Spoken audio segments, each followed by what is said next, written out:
In the year 2308 AD, Mars became the last line of defense for the people of Earth and the Moon after the alien invasion. 3 years later, everything was supposed to end, because it was precisely for this time that a general offensive against the aliens on the defensive line of Mars was planned. The stronghold of the Earth Federation was preparing for the decisive battle. So the last day arrived. All the people in the detachment took up their weapons, preparing for the fight. The commander of the Earth Federation's Blood Wolves squad, Colonel Mo Feng, stood at his post, peering into the horizon. There were fighters next to him, and one of them, Zhang Wulei, nicknamed Fatty, looked extremely surprised by what was happening. The enemy was advancing, aliens appeared on the horizon, and the tension reached its limit, forcing everyone to prepare for battle. Something incredible was happening in the sky, inspiring horror with its very appearance. There, above the horizon, hovered huge monsters, new waves of terrifying enemies. The squad acted in a coordinated manner and did not begin to do anything until they received an order. The sounds of explosions could be heard all around, accompanied by the terrible screams of monsters. Opening their fanged mouths, they pounced on the heroes, wanting to quickly cut them to pieces. Mo Feng gave the order to open fire. The commander's voice sounded decisive and firm, echoing across the battlefield. The fighters took up positions. One of them looked tense, the other concentratedly aimed at the enemy, understanding the full importance of the moment. The shootout continued, each shot bringing them closer to the inevitable. But no one was thinking of retreating. The situation escalated with each passing second. The soldiers realized that this battle could be their last. Mo Feng coordinated the squad's actions, not losing his composure even in the thick of things, setting an example for the others. Even after 3 years of war with these aliens, it became clear that the creatures had developed resistance even to delay bombs. Half of Mars's defensive line was already on alien maps. They developed the ability to counterattack by brutally killing people. One of the soldiers turned to the commander in panic, reporting terrible news. The aliens even developed the ability to counterattack, brutally killing people. The fighter continued to report, and his voice trembled with horror. But what was even more frightening was that 3 new species of mutated creatures had appeared. 3 new species emerged on the battlefield to completely eradicate humanity. The enemy continued to evolve, leaving humans no chance. The mutated species consisted of 2 B-class aliens and 1 C-class alien. The orange alert level made everyone shudder. Aliens evolved into mutants with extraordinary speed and strength. The fighter could not believe what was happening, exclaiming in despair, asking when Luna's squadron would arrive. Mo Feng ordered not to panic. He would take on these 3 mutants himself, demonstrating unwavering determination. The commander ordered Fatty to reorganize the front. He was leaving the defense of this place to him, trusting his most reliable fighter. Time passed, and there was still no reinforcement. The seconds dragged on like hours, each one bringing the inevitable closer. The enemy taunted, shouting in his incomprehensible language, but the meaning was clear without words. The protagonist looked at his enemies, not even thinking of showing weakness. He held his weapon tightly, firing point blank at the massive monster as it took his attacks with ease. The laughter of the creatures did not subside. They were confident that they would soon gain victory over ordinary people. Having gathered enough energy, one of them released a powerful wave at the main character. However, the guy was not simple. He quickly grouped himself and managed to dodge the poisonous column of force. Then, taking up the special weapon again, he continued to attack the monsters, trying to somehow delay them. Feng sneered, shouting that no matter how much they evolved, their attacks would be completely useless against him. Mo Feng didn't even think about retreating. He had to hold off the strangers and buy Fatty enough time, no matter the cost. The commander understood that the time had already come. But where was this damn Moon Sister squad? He clenched his teeth in anger, realizing that for now, he couldn't do anything else for the squad. A message came into the protagonist's earpiece. Everyone was panicking because time was running out. It was the fat man who spoke. He was almost crying as he told the commander that their people were already dying. The time for a general offensive had already arrived. Mo Feng didn't understand why not a single ship from the lunar squadron had appeared on the horizon yet. The seconds dragged on like hours, each one bringing the inevitable closer. However, why is the sky silent, which should have exploded with volleys of reinforcement guns? The hero contacted the command center, calling them again and again, hoping to hear at least something other than the rustle of static. His fingers trembled as he pressed the call buttons, and his throat was dry from the strain. Could it be that they had been intercepted by alien troops? A terrible thought flashed through my head, causing my heart to clench with icy horror. The local command center of the General Offensive, the Lunar Federation, had to respond because the fate of all humanity depended on it. The Blood Wolves squad leader called the command center again and again, losing track of time, hope fading with each passing second. The connection was established. The screen cleared for a moment, but all that was heard in response was a heart-rending scream. Mofeng couldn't believe what was happening. He couldn't accept this thought. It was too monstrous. Realizing the inevitability of the end, I asked for forgiveness from everyone I had been dragging back all these years. From every fighter, from every friend, from my family. His lips whispered words he had never dared to speak out loud. Words of repentance and love. Unwilling to accept reality, his screams merged with the wail of sirens and the roar of explosions, creating an eerie symphony of the apocalypse. "Dear Mom and Dad, little sister," he thought, closing his eyes. "Finally, I can be free from this pain, from this endless war. Mom, Dad, little sister," he whispered, ready to come to them. Because I felt the light getting closer, becoming brighter, warmer, and more inviting. The main character took out a bomb he had prepared in advance and simply held it in his hands for several minutes. Then he began to activate it, and a bright light poured out of it for several meters, after which a deafening sound was heard, an explosion that Feng caused, taking dozens of more monsters with him. It seemed that Mars itself suffered from this powerful blow, and the explosion began to spread even further. A couple of seconds passed, and the hero felt his soul leaving his body, flying away somewhere to another dimension. He enters and leaves this world forever, completely merging with the unknown infinity. Mofeng now felt so languid, so calm, that he didn't want to get up, didn't want to open his eyes. However, a sharp, disgusting smell hit his nose, tearing him out of this blissful state, returning him to reality with rough, unceremonious force. A loud laugh rang out nearby, so familiar and so out of place, tearing at the fabric of reality with its life-affirming sound. The fat man joyfully exclaimed that his invincibility proved that they were just playing, that this was not serious, that it was just a stupid joke. Mofeng stared at the speaker in bewilderment, not believing his eyes, trying to reconcile the image of his friend with the horror he had just experienced. "What's with that look?" he asked, grinning, clearly not understanding the depth of Mofeng's shock, why he was so mad from the toe throw. What kind of nonsense is this guy talking about? Mofeng was indignant, trying to collect his thoughts and separate reality from his crazy dream. He was alive. Of course he was alive. The realization had finally dawned on him, and the discovery was like a flash of light in pitch darkness. "What's wrong with Feng?" The interlocutor was surprised, looking at his confusion and empty eyes, which reflected an eternity of pain. Mofeng felt fine, despite the wild pain in his head, despite the shock and disorientation. Frightened by this state of affairs, the other guy ran out of the room and told his brother not to look for him. Mofeng couldn't believe what was happening. It seemed completely impossible to him, beyond any explanation. He returned 8 years ago to his 20-year-old body, to the walls of the school, to his friends, to the life that had already been lived. But why then was his head splitting with wild pain, he wondered, rubbing his temples in a futile attempt to calm this throbbing madness. Then he remembered how someone had advised his brother not to drink so much after he had been rejected.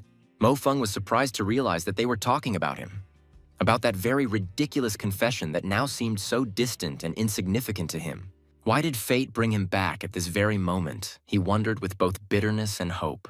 Suddenly it dawned on him, his heart pounding wildly with a stunning realization that took his breath away. If he really was transported back 8 years, then his sister and parents should be alive. They didn't die.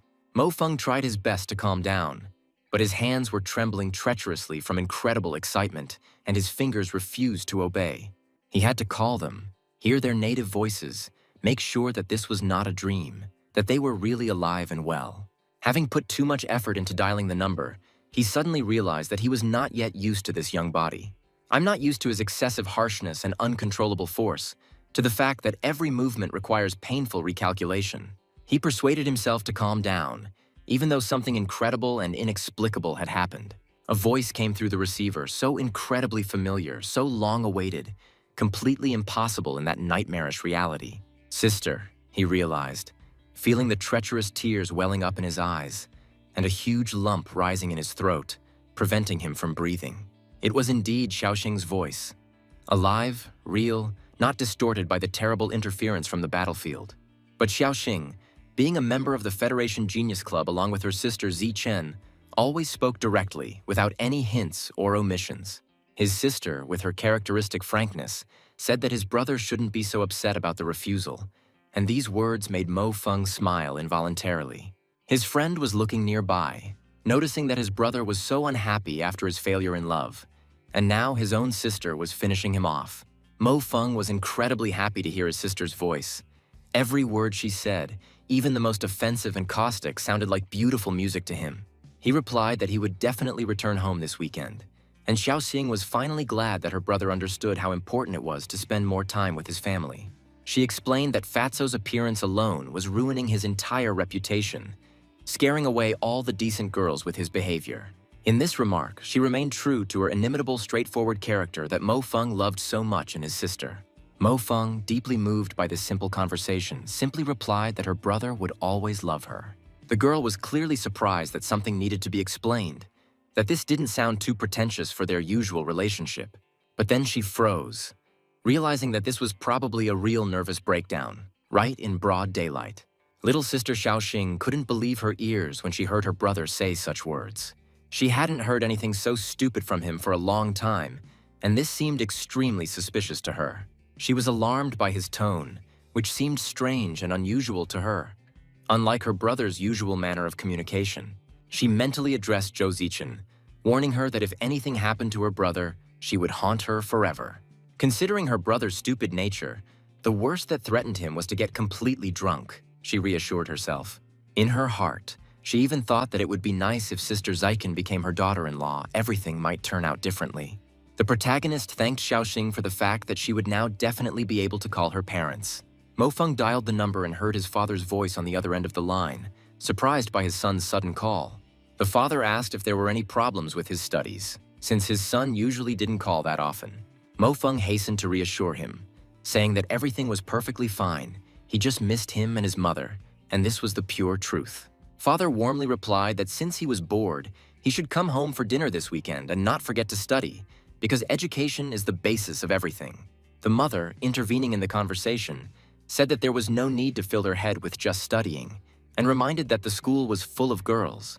Father tried to put in his weighty word, declaring that real men should strive to accomplish great military deeds, but his mother cut him off abruptly, shouting at him to be quiet and for the retired commander of a small cooking detachment to go wash the floors. Mother kindly said that they would talk next time, told him to study hard and be sure to come home on weekends. After wishing him luck, she hung up, leaving Mo Feng alone with his thoughts. Mo Feng thought about how, when talking to his parents before, he always wanted to hang up as quickly as possible, considering their concern intrusive. But now he really wanted to continue talking to them endlessly, to hear their voices again and again, so familiar and alive. He looked at the fat man and found it hard to believe that this clumsy, perpetually chewing guy would one day become that same skilled shooter. Fate had brought them together for a reason, and now Mo Feng knew exactly how reliable and loyal this friend would be, ready to cover his back. There must be some way to prevent that devastating disaster. Mo Feng thought over and over again as he recalled the past. There must definitely be some way, since he was able to go back, which means it is possible to change the future. But first, he chuckled to himself. It would be a good idea to fill his stomach well, because a hungry soldier thinks much worse. As soon as it got dark, the fat man with a bag of food in his hands fell asleep on his bed. At this time, the main character still could not fall asleep. He kept thinking about what had happened. Mo Feng felt great and thought about how hearing the voices of his loved ones made him feel so energetic. The night outside the window was quiet and calm, the kind of which there would be very few left in the future. Mo Feng knew that in just 5 years, such a gentle and serene night would no longer exist. 5 years later, aliens disguised as comets attacked the Earth-Moon system, and this nightmare forever changed human history. Several important cities on Earth and the Moon suffered devastating blows, and millions of people died in the first hours of the invasion. People were too careless, Mo Feng recalled, going over the events of the past in his mind. Although they fantasized about the existence of aliens and made films about them, they did not expect that aliens would actually appear. Humanity began to resist fiercely, desperately clinging to every inch of its native land. In the first days of the war, both sides exchanged pleasantries, and people even gained the upper hand, instilling hope in exhausted hearts. The Battle of Surtees Plateau was a turning point. a key moment in the battle for Mars, and one where the tide turned against the defenders. Due to human carelessness, the northern part of Mars was occupied by aliens, after which battles did not stop for 3 years. Over these 3 years, the aliens grew stronger and stronger, adapting to human weapons and tactics with alarming speed. Ultimately, after the crushing defeat at Sun Lake, humans lost control of Mars and went on a full-scale defense. Although Mo Fung didn't know what the elite's plan was until the final battle, the situation was such that all of humanity was on the brink of destruction. Furthermore, the aliens seemed to have some miraculous ability to foresee how major battles would unfold. Scientists conducted research on the alien race and found that humans cannot communicate with them in any way. Mo Fung wondered if it was possible that the aliens also had supernatural abilities like his sudden return. He remembered that terrible phrase about the people of the moon, and painfully wondered if they could have been traitors who had sold out humanity. Everything must have a reason, he reasoned. And if the moon people were truly traitors, what was their motive? After the complete victory of the aliens, people would at best become their food, and any alliance with the monsters is impossible by definition. Moreover, it turned out that aliens cannot communicate with people. But then how did they learn military secrets and the location of bases? However, the fact is that there is most likely some hidden problem within human society, and he may meet his death again. He needed to fight for Mo Fung firmly decided, realizing that this was the only path to the heights of power. What if he also becomes one of the top management members? During his military school training in the past, his grades were mediocre, so he missed a lot of opportunities that were now opening up before him again. However, this time things are different, and if everything works out, he will be able to join the top management and gain the right to influence decision-making. With his high position and access to memories from the future, perhaps he can find the key to solving the problem. Only the very best military schools attend the competitions, not to mention those who show excellent results there. One guy exclaimed to himself with annoyance, cursing the damn fat man, who was always getting into some kind of trouble. Next to Fatso, there was a girl, Lulu, who was excitedly addressing the guy, calling him Brother Lei. When it got dark outside, the two boys went into the room. Now there were only the two of them. The long-haired girl begged Lei not to do this, asked him to stop when his hand began to wander over her body. An angry pair of red eyes watched all this, clearly unhappy with this picture. The next moment, loud screams were heard. A huge monster broke the window and rushed inside. The girl desperately called for help, shouting out her brother Lei's name over and over again. However, the fat man seemed completely confused and did not know what to do. The situation was getting more and more tense with every second. Lulu kept calling for help, and Lei, crying out in surprise, asked where the werewolf came from. Without wasting a second, he rushed to help, shouting to the girl not to be afraid and promising to save her. Mo Fung rushed forward with the determination of a true soldier, ordering the monster not to even think about running and to immediately return Lulu. The girl, in despair, continued to call for her brother Lei, hoping that the fat man would defeat the werewolf. The fat man froze in place when he realized that it was just a water spirit. He breathed a sigh of relief as he woke up, escaping from his nightmare. The guy looked at Mo Fung in surprise and exclaimed that Brother Fung had become a water spirit. The fat man looked at Mo Fung in horror, not believing his eyes. He asked Brother Lei in shock if he had drowned, and now his ghost had appeared to him. He exclaimed bitterly why it was necessary to do this because of some woman. Mo Fung tried to calm his frightened friend, saying that he had just had a nightmare and that he himself had simply decided to study. The fat man still couldn't get over his surprise, looking at his friend and asking if he was sure everything was okay. The protagonist philosophically noted that failure in love really seems like something serious in youth, but it becomes a memory. Mo Fung thought about his body, realizing that although it was his own body, all aspects of it had changed greatly. The potential of this body is actually quite good, but it will take more time to adapt, and this had to be taken into account. If you compare the use of genetic power in the conditions of Mars and here, the difference is truly like between heaven and earth. Fung was amazed. To have a better chance of surviving on the battlefield, he firmly decided he needed to work harder in training. Only people who have survived in real hell can understand this, Mo Fung thought, recalling the horrors of war that he had gone through. Even if you have just a little more strength and skills, it can save your life at a critical moment, I knew from my own experience. In fact, Zhang Wulei was also very talented. Otherwise, he wouldn't have been able to survive until the final battle, Mo Fung thought. But he didn't realize it yet. The fat man, noticing his friend's thoughtfulness, tried to cheer him up, saying that he shouldn't be too upset because everything was still ahead. He naively believed that Brother Feng had been rejected and was now trying to suppress his pain through grueling training. Well, it was time for a snack, he decided, and offered his friend a good meal, turning bitterness and indignation into a desire to fill his stomach. Mo Feng agreed, saying that he would take a shower, tidy himself up, and come back. He chuckled to himself. He could have guessed earlier that food must have sustained him in battle, giving him strength for new exploits. Matt Snow's 5 triathlons and the 10K cross-country race will be a piece of cake for him when he reaches peak form, Mo Feng thought. He was now about 40 to 50% recovered, and his body should be better and more resilient than before. It's just that genetic strength requires further training and willpower, and this mysterious feeling appeared in him during the war against the aliens. In this era, genetically modified soldiers and genetic engineering were not taboo, and no one was horrified by it.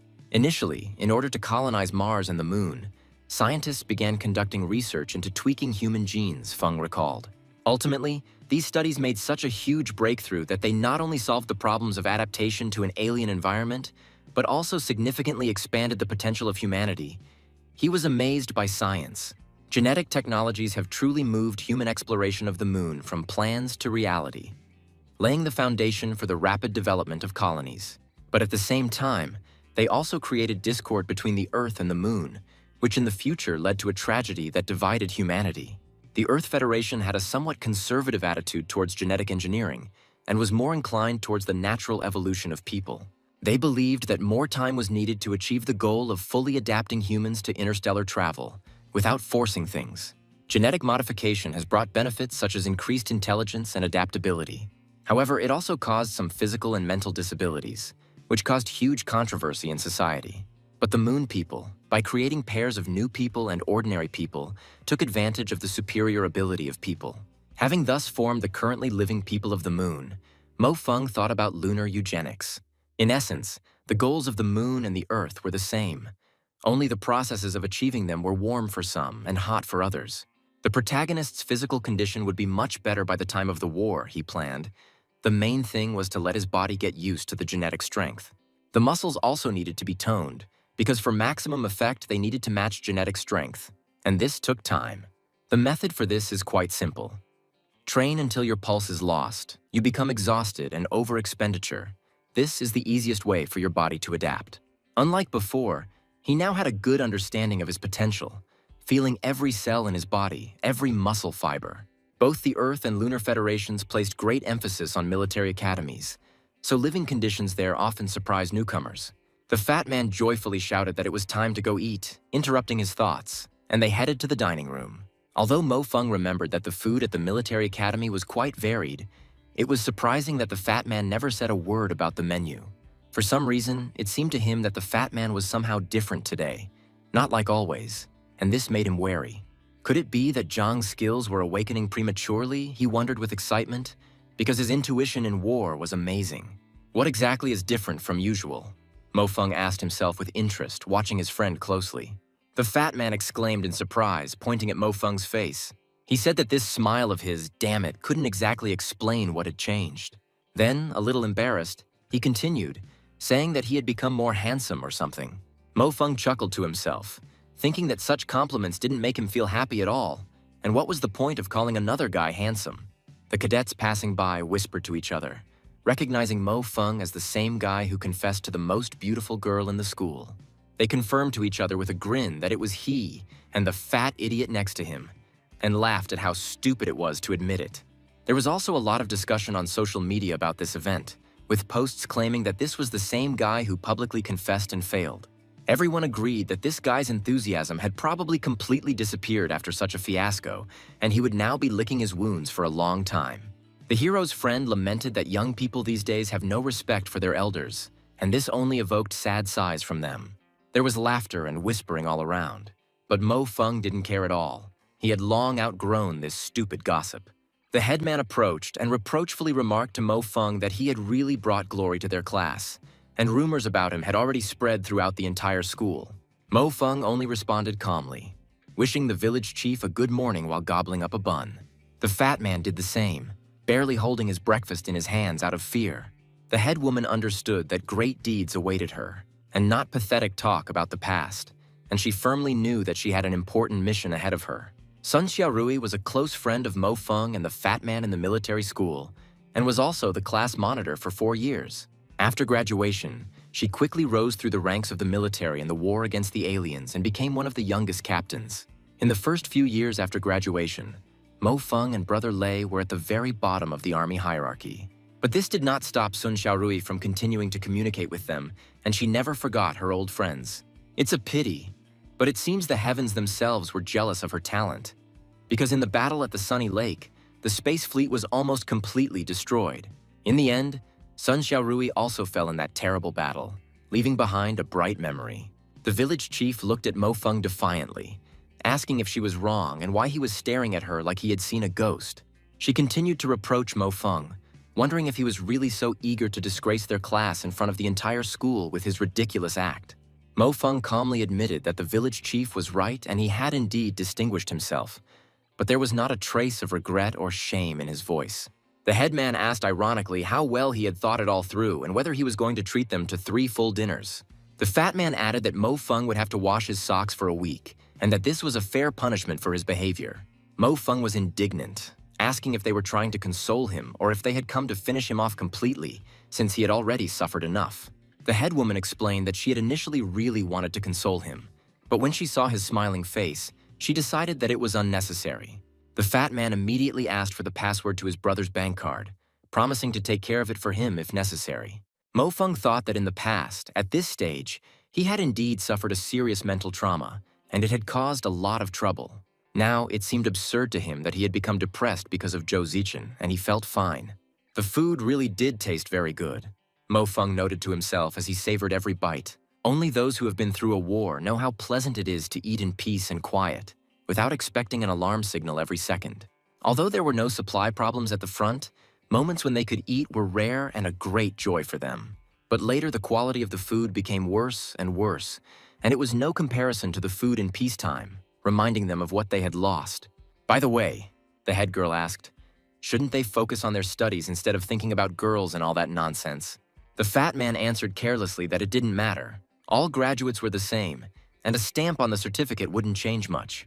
He also added that he actually admires Brother Feng very much, who doesn't care at all about the result and public opinion. The main character looked at his friend with disappointment and asked himself to simply forget his words. The headmistress noted that it would be better for them not to be so indifferent to their fate, since a lot would depend on the stamp on their certificate. Brother Lei thanked the village chief for his concern, saying that it was good that they had such a caring village chief who was concerned about their future. The fat man added that they were both probably hopeless, so they would depend on their big sister in the future, and it sounded more like a joke. The elder proudly declared that she was already aiming for the Iron Eagle fleet, an elite unit that many dream of. She explained that if they got there too, she would be able to take care of them for the rest of their lives. The headmistress asked how many points they had now and inquired whether it was more than 700, which would be a good start for further growth. If it's more, she said, then let them work hard these days. She has several tests passed with A rank. If they can qualify for the EM Elite competition, it doesn't matter whether they win or lose. It will still greatly improve their certificate. Mo Feng agreed with the headman, saying that although he was a little short of his goal, he would definitely try to get into the EM competition. The headman approved of this attitude and asked the fat man what about him, expecting the same responsible approach from him. The fat man mumbled indistinctly that he would try, but there was no particular confidence in his voice. He asked how much time was left before the competition, hoping that there was enough time. The head woman replied that it was still more than a month, and was surprised to notice that when she had just sat down at the table, Feng's plate was full. He took the largest portion for real gluttons.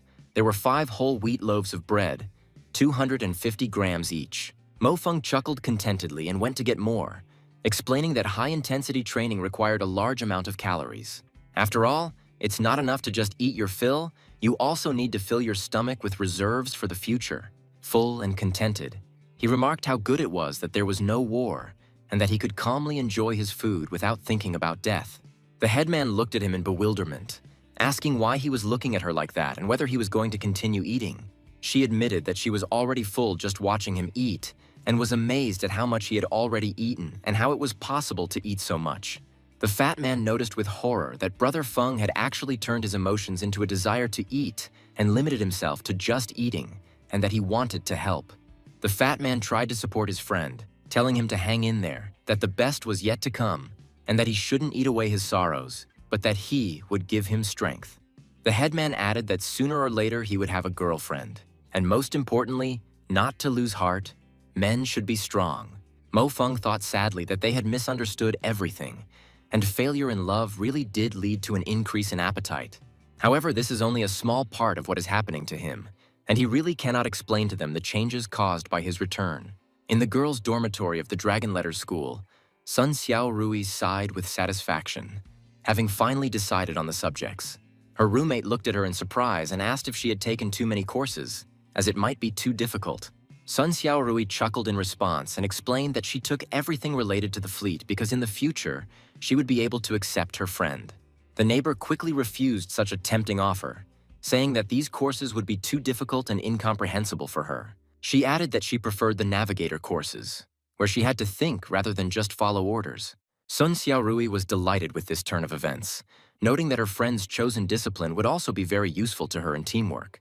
She wondered what courses Mo Feng and the fat man, those two slackers, had chosen, and decided that she would have to keep a close eye on them. In the boys' dormitory of the Dragon Letter School, Mo Feng stared at his friend in shock, not believing his ears, because he had chosen to serve in the rear. Mo Feng became even more indignant, reminding him that his brother's passion should be as cool as that of his beloved goddess. He stated that he was repeating for the 100th time that they would participate in EM and that this was not up for discussion. The fat man doubted the reality of such plans, saying that Brother Feng must be joking since they were two hopeless losers. Mo Feng replied seriously that he and Fatty still had almost a whole month of time, and they could earn all the necessary points themselves. The fat man stubbornly insisted that he couldn't, and it was like a capricious child who was afraid to even try. Out loud, the hero said that he didn't care at all about the fat man's excuses and would put all of his precious figurines on Taobao. The fat man exclaimed in horror, asking how long his brother had been yearning to get his beloved Lulu. He thought sadly that it seemed that the failures in love had hit Brother Feng hard, because before he had openly despised EM. The guy, looking at his own figurines, whispered that his love, it seemed, would never hear him read a smart book. There was just over a month left until the EM registration deadline, and Mo Feng was absolutely sure that this time would be enough for him. He knew for sure that genetic power is in the body of every person, but not everyone knows how to use it and reveal it correctly. The right way of control and training is the main key to unlocking this amazing potential hidden deep within. Knowing this and having the experience of the future, he will be able to become the strongest man of this era, leaving all his peers far behind. He must reach the peak state of his body before the aliens arrive, and he must surpass even the limits that were available to him. 5 days later, at the sports stadium of the Dragon Letter School, the fat man watched his friend with admiration and at the same time. He noticed that Mo Feng had become quite good at training and now seemed like a completely different person, as if he had been replaced. He felt so sorry for his brother, who he was convinced clearly had severe broken heart syndrome and was now trying to numb the pain. For several days now, all Mo Feng had done was train until he was exhausted, then eat and sleep again, devoting his time only to these activities. The fat man lamented that love had finally destroyed Brother Feng, because he had never been like this before and had never brought himself to such a state. The village chief, who was watching them from the side, noticed that Mo Feng had only become better and stronger, and this should have happened a long time ago. Seeing the fat man calmly chewing chips while watching his friend train, she ordered him to immediately stop this outrage. The fat man protested, indignantly saying that he already had more than 700 points in EM, and why did he need this training at all? The headman did not listen to any objections and literally drove him forward to the treadmill, ordering him to move faster. The fat man obediently ran after Mo Feng, begging him to wait and not run away so quickly because it was hard for him. The headman watched their energetic training with great satisfaction, noting that it was pleasant to see how hard they tried. That evening, in the training hall of the Dragon Letter School, Mo Feng reflected on the fat man's progress. Fatso himself, lying exhausted on the floor, muttered that he could no longer move and dreamed only of crawling to the dormitory. Mo Feng knew that they were both 20 years old now, and it was around that age that it was easiest to master genetic power and unlock one's potential. At this time, a person's vital forces are most prosperous and active, and cells have an amazing ability to regenerate. Only 5 days of intensive training had passed, and he already felt fully recovered and ready for new achievements. It's time to head to the special EM building for real practice, to finally test my strength in action. In the academic building of the Draconian Letters School, a loud announcement informed all students of the imminent start of training. The announcement also asked students to immediately proceed to their level-appropriate zones. Mo Feng confidently thought that tonight he would finally show everyone what he had truly achieved during these days of hard training. The system politely asked him to use heavenly information to register in the EM system, and Mo Feng completed all the steps. The registration was successful, and his data appeared on the screen, which was not at all encouraging. The result was much below average. At that very moment, he suddenly heard a familiar voice, which politely but persistently asked the elder to let her go and not interfere. He turned around abruptly and was extremely surprised to see Zhou Zichen, who had appeared here completely unexpectedly, in this place and at this time. The elder Li William was unwilling to let Zhou Zichen go, saying that she shouldn't be so cold and unapproachable towards him, because he had his heart set on her. The world really is a small place. Each of them thought as their eyes met in this unexpected place. Mo Feng immediately recognized Senior Li William, who was among the top 5 in EM and a true star of the school. He knew full well that his father was a member of parliament and that the family had enormous assets. Mo Feng decided that it would be better for him not to linger here and not interfere in other people's squabbles. But Zhou Zichen suddenly turned to the elder. She said that she had liked Mo Feng for a long time and apologized, adding that she did not want her boyfriend to misunderstand the whole situation. The elder Li William, completely perplexed, asked again if this pathetic fool was really her boyfriend, and called it a stupid joke. He advised not to use it as a shield, because everyone already knows that he disgraced himself a few days ago with a public confession, and it is no secret. Zhou Zichen countered, saying that the elder didn't know everything about that situation, and that she hadn't rejected him at all that time. She explained that where had it ever been seen before that a guy would publicly confess instead of giving at least a modest bouquet of flowers. Mo Feng was surprised to see that Zhou Zichen actually blushed as she spoke, and he was amazed by this. He boldly addressed the elder William, firmly stating that beautiful girls do not like to be pushed too hard or be insistent. Senior Li William, noticing that there were too many unnecessary witnesses here, said with a clear threat in his voice that he would remember Mo Feng well. Then he quickly left, not wanting to continue this conversation. He only said afterward that he still believed that the girl would make the right choice. Passers-by began to disperse, with their unchanging optimism, joyfully declaring that it was time for dinner. Zhou Zichen hurriedly said that it was time to let her go, pressing her hands against the protagonist's chest. Zhou Zichen thoughtfully asked why such a talented and beautiful girl like Mo Xuqing had such a clueless older brother. Mo Feng, still under the strong impression of his incredible closeness to Zhou Zichen, inhaled the intoxicating scent of her hair. Zhou Zichen cleared her throat slightly and thanked him for helping her out of a difficult situation, hoping that he had understood everything correctly. Mo Feng interrupted her, nonchalantly saying that there was no need for any thanks. He understood everything, and it was not at all difficult to play along. He added that, at the very least, he was able to stand so close to such an incredible beauty, and hastened to leave, citing urgent matters. Returning to his important thoughts, Mo Feng remembered that this evening he still had to find out what grade the EM system would give. When that terrible war began, the EM system ceased to be used. In order to change the terrible future and prevent a catastrophe, at this stage he could only one thing: increase his EM rating. He mentally greeted the 27th level EM system, happily announcing that he had returned, and decided to first watch the tests. The system offered him fights against other classmates. Mo Feng immediately thought that if he were to fight against his peers now, it would be no different from beating up children. He recalled that the so-called basic training was something, one might say, completely inhuman in its essence and complexity.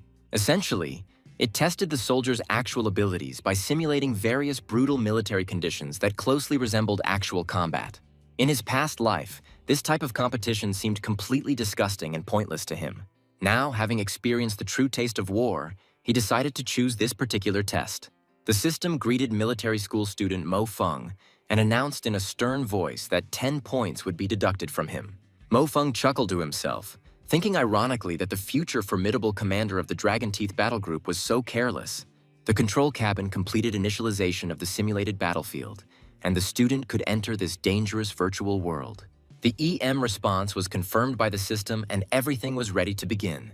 The system was preparing to connect him to the simulated battlefield, and the hatch behind him was slowly closing, cutting off his escape route. A mechanical, emotionless voice asked if he was ready for the test, and Mo Fung mentally replied that it was time to begin. The copy's preparation dive began, and Mo Fung felt a familiar tingling sensation throughout his body. The usual evening bustle reigned in the men's dormitory of the journalism faculty of the Draconian Letters School. The students were rushing to finish their first-year homework. The professor was constantly rushing them and demanding that they submit their work on time. Someone was desperately looking for help with editing, complaining that this month's material was completely boring and ordinary, without any special features. One of the journalism students named Marco Polo sat at his desk and agonized over his creative failures. He won't be able to interview girls anymore, and his funny videos haven't been captivating viewers at all lately. Moreover, an important EM exam was coming up. Everyone was preparing diligently, which is why they looked too similar, and there was a lack of good material. He had been looking through the EM notice board for an hour now without any results. But even there, everything was too boring and predictable. Suddenly, his attention was caught by something completely unusual, standing out from the general background. The battlefield of Mars, a magnificent fireworks display. This legendary test was frozen by the system. EM basic training on the Mars battlefield, status in progress, and the most shocking thing is, an anonymous user passed this test. Marco Polo knew that this exercise was designed by the Lunar Federation using actual Martian conditions. Only the highest-ranking masters dared to try to pass it, but even such experts dropped out almost immediately, unable to withstand the stress. Meanwhile, on the battlefield itself, Mo Fung was taking a deep breath of the familiar native Martian air. The pain transfer coefficient was set to 100%, and the system launched a combat suit simulation. The suit completed its initialization, and soon Mo Fung found himself on the battlefield of Mars in a legendary location. He missed a little the smell of blood that he had become accustomed to in the war. But these stones, this wind, and this unique smell were painfully familiar. This place, full of desolation and brutality, was exactly what he was looking for. The battlefield of Mars with which he was so familiar. Marco Polo continued to watch what was happening on the screen, not believing his eyes. Warning and danger were written everywhere on the map, and any wrong move could cost the virtual character his life. He understood perfectly well that the difficulty of this exercise was directly related to the level of pain he felt. 100% sensation of pain implied 100% difficulty, and Polo was sure that the exercise would end in failure. He thought that the part about this type of failure would also be funny, considering that at the beginning he had an aura of some kind of cool expert about him. It was time to start writing, Marco Polo decided, preparing to document the spectacular fiasco. Mo Fung began his rapid movement along the deadly ravine, and his every move was calculated down to the millimeter. His young body was a little short of what a guy should want in terms of physical parameters, but he still managed to jump into the blind spots of the photon cannons. He moved with the grace of a seasoned predator, using every fold in the terrain as cover. Time flowed inexorably, and Marco Polo watched what was happening with bated breath. He couldn't believe his eyes and could only mumble, realizing that something incredible was happening. The guy reflected on the actions of the main character, thinking to himself who this guy really was. Mo Fung cursed silently, but continued to move forward at incredible speed. 100 meters of this deadly passage could only be described as 100 meters of pure death, where every step could be the last. Covering such a distance at a difficulty level of 70% was already sufficient reason for pride for ordinary cadets. However, what was happening now exceeded all conceivable limits. But what amazed Marco Polo most of all was that, after all his movements, this man still had the strength to methodically destroy the guns. The photo is behind us, thought Marco Polo, watching as the unknown fighter overcomes yet another difficult section. Marco exhaled, not believing his eyes, saying that it was incredible. He had already gone more than half the way, and nothing foreshadowed the imminent failure. Marco Polo was overcome by the chilling feeling that there, in this virtual hell, it was not just one man fighting, but an entire mighty army. This fighter's movements were so coordinated and powerful. He couldn't shake the thought that there was only one person there. But the way he moved made it seem like a unit was working. Marco Polo spoke thoughtfully, realizing that he had witnessed something historical and incredible. Marco Polo looked at the screen in complete horror, not believing his eyes. "Damn it, what kind of perverted exercise is this?" he exclaimed to himself. What person in their right mind could possibly go through it? Even if elite fighters were eliminated in the first seconds, the system removed obstacles from the unknown fighter's path one by one. She marked them as successfully completed, and it was like some kind of incredible dream. He muttered in amazement that this guy was some kind of real monster, asking where he got such incredible jumping ability and agility, as if he was born and raised on this battlefield. Every movement of the unknown was measured down to the millimeter with surgical precision. It was as if he were reading the very structure of this deadly labyrinth, looking into the future. Another critical moment made Marco Polo shudder and clutch the edge of the table. Too bad. The shot weakened the force of the jump, and now the runner won't reach the saving shelter, he thought with horror. But Mo Feng, as if hearing his thoughts and reading his doubts, found some incredible solution. Impossible from the point of view of ordinary logic. There were still some 10 meters left before the finish line, and Mo Feng knew for sure that he would definitely break through this hellish section. He felt every cell of his young body, every muscle working with perfect synchronicity and efficiency, obeying an iron will. The minutes were inexorably approaching the end of this incredible race with death. At this most difficult stage, it was completely useless to rely only on speed. Mo Feng understood perfectly well as he dodged the explosion. Trying to get through here at human speed alone without proper training and experience would only be to one's own detriment. It took much more than just quick feet and reflexes. It took experience and instinct. Only by relying on instant, almost intuitive judgment and incredible flexibility could this stage be overcome.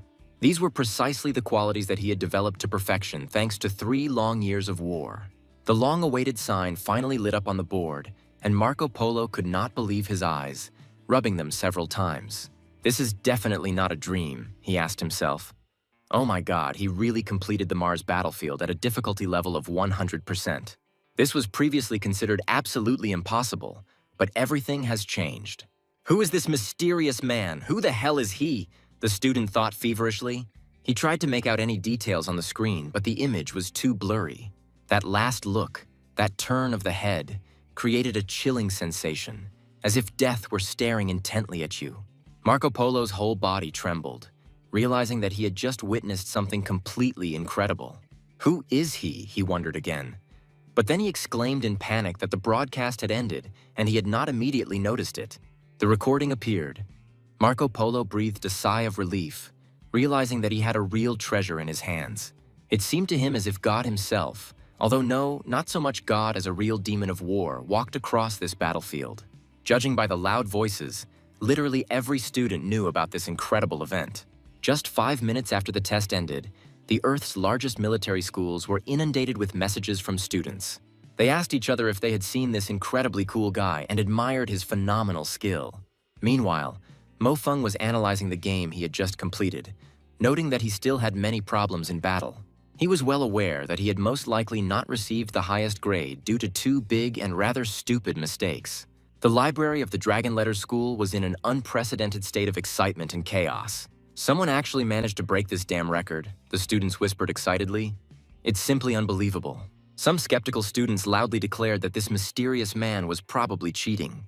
The official announcement from the EM competition appeared on all screens, confirming that an anonymous student from Earth had broken the record. Although the EM systems of the Lunar and Earth Federations are constantly linked through a single network, the evaluation of the tests is carried out separately. The gold content and difficulty level at EM 2000 on the Moon is significantly higher, which is especially pronounced at the higher levels. Zhou Zichen, who tried to pass the magnificent fireworks display by 80%, felt only one thing: utter despair. Now it's finally clear who's really the best, some said triumphantly. I'd like to see the faces of the assholes with my own eyes now.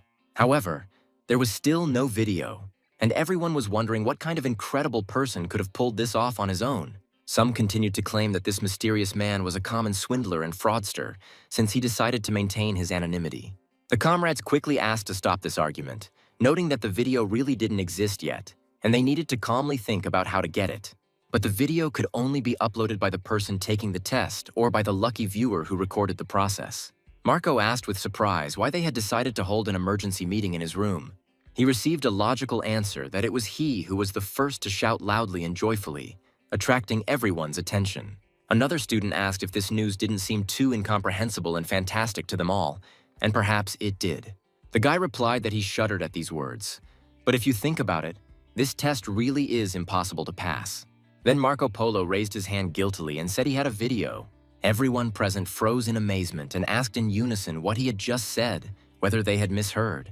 Clearing his throat for effect, One of the students politely but insistently asked Marco to show the video he had just mentioned. Immediately, everyone pounced on him from all sides, indignantly asking what he was doing and unceremoniously demanding that he immediately show the priceless recording. Someone offered to exchange it for some treasure of theirs. Another simply insisted on letting them look at it to check if it was real. Marco Polo eventually gave in under the intense pressure and reluctantly agreed to show the video. But he took their word of honor that they would not interfere with him selling it profitably and making money from it. Everyone nodded in agreement, pushing each other aside to get a better look at the screen. Looking at the recording, the students were amazed. Could this really be a person demonstrating such incredible abilities? Such lightning-fast reactions? Marco Polo noted that even though he was watching the video for the second time, the feeling of power emanating from the fighter had not diminished in the least. It would be simply wonderful if he turned out to be an Earthling, the students dreamed, imagining the triumph of their planet. No, he is definitely an Earthling, someone firmly stated, at least a student at a military school on Earth, and this cannot be a coincidence. 20 minutes later, when emotions had calmed down a bit, the students were excitedly discussing their future plans.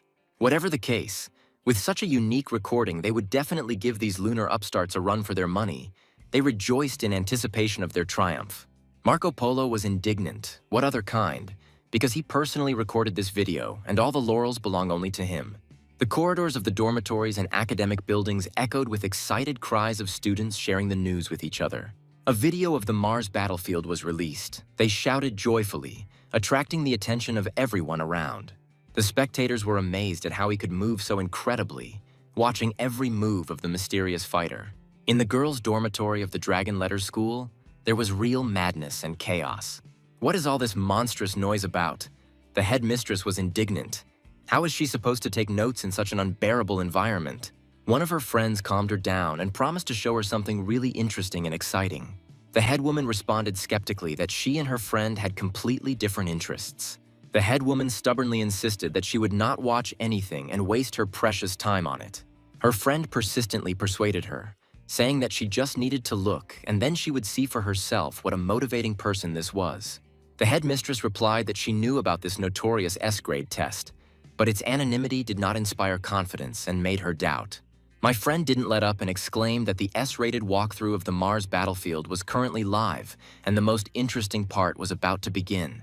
The incredible action continued on the screen, captivating the imagination of all viewers. They noted such incredible reactions, lightning speed, and phenomenal ability to control the surrounding space. In addition, they were amazed by their amazing endurance, despite the 100% sensation of pain. It was also noted that the fighter showed almost no hesitation when receiving serious injuries. Some speculated that he might simply have had his pain nerves amputated.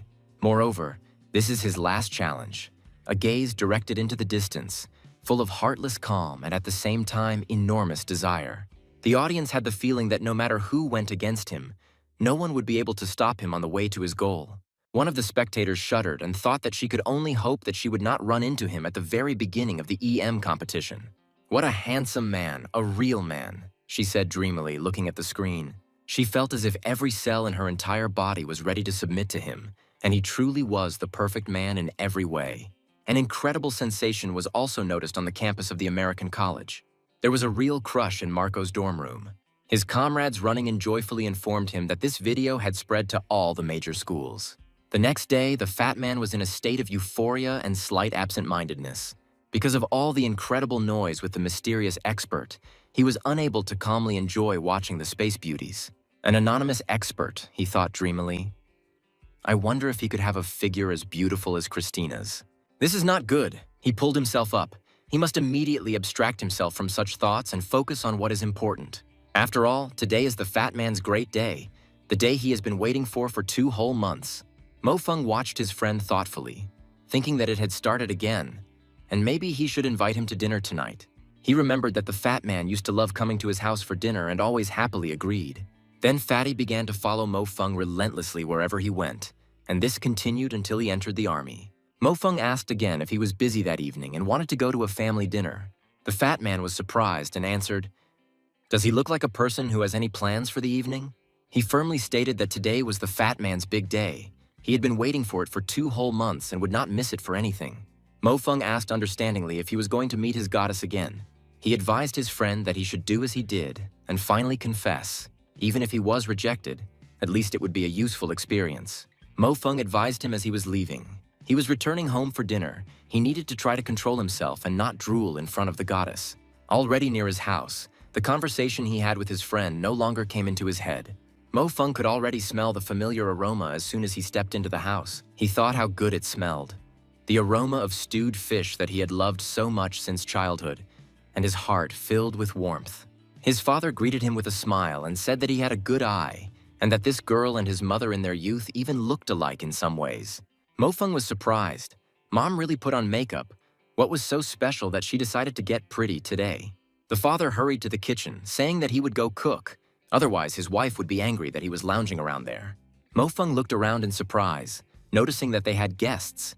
He turned around and saw a familiar figure. The sister pointed happily towards the living room, attracting her brother's attention. A familiar voice rang out, saying good evening to student Mo Feng, and Mo Feng froze in amazement. Mo Feng wondered why Zhou Zichen came to us, casting a questioning glance at his sister. Mo Xiuqing replied with a sly smile that this was obviously his doing, and he himself should know the reason. Mo Feng thought about the fact that Zhou Zichen had never been to their home in the past, which meant that his actions had already been able to change something.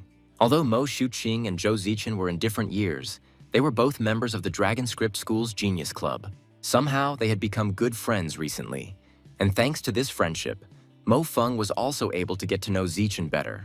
The mother immediately intervened in the conversation, ordering her son to stop acting frivolously and to wash his hands before starting to set the table. She watched her son in surprise, not understanding what exactly had changed in this boy, but sensing something completely alien in him. Mo Feng enthusiastically volunteered to help in the kitchen, offering his father the chance to show off his culinary skills. Mo Xiuqing immediately cut him off, sarcastically remarking that her brother shouldn't embarrass himself. His inept skill would only make Sister Zichen laugh. Mo Xiuqing, with a childish resentment, turned to her mother, complaining that her brother was constantly bullying her and wouldn't give her a break. The kitchen was bustling with activity. Mo Feng confidently declared that he would go into the kitchen and leave everything to him. The rest of them better not get in the way. The sister shook her head doubtfully, muttering that it was unlikely that her brother would succeed. Mo Feng began cooking with the confidence of an experienced chef, and soon offered his father a taste of the result of his labors. My father was surprised to note that it was very tasty, and in fact even close to his own level of skill, which was the highest praise. It seemed that his training at the military school had not been in vain, and his son had finally become an independent and skilled person. The father rejoiced. Mo Feng noted to himself that the opportunity to cook for his family was a great rarity for him. Father suggested having a drink later during dinner, but for now, Mo Feng invited everyone to the table. He joyfully announced that all the dishes were ready and handed out chopsticks to those present, wishing everyone a bon appétit. The sister noted to herself that being polite and keeping her distance was a pretty clever communication technique. Has my brother really grown up and changed so much in just a few days? Mo Feng thoughtfully offered to take more, noting that one piece would clearly not be enough. The father proudly confirmed that his son had started to cook much better than before, and this could not but please. Zhou Zichen politely asked Mo Feng to teach her how to cook some dishes if possible, and he happily agreed. The main character offered the girls an apple. His sister replied that she needed to study, so she would go to her room. Meanwhile, Mo Feng was pondering his true feelings and goals. He understood very well that Zhou Zichen should not become his soulmate in this life, despite all her beauty. Although she was so beautiful and was now so close, which made her seem even more outstanding and attractive. Now he had to concentrate on the main thing, to change the terrible future and prevent the alien invasion at any cost. Zhou Zichen thanked him for the treats and watched him with interest. She asked if it was okay that she had come so suddenly without an invitation. She was surprised to see how he behaved in front of her, confused and stupid. It felt like he was a completely different person now. Completely different from the previous Mo Feng, she thought to herself. Mo Feng reassured her, saying that everything was fine. She was Xiuqing's close friend after all, so it was perfectly normal for her to come visit them. Although it seems that the parents misunderstood something and are already making some plans, he will definitely explain everything to them later.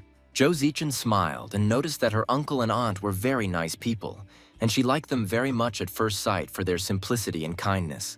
Mo Feng laughed in response, noticing that she was not embarrassed by anything and felt like a fish in water.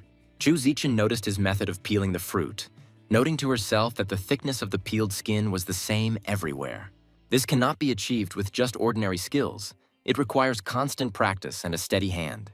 Mo Feng thought to himself that the taste was really good, and he nostalgically recalled the time he spent several years on Mars. Zhou Zichen finally decided to say that she actually came today to ask him for a favor. Mo Feng, with a sly smile, suggested that she might want him to take a part-time job as her shield from annoying admirers. Zhou Zichen was a little embarrassed, but she confirmed that she was Xu Xing's friend and they studied together. So, why not? Mo Feng, after some hesitation, then offered to hire him permanently in this capacity. The girl exclaimed in surprise, What? And looked at him in surprise, not believing her ears. Zhou Zichen replied to Mo Feng with a slight smile that she couldn't promise such a thing. But who knew what would happen in the future? She noticed that she had slipped up a bit in her conversation today, and it felt as if she was completely out of step with the rhythm of their conversation. Mo Feng laughed in response, saying that for him it was a trivial matter, and in the future he would only be happy to do something noble and useful. Zhou Zichen happily agreed to these conditions, shaking hands, and suddenly felt like having a little fun. Mo Feng thought about how, after experiencing all the ups and downs in his previous life, he was able to see Zhou Zichen again. He had long since lost the youthful stupidity and impulsiveness that were characteristic of his age. Meanwhile, Mo Xuqing listened anxiously to what was happening in the living room, noting that it was too quiet. She knew this was such a rare opportunity, and if he ruined it with his awkwardness, there might not be another chance. Deciding not to delay, she quietly left her room to at least take a peek at what was happening. Peeking around the corner, she was surprised to find her brother and Zhou Zichen seriously discussing some strategic analysis of their club's affairs. She froze in shock, not believing her eyes, and thought that it was all over, because their course of study was much more difficult than her brother's. She even wanted to turn away so as not to see this shame, but something made her continue watching. To her great surprise, contrary to all her expectations, her brother actually understood the curriculum of their genius club. He identified key points and found clues to solve the entire strategic matter so quickly that it seemed incredible. Zhou Zichen thought that since her younger sister had such talent, he too must not be deprived by nature. What's the matter? Is he wrong, or is the girl thinking about something else, something more important? The guy asked. That's right, she finally realized. That is, no, she wasn't thinking about anything else, and everything he said was absolutely correct. She answered his questions with embarrassment. Zhou Zichen decided to change the subject and asked if Mo Feng had heard about the recording of the Mars battlefield. Zhou Zichen noted with admiration that his actions on the Mars battlefield alone could be used as a real textbook. Someone from the journalism department filmed this video and posted it on the forum so he can find it himself and watch it carefully. Zhou Zichen advised him to pay close attention to the reaction, habits, and way of thinking of this mysterious expert. She added that human genes have a dominant heredity, and he too should not be much inferior. Mo Feng asked in surprise, "Didn't she just praise him, and it was so unexpected?" Zhou Zichen responded with a question, and whether it offended or embarrassed him, and if not, then he should take it as a compliment. She said that it was already late and she had to go home, and Mo Feng offered to walk her to the exit. After seeing her guest off, her mother cordially invited her to come again when she had free time, and Zhou Zichen nodded gratefully. Mo Xuqing looked at her brother reproachfully and whispered that his greatest sister had worked so hard to create such an opportunity for him. After Zhou Zichen left, his sister asked him if he really didn't understand anything about such things and why he didn't at least walk her home. Mo Feng calmly replied that time on the weekend was very precious, and he still wanted to play a game or two of Senki with his dad, which was much more important. The sister was indignant. What did Senki have to do with it at all? And reminded him that he didn't look so calm when he got drunk in Tianshun a few days ago. The sister attacked Feng, but she agreed to let him be her boyfriend. This is a huge success. Mo Feng chuckled and replied that what kind of boyfriend would he be? He would just act as a shield from time to time and would never be more than a friend. By the way, he noted, changing the subject, it looks like she's lost weight again. Her ribs will soon be visible, but she is still losing weight and not sparing herself, he said with concern. Mo Xuqing angrily demanded that they not change the topic and stop smiling so mischievously because it was irritating her. Does her brother understand his situation? She asked. The coastal tower is the first to meet the moon. Such is common sense and your unique chance. She arranged all this specifically to help him gain her favor and to make her his daughter-in-law in the future. Mo Feng hurried away, saying that he needed to go to class and said goodbye to his parents. His father looked after him thoughtfully, reflecting on the changes that had taken place. Usually he could deal him a crushing defeat blindly. This boy's chess maneuvers suddenly became so astonishing and dreamlike that she lost 3 games in a row. Usually he would freeze as soon as his mother started talking and couldn't utter a word. But now he listened to all her grumbling with a smile. Previously, 2 or 3 spoken words were enough to frighten my brother so that he could not answer anything. But today, it was as if he was possessed by the god of war. Now he destroys the source even before the war begins with just a couple of unsalted, insipid phrases, forcing her to shut up first. This sudden change in him was definitely due to love, the parents decided.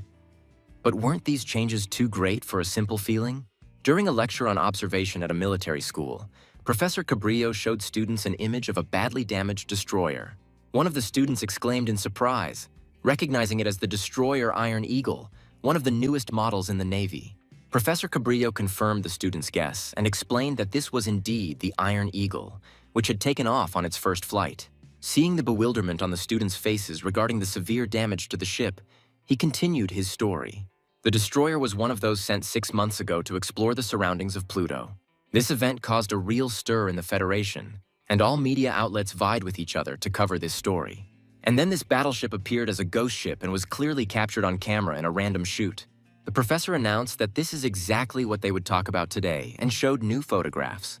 Mo Feng, who had been listening attentively to the lecture, was suddenly startled by a sudden realization.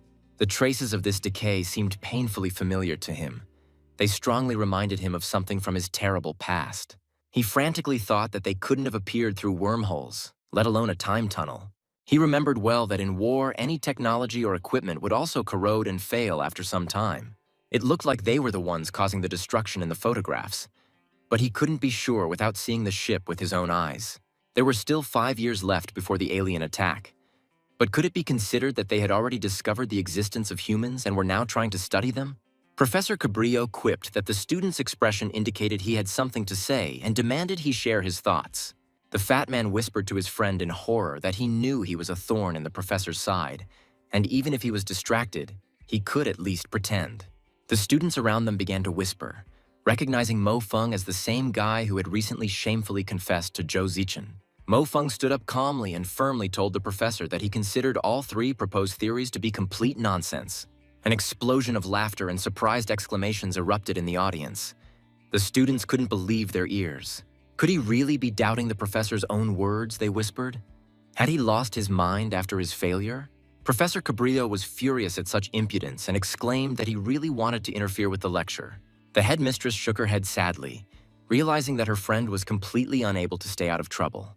Mo Feng began his speech by saying that although the primitive wormhole was destructive, the photograph showed signs of corrosion in the form. As for time tunnels, this is something from the realm of science fiction, and if this were the case, the degree of destruction of the hull would be greater. As you can see in picture number 6, the case even still has some performance and structural integrity, which contradicts the time-based theory. As for the mirage theory, it is more probable, but it is also incorrect, although it looks plausible at first glance. Professor Cabrillo noted with surprise that, based on various situations, the mirage theory actually appears to be the most plausible. He asked how Mo Feng himself explained this phenomenon. Mo Feng continued, pointing out important details that no one usually notices. Although it is impossible to say for sure, at least 99% of negative factors are present in this case. The professor listened to Mo Feng with admiration, noting to himself that his words seemed simple, but accurately pointed to the very essence of the problem. The student sarcastically remarked that Mo Feng shouldn't make people laugh. How could he know the complex theory of Regis's projection? The professor announced that he would return to this issue later, but now there is little time left, so it is time to move on to the next topic of the lecture. After the lecture, Professor Cabrillo approached Mo Feng and asked where he heard what he had just said in front of the entire audience. Mo Feng, in turn, asked the professor if he thought that some unknown creature lived on this ship. The professor responded irritably that the boy had only just begun to show his abilities and was again returning to empty fantasies. Mo Feng replied seriously that perhaps that was exactly how it was, but the professor advised him not to bother his head with these thoughts. Mo Feng looked thoughtfully after the professor, thinking that it was quite difficult for people to imagine an alien invasion. It is unknown where exactly the aliens came from in his timeline. Perhaps they created wormholes leading directly to the solar system. Is it possible that a greeting sent by humans to the universe once helped aliens determine the exact coordinates of the Earth and begin an invasion? The headman distracted him from his thoughts, telling him to calm down and not bother the professor with his theories. In the student dining hall of the Dragon Letters School, Fatso watched in amazement as his friend devoured enormous portions of food. He asked if his brother was still eating away his sorrows and warned that he could go broke on food. The village headman, who was sitting nearby, watched Mo Feng with interest and was surprised at how much he could fit in, since he ate 3 times as much. Mo Feng calmly explained that his training volume had simply tripled recently, and his body required a lot of calories. Mo Feng's gaze fell on Zhou Zichen, and he thoughtfully said her name to himself. Zichen, so it's her, he thought, watching the girl. Although she is only a third-year student, her authority at the School of Dragon Letters is very high among the students and teachers. She is said to be in the top 10 of the EM rankings in the entire Earth Federation and has over 2,000 points. Zhou Zichen politely asked if she could sit there, addressing Mo Feng and his friend. The students around them began to whisper, anticipating an interesting development, when Zhou Zichen headed straight for Mo Feng's table.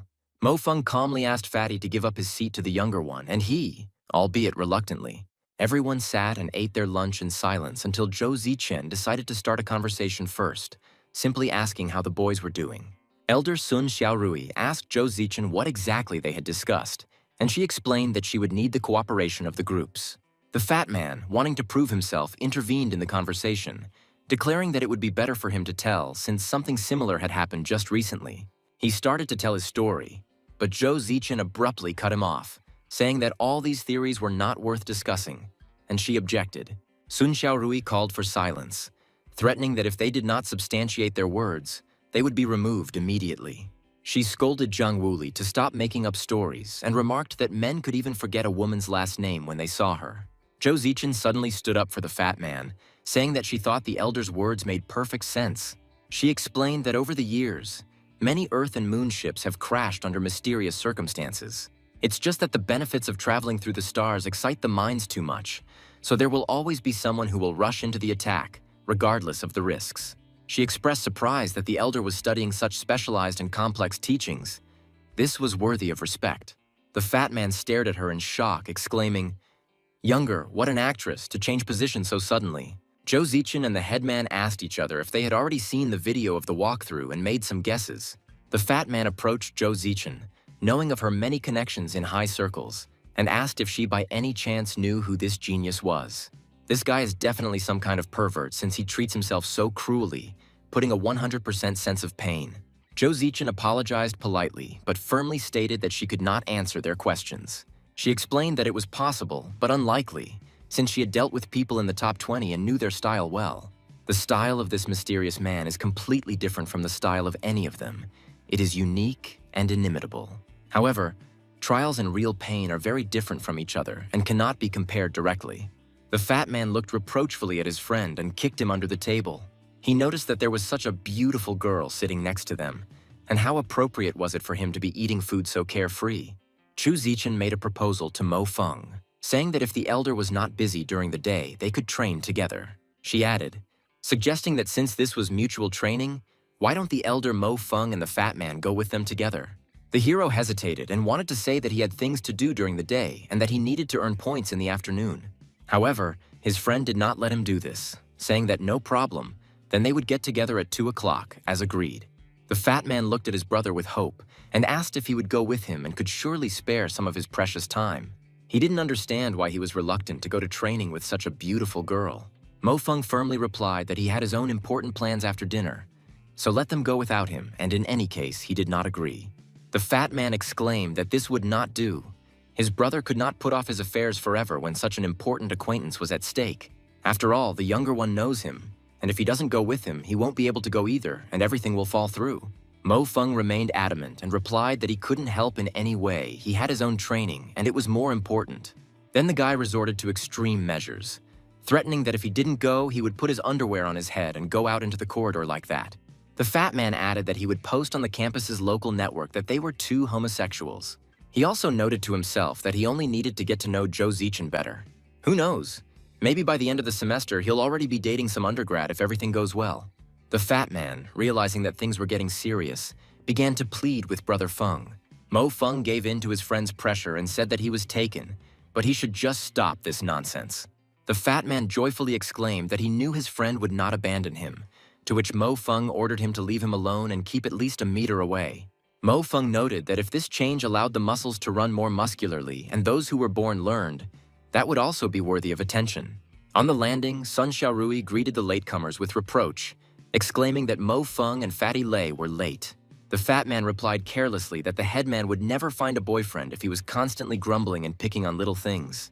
Zhou Zichen smiled and suggested that Senior Mo Feng and Senior Pan fire a few warm-up shots to get their muscles moving.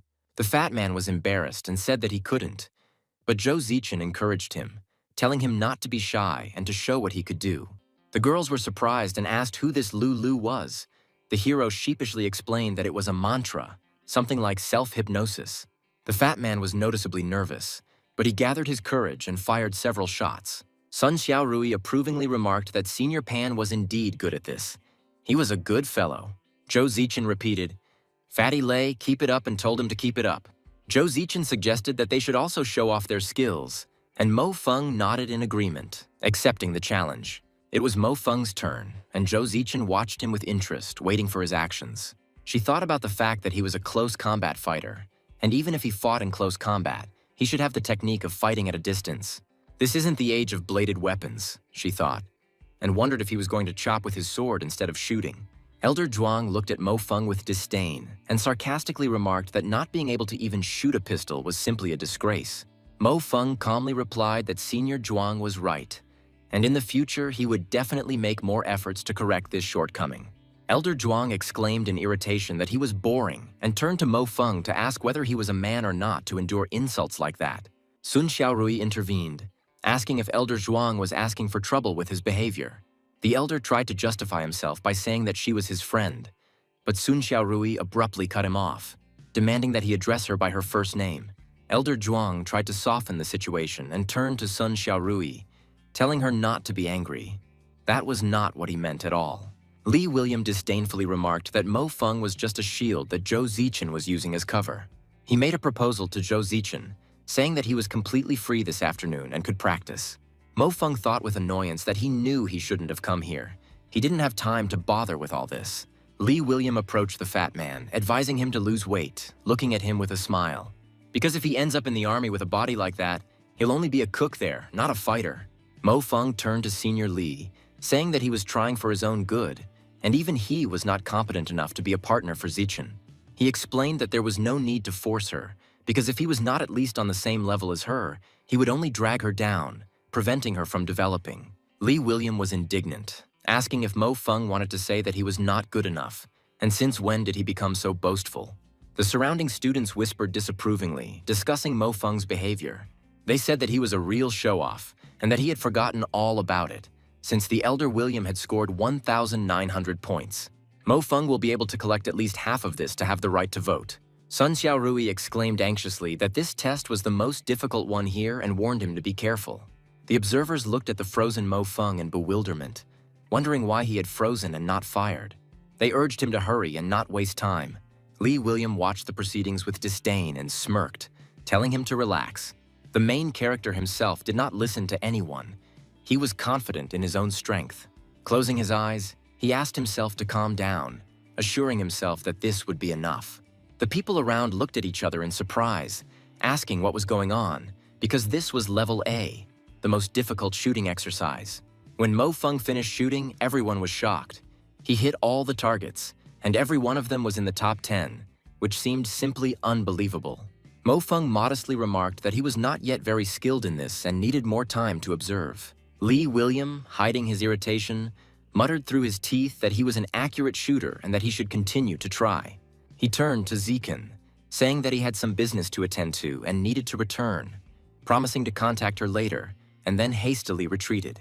Mo Feng thanked everyone for their support with a slight smile, saying that he would remember this praise for the rest of his life, no matter what it took. The village headman looked at Zichen with confusion, who smiled at everything the protagonist said. The fat man exclaimed with delight that now he would be his real brother, to which Mo Feng asked ironically, who was he before? The fat man honestly admitted that before he was just a man older than him, at whose expense one could treat oneself in the canteen. The fat man turned to his friend with hope, asking him if he didn't think he was completely stupid to teach him to shoot as well as he did. Mo Feng philosophically remarked that even if he was stupid, there would be very few people in this world who could be considered smart. He explained that this pinpoint shooting from an incorrect position and special effects was originally invented by the Fat Man himself. In the girls' dormitory of the Dragon Letter School, Zhou Zichen reflected on what had happened. At first, Mo Feng seemed like a frivolous and constantly worried person to her, especially in front of her, which caused irritation. But lately he has become so reserved and self-confident that it could not help but surprise. Mo Xiaoxing had previously complained to her about her brother's incompetence, but today's shooting showed something completely different. It was really because of his great hidden talent, she wondered. Although according to Mo Xiaoxing, he shouldn't be that good. His pistol shooting style today was unusually beautiful and elegant, as if he had been doing this all his life.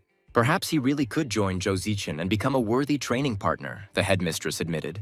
Mo Feng approached Sun Xiaorui with an unusual request.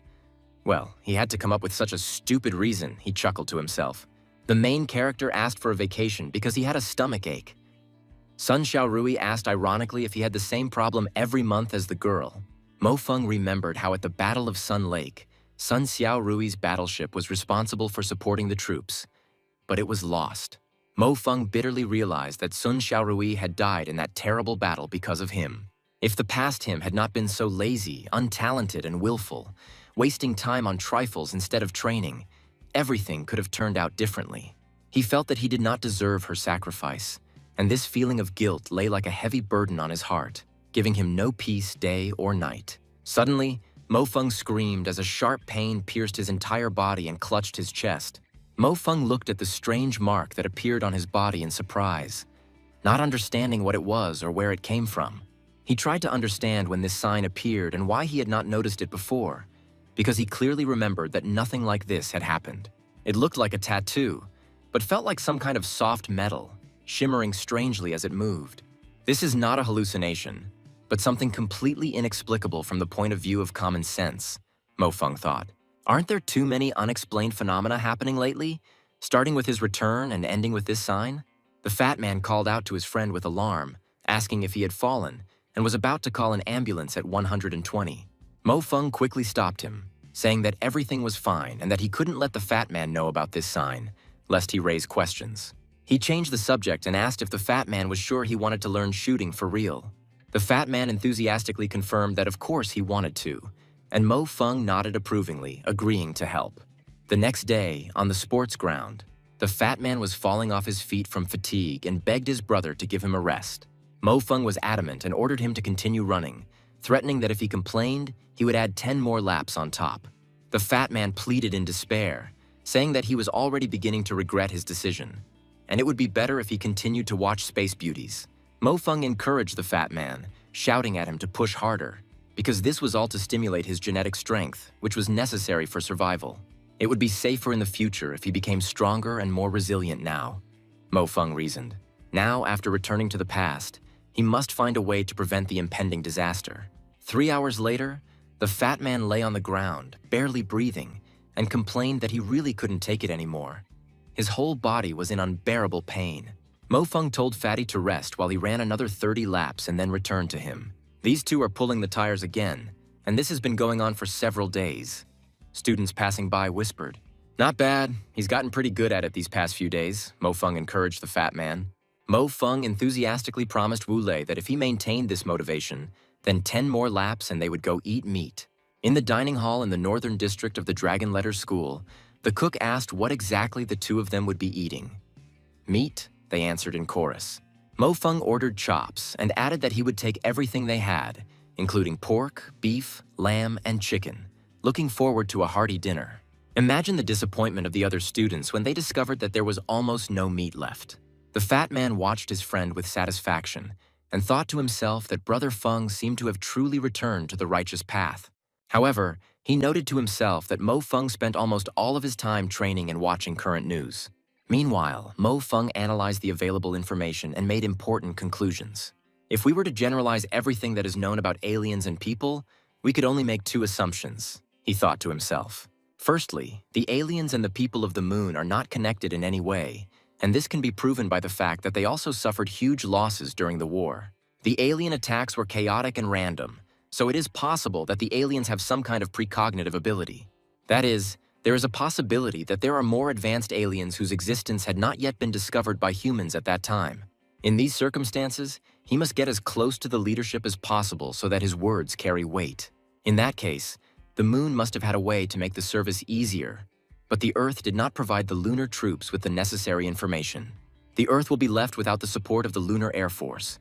Its army will be quickly destroyed by superior enemy forces. As for how they would diminish the affairs of the service, it was beyond his imagination. In this case, the moon and its troops will have access to information, and not to information received by the Earth's leadership. The situation is quite complex, and both of these assumptions have their own shortcomings and limitations that need to be taken into account. Mo Feng took a deep breath and thought that he needed to somehow let off all the steam and relieve the tension that had accumulated over the past few days. The fat man, noticing his friend's condition, with a sly smile offered to lend him his hard drive with photos or to search for something on the internet. Mo Feng was indignant, exclaiming what he was thinking about, and ordered him to finish eating quickly, because after eating they would be lifting weights. Mo Feng said that he would go to the EM building, and the guy could lie down and rest for now. The fat man groaned that he really couldn't take it anymore. He already had 458 points, Mo Feng thought as he headed towards the building. But he still needed to work hard to reach his goal. It was a voluntarily lively evening, he noted to himself as he entered the EM building and looked at his smartphone. In the EM battle simulator, a thrilling duel took place on the virtual battlefield in the city of Zhou Zichen. She was up against Andrew from the Pacific Military Academy, who was ranked 9th. The system announced the start of the EM total battle, and the fighters prepared for the fight. The shootout in the city was escalating with renewed vigor, and both participants were acknowledged gun experts. Zhou Zichen was strong in her sniping, and her surprise attacks could catch the enemy off guard at any moment. As for her opponent, Andrew, he was an excellent wielder of 2 pistols at the same time, creating a barrage of fire. As a true fan of North American cowboys, he chose a 9th-generation Eagle Promboy with impressive firepower. Despite its apparent simplicity, the Promboy Eagle had more significant firepower than the Hoban. It was the most popular pistol in North America and could even be called legendary among amateurs. Although Zhou Zichen was ranked higher than Andrew, the matches could not be determined solely by ranking. It was necessary to pay attention to the condition of the people, the situation during the battle, and a number of other situational factors. His pistols had too high a rate of fire, and Zhou Zichen knew that her situation could be extremely unfavorable. She frantically searched for a way out of the situation, realizing that something needed to change. At the critical moment, Zhou Zichen was annoyed to discover that she had run out of ammo and was defenseless against the enemy. However, she saw this as her chance to turn the tide of the fight if she could get closer. Just a little more, and everything could have ended in her defeat, which was to be expected from an opponent ranked 5th. But the enemy managed to get close enough and prepare for a counterattack without losing hope of victory. The girl exclaimed in surprise, asking where he was rushing to in such a hurry, and tried to increase the pressure, not giving him time to come to his senses. The spectators watched the fighter's every move with tension. Everyone actively supported Zhou Zichen, shouting her name and urging her not to give up. They were outraged that this Andrew was too cruel and did not give her a minute of respite. Andrew was really very strong. He attacked again and again. The girl did not have time to come to her senses. One such attack did land on the girl. She didn't have time to dodge, but she wasn't in a hurry to give up either. The crowd continued to stand and cheer, supporting Zhou Zichen. However, the protagonist was forced to admit that no matter how annoying it was, Zhou Zichen was about to lose this fight. Zhou Zichen did have some good swordsmanship skills in close combat, but she was facing Andrew, a true master of combat. At first glance, it might seem that he is not a fan of recognizing any particular weapon, but in fact, it is the opposite. With such skilled hands, it is much easier to focus on the weapon's features and take advantage of its advantages. It was obvious that he was unfamiliar with Zhou Zichen's sword technique. Most likely, he had studied and analyzed it well before the battle. Recently, the protagonist needed a textbook to teach Wu Lei how to shoot, and he decided to use battle footage as visual aid. In fact, he himself had learned some techniques from Wu Lei, but there were still some differences in their styles, and this had to be taken into account. He wondered, looking at the inscription, how the level designers came up with such a strange name. While each level has its own unique features, this name is certainly not flattering and even frightening. An atmosphere of intense work reigned in the dormitory of the journalism faculty of the Draconian Letters School. Marco Polo observed the coordinated actions of his comrades. The 12th group was resting, while the 13th was taking over. All these commands were carried out without delay, as if during a military exercise. According to Marco Polo's analysis, the mysterious man was bound to appear again, and he had no doubt in his conclusions. He reasoned that if this guy just wanted to become famous, he would have announced his achievement on every possible platform long ago. Since he didn't do this, it means that he either doesn't care about fame at all, or he is deliberately hiding his true powers. It is for this reason that Marco Polo organized constant surveillance of all popular areas and exercises. He explained to his comrades that as soon as someone entered one of these exercises, their observation points immediately began recording. Suddenly, a familiar name appeared on the screen: dizziness. Marco Polo wondered if this wasn't the same low-level exercise that only beginners taking their first steps were interested in. Why is this student taking it anonymously if there is nothing to hide? Although there were plenty of anonymous students with a similar build, so one could not be 100% sure. Paired Hubens, he read the name of the pistols the hero had chosen. What kind of drug addiction was he planning this time? Marco Polo was surprised. This guy had compacted the Hubens so much that it was beyond normal logic.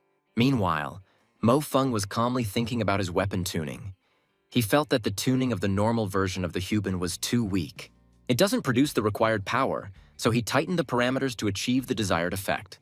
This way, he could deal damage continuously without wasting precious time reloading, he explained to himself. Observers in the studio commented with horror that the recoil would be so monstrous that the shooter would be thrown back immediately after the first shot. It can't be. His tuning method is not at all ordinary. Marco Polo was surprised, watching what was happening on the screen. Of course, for an expert this is a common thing, but you still need to reach this level of skill and have the appropriate training. Marco Polo made an important request to the teacher Saipan to start a live broadcast to the school. Marco Polo began to fervently convince his teacher that he simply did not trust his professional intuition, but that he was absolutely confident in himself. Teacher Saipan agreed to give him a chance, but sternly warned that if the broadcast was boring and uninteresting, he would give him a C-. The live broadcast began, and the presenter solemnly announced that a spectacular battle from a student was now on air. However, seeing that something boring and dizzying was being broadcast, viewers were outraged, asking what the hell was this? The audience thought they would be watching a fight between some famous stars. But this was apparently just a bad joke, they commented with disappointment. This guy even pretends that the writer is tuning his instruments, a real show-off. They laughed at Marco Polo. Judging by his tuning method, he was quite experienced, the girls admitted, noticing Mo Feng's confident and polished movements. The mentor was furious that the stranger had chosen to go through dizziness and mentally cursed him. The broadcast had already begun, and there was absolutely nowhere to retreat, no matter how much he regretted his rash decision. Viewers began to leave the show one by one, believing that it was just boring basics and that they would rather go watch an interesting film in the dorm. Zhou Zichen regretfully thought that their views were too superficial. They don't see the full depth of what's happening, and therefore won't appreciate his brilliant plan. Time was flying by, and the numbers on the phone screen were flashing, counting down the last seconds until the real action began. The audience continued to yawn and complain of boredom, claiming that nothing unusual was happening. Marco Polo was terrified that his dream of an A+ would be shattered by this failure, and everything was not going according to plan. At this moment, Zhou Zichen, who was watching the broadcast with her friend, suddenly spoke to her excitedly.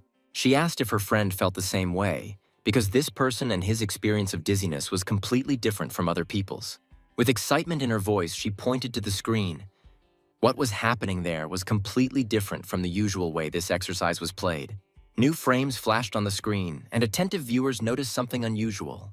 Judging by the fighter's movements, he was already a first-class marksman, and this was becoming obvious even to newcomers. Meanwhile, Mo Feng was carefully analyzing the situation at the level. Zhu Zichen noted to herself that at 100% difficulty, there should only be 2 shooters here, and there shouldn't be any camouflage effect. The appearance of camouflaged shooters greatly irritated the hero, but he understood that he could not waste time on them now. Everyone understood that they needed to focus on the main goal of the passage. Time was running out, and the audience gradually began to show interest in what was happening. Some were already rejoicing, noting the fighter's rather accurate and confident shooting. But the enemy was no slouch either. His laser beams also hit the target right on target. However, for those who were expecting a truly spectacular spectacle, it still wasn't impressive enough. No matter how much they checked the system settings, it became obvious that this was definitely not ordinary dizziness, but something else. Although the level's name matched the standard one, even experienced observers noted that the difficulty of what was happening seemed terrifying. It wasn't just about accurate shooting and high precision. This fighter managed to maintain a frightening hit rate despite having to constantly adjust to speed. Suddenly, a new obstacle appeared on the screen. The hostage was a figure that could not be attacked under any circumstances. Jo Zichin, watching the scene unfold, admitted to herself that she might have been able to react properly, but her pace would have slowed down. This situation was a real headache, since even stopping for a rest led to a dead end. Someone from the audience noticed that this guy was quite lively and had high shooting accuracy. Another viewer noticed that Sun Xiaorui and Jo Zichin were also watching the proceedings with particular interest. A dash of 6 or 7 meters should have given him the opportunity to rest and catch his breath. But this man had no intention of stopping. The next wave of enemies is already approaching, and he's not even out of breath. Jo Zichin was amazed by his incredible endurance and wondered if he even had a human body and whether he needed rest. Something happened then that made everyone freeze in complete amazement. Someone in the audience exclaimed in shock, not believing their eyes, recognizing the weapon that appeared on the screen. The guy left it for the very end so as not to use it immediately in vain. He decided to run away at a distance so as not to shoot his powerful weapon at point-blank range. The girls, who were watching the main character the whole time, could not understand what kind of shooting technique this was. It was an 8-barrel, high-explosive fragmentation large-caliber machine gun, the Patu Raptor. It possessed the highest firepower in the entire Earth Federation. Only elite special forces units use such weapons. Something so incredible unfolded on the screen that the audience was completely speechless. One of them exclaimed in complete amazement that this was definitely not just simple dizziness, but some kind of hellish meat grinder created for torture.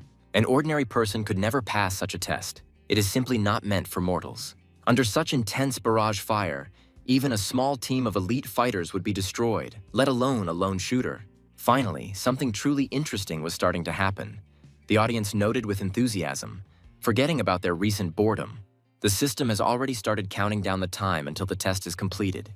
Frisbee flying targets fell from the sky, and if they were not hit before they hit the ground, the test was immediately counted as failed.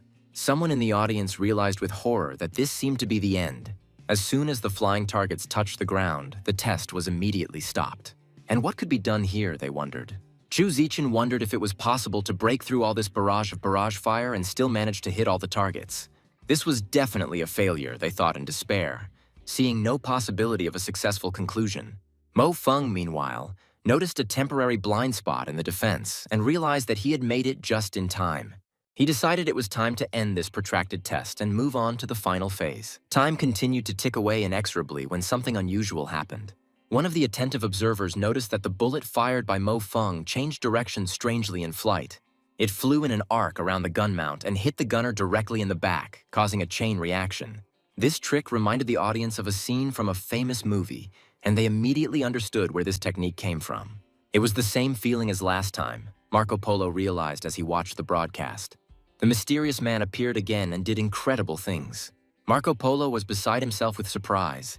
His mouth was open and his eyes were wide open. At the North American school, spectators commented on the proceedings, noting that the test required rapid fire. Of course, the expert was able to get through the madness that just happened on the screen. But with the appearance of so many flying targets immediately after, the human spirit will simply be broken by the ruthless machine. What can I say about a person? Something like this would bother even the most resilient robot, which was not designed for such overloads. Mo Feng continued his incredible shooting, methodically destroying one target after another. 8 more, 3 more, and the last one, he counted to himself without slowing down. When the last target was hit, he breathed a sigh of relief and thought that it was a miracle he hadn't gone blind from all those bright rays. He was again amazed that the level designer had no conscience at all to create such a test. But the task was completed. The system recorded the elapsed time as 1 minute 58 seconds. A message appeared on the screen congratulating you on activating the hidden success and achieving 100% difficulty. Mo Feng successfully completed the test at 120% difficulty, achieving the target grade of S++ rank. 120% difficulty. Does such a monstrous scale even exist in EM exercises, they wondered. Jo Zichin watched what was happening and realized that this was something amazing. The head woman admitted to herself that the part that came at the end was clearly beyond her strength and capabilities. There was such a monster in this world now, and the thought made me feel both terrified and awe-inspired at the same time.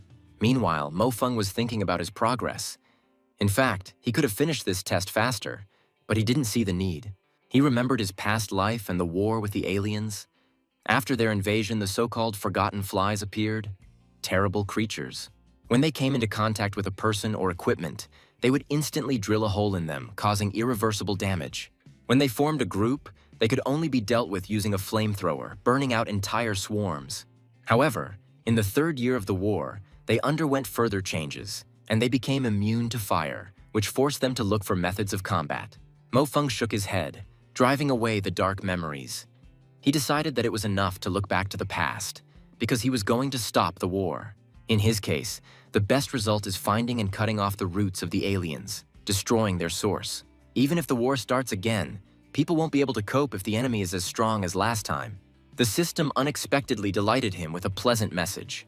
Mo Feng had been awarded a whopping 300 points for completing the hidden level. He was glad that he had tried a little harder and that the extra points had come naturally, which was a great motivation to continue in the same spirit. He had to run, dinner was urgent, and he deserved a good portion of food today. It's time to treat yourself to something tasty after a grueling ordeal. At the cavalry school, Principal Morris was holding a meeting at a large table. He began to say that he was quite satisfied with the school team selected this time when an excited subordinate burst into the office. He said that the rector needed to see this urgently, interrupting an important discussion. Someone present was indignant that this man was a complete idiot and that it was very impolite to interrupt an important meeting like that without a reason. But when the recording of the S++ ranks appeared on the screen, everyone fell silent. Could it really be a fake? How could there be such a rating, they wondered. In a strategic laboratory in Central Europe, Dr. Calliston was conducting his research when he received a visitor. The doctor replied sharply that he didn't care who was in front of him and hoped that he really had something important. Otherwise, he would have to pay for wasting his time. The doctor clarified what exactly he was referring to. Autonomous shooting. At this time, the identity of this person has not yet been established, but they have already connected all their connections on the moon and Earth to search for him. Meanwhile, the fat man was in his room, engrossed in his Lulu figurine. He exclaimed that today he would pierce everyone with love, waving a toy gun. The protagonist was surprised that he really liked her that much and asked if he had even completed his training quotas for today. The fat man replied nonchalantly that he had done it and that it had not been that difficult. He added that his interlocutor simply had no taste and therefore did not understand the world of anime and figurines. Mo Feng watched his friend and thought that Zhang Wulei was quite talented, even too talented. The technical tasks he set for him were far from easy, but he always managed to complete them on time. The next morning, the training continued with renewed vigor. Mo Feng encouraging the fat man, urging him to get up faster. During training, the main character told his friend to run more actively, assuring him that he would succeed. The fat man tried his best while his friend helped him in every possible way, including holding the barbell. When the training was finally over, he announced that it was powerful. It was time to finish and go have breakfast. In the cafeteria, one of the students ironically remarked that they were literally the reincarnation of a hungry Lao. They had eaten so much. Mo Feng turned to the fat man, noticing that he had already fully adapted to the previous volume of training, so it was time to increase it. The fat man asked in horror if his brother was joking, propping his chin up with his hand. The protagonist confirmed that they were indeed going to participate in the EM competition. Sun Xiaorui, who had come over, intervened in the conversation, saying that Fatty was simply too lazy, but that this could be corrected. The guy tried to laugh it off, saying that the headmistress was indeed a person with a big heart, but that he just shouldn't pay attention to her. The EM system has its own gradations, and the first starts with 500 points, the second with 800. The next distinction is at 1,600, and then comes the truly highest class, which includes their youngest, Sun Xiaorui. Sun Xiaorui promised Fatty that if he participated in the next EM competition, she would give him a Lulu figurine. The fat man gasped when he learned about the Galaxy series, which was released in a print run of only 99 copies worldwide. He couldn't believe that Sun Xiaorui could get his hands on such a rare item. The fat man's expression immediately changed, and he fervently assured the headman that the headman could be sure that the task would be completed at any cost. The girl said to hurry up and eat because Professor Zhou Yuge's tactical analysis class was about to start, and she couldn't be late. There was an unusual excitement in the auditorium of the Draconian Letters Military School. The professor was surprised to notice that two students were again in the back rows, apparently trying to take a nap during the lecture. However, today, quite a lot of people came to class, which was rare for an ordinary day. The fat man explained that the teacher was telling quite interesting things today, so it had become difficult to even fall asleep during his lectures. The students looked at each other in bewilderment, noticing the professor's unusual behavior. The professor enthusiastically announced that yesterday a real god had appeared in EM, and this event had shaken the entire system. He enthusiastically informed the students that in today's lesson they would be analyzing yesterday's performance of this god. Laughter and exclamations of disbelief erupted in the audience, and students asked what kind of god this was. The professor was surprised by their ignorance and explained that yesterday at EM they received an S++ grade, which everyone was talking about. The students were outraged at how they could even get an S++ grade and assumed it was a prank or someone's stupid joke. The professor noted that some students might have already seen this and had been unable to sleep well the previous night due to the impressions. But if someone hasn't seen it yet, that's okay. They'll watch it again together. A recording appeared on the screen and the professor continued his commentary. Even after watching the footage many times, he still experiences horrific shock from what he saw. The professor asked Sun Xiaorui what she thought about this. Sun Xiaorui replied that she was in the EM building yesterday and saw the live broadcast with her own eyes. But there were some things she couldn't explain. The professor approached Zhuangzhe with the same question. Zhuangzhe admitted that he had watched the recording 56 times and was about to lose confidence in himself. The fighter seemed so incredible to him. The professor noticed that the two students he had just interviewed had more than 1,600 points in EM. There were gasps of surprise in the audience. The students couldn't believe that people with such results existed. The professor announced that he would now allow himself to analyze everything from God's point of view and asked the students to listen carefully. The professor began a detailed analysis of shooting techniques. An accurate assessment of suppression occurs before the object moves. This is quite easy for an experienced fighter to do with one object. But when there are 10 of them at once, each with its own unique trajectory, it is more difficult. He asked who among those present could do this and suggested a show of hands. Then he made the task more difficult, and if you add interference in the form of sniper shots from behind, constantly changing position. The professor then suggested looking at hand position, shooting training, movements, and body adjustments. The students were amazed at how much detail there was in just one small moment, and now they realized how powerful it was. The professor continued his analysis, paying attention to how the fighter changed the flow lines, achieving maximum space savings. He assumed it was Vizh's enhanced combination fire, and although he wasn't entirely sure, it looked like the fighter had borrowed that particular method. The time required for a bullet to fly for a certain period of time can be defined as within a fixed range. This is Vizh's theory of shooting, and although it does not allow for such a large coverage of space, this man created an improved version of it. But the difficulty lies in the training itself, in how to force the body to adapt to these changes without bad consequences. However, the hit rate with these changes still remains at an exorbitant level. It became obvious that this greatly interested the fat man as a researcher. The protagonist thought that if he continued to be so engrossed in analysis, he would definitely wake up much earlier than usual. Next, the conversation turned to arc shooting, which countless people are crazy about.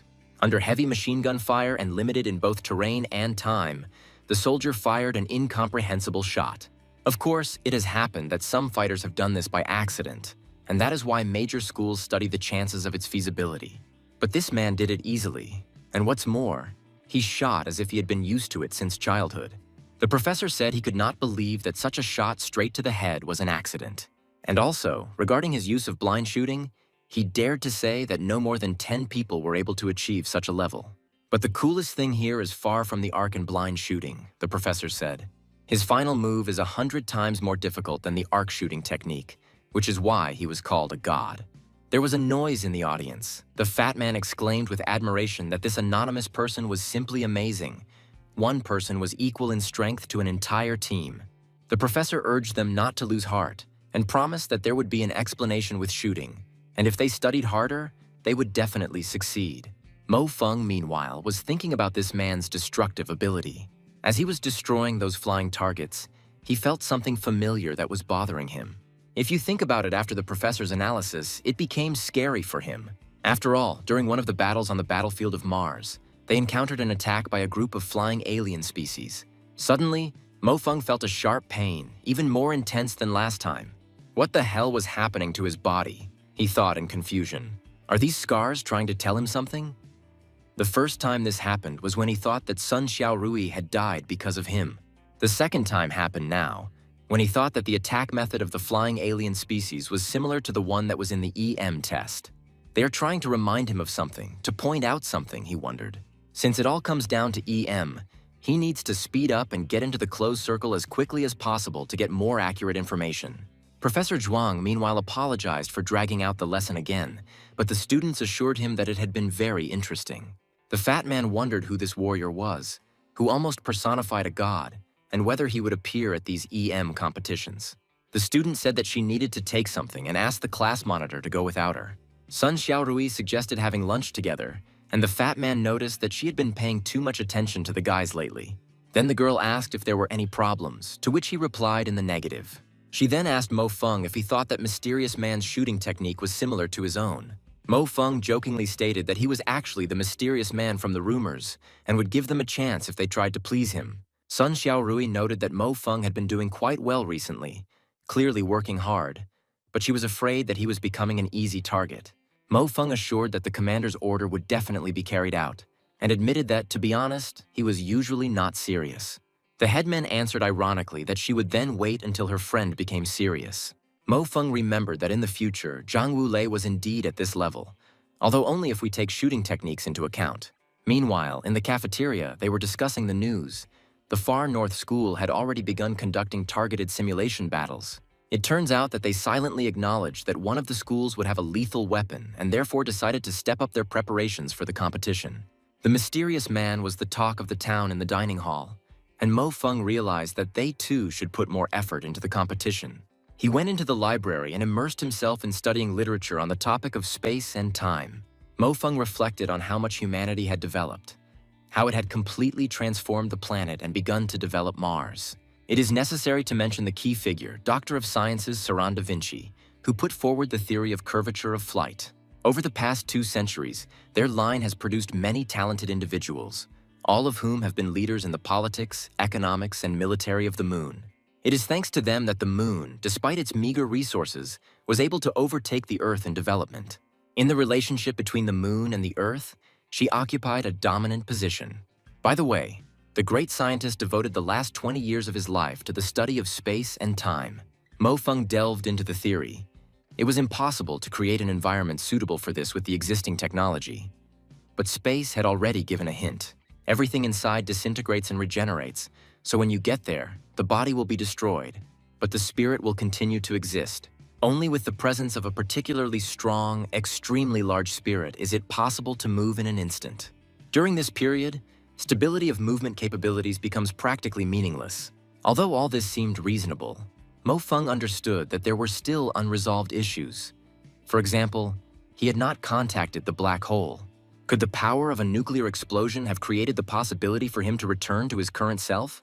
At that time, he was very shocked by his failure in love, so everything here is logical. What has disappeared cannot appear again. Let's say he died in that time and space, so he was not resurrected.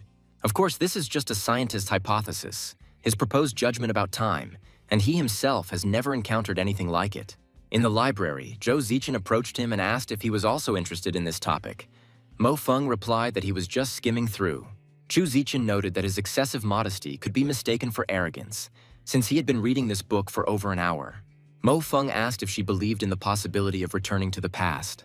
Zhou Zichen replied that she preferred to look to the future instead of thinking about the past. By the way, she added, she heard from Sun Xiaorui's sister that he was also going to participate in the EM competition. She invited him to practice this weekend and asked if he would like to join. Mo Feng wondered if he should still be acting as a cover, and what was the purpose of this invitation all of a sudden. Zhou Zichen explained that this was a request to her own, and not long ago she had caused him trouble, so she wanted to make amends.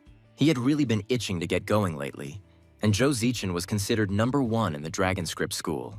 Mo Feng continued his exploration that night, but he found nothing else the entire night. It seemed to him more and more that the defeat from the aliens was connected with the betrayal of people.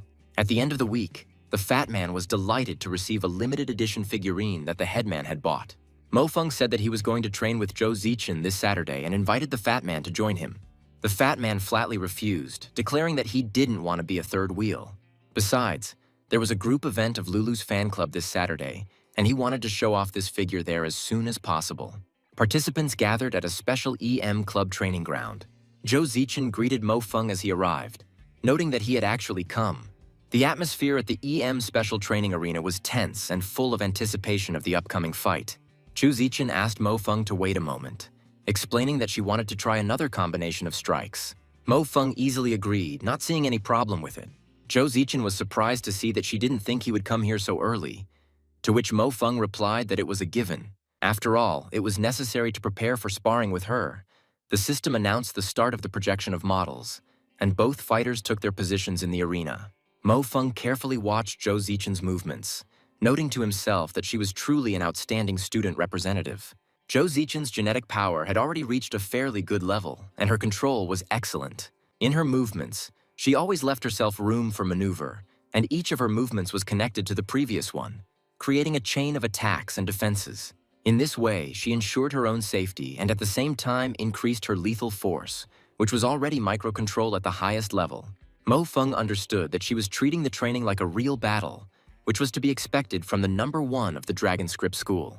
Zhou Zichen, in turn, felt that Mo Feng could see right through her, as if he could read all her intentions. She noticed that he was pretending to be a pig to eat the tiger. In other words, he deliberately behaved stupidly in order to confuse the enemy and achieve victory. Mo Xueqing was right when she said that it was impossible for her brother to be so careless. Mo Feng asked in response whether it was bad and asked her opinion. Zhou Zichen warned that if you pretend for too long, you might forget your true tiger nature and lose yourself. She announced that she would conduct targeted joint training with Mo Feng before the EM competition. She expressed confidence that if he tried hard with his shooting, he would have every chance of making it to the second round. She then proposed an official match of 3 rounds, best of 2 wins. Mo Feng agreed and asked if she was sure, warning her that he always fought seriously, so there was no need to blame him for the consequences later. Mo Feng added that the only blow he had to endure with difficulty was the failure of his first confession. He offered a small bet that if he won, she would come to their house for dinner the next day, adding that his mother had been pestering him since her last visit. Zhou Zichen was surprised that that was all, and asked ironically if she was planning to become his girlfriend if he won. She replied that she wouldn't mind trying her uncle's cooking again and would make an allowance. If Mo Feng wins at least 1 round, he'll be considered a winner. But if he loses all 3, he'll continue to be her shield for a while. In the arena, Zhou Zichen offered Mo Feng any weapon he wanted, stating that she didn't care. Mo Feng thought about the fact that the training weapons were not sharpened, but even so, they could still pose a significant danger. It's still better not to take a weapon, even if it's blunt. Since he was easy to get into trouble with, the protagonist thought it was the right decision. However, despite the decision he had made, the guy hesitated for a while, wondering if he was doing the right thing by fighting the girl. However, he still thought it over and announced that he would fight with his bare hands. Zhou Zichen defiantly replied that she understood and heard him. The girl was already ready to see where he got such confidence and arrogance from. She looked at her opponent today with a look full of hatred and severity. While the main character simply stood there, a powerful heat emanated from the girl. The fight began with a swift attack from Zhou Zichen. She used her signature technique, trying to seize the initiative from the first seconds and suppress her opponent with a series of quick strikes. Mo Feng, however, dodged her attacks with astonishing ease. He moved as if he knew her every move in advance. Even though she made sharp turns, Zhou Zichen was surprised to find that her attacks were ineffective, while Mo Feng's counterattacks were becoming increasingly dangerous. The first round ended with Mo Feng winning. Zhou Zichen couldn't believe she lost so quickly, but she pulled herself together. She knew that Mo Feng was truly strong, and her previous suspicions were confirmed. He was hiding his true abilities. The second round began with even more aggressive attacks from Zhou Zichen. She decided not to leave Mo Feng a second to think, attacking with a continuous stream of blows. Mo Feng, however, remained calm and collected, as if he was not in the heat of battle, but on a stroll. He used minimal movements to dodge, conserving energy and waiting for the right moment to counterattack. The score was now 2-0 in Mo Feng's favor, and Zhou Zichen rose from the floor, feeling a mixture of disappointment and respect for her opponent. Zhou Zichen had never felt anything like this before and couldn't even understand why she was losing to someone like Mo Feng. The moment he grabbed her leg, she had a strange sensation as if her opponent had disappeared, dissolved into space. Zhou Zichen admitted to herself that she had never been in such a humiliating situation before, and it caused her great inner turmoil. But she couldn't help but admit the obvious fact that Mo Feng was currently better than her in actual combat, and it was hard to dispute that. She replied that Elder Mo Feng had hidden his true abilities well all this time, pretending to be a simpleton.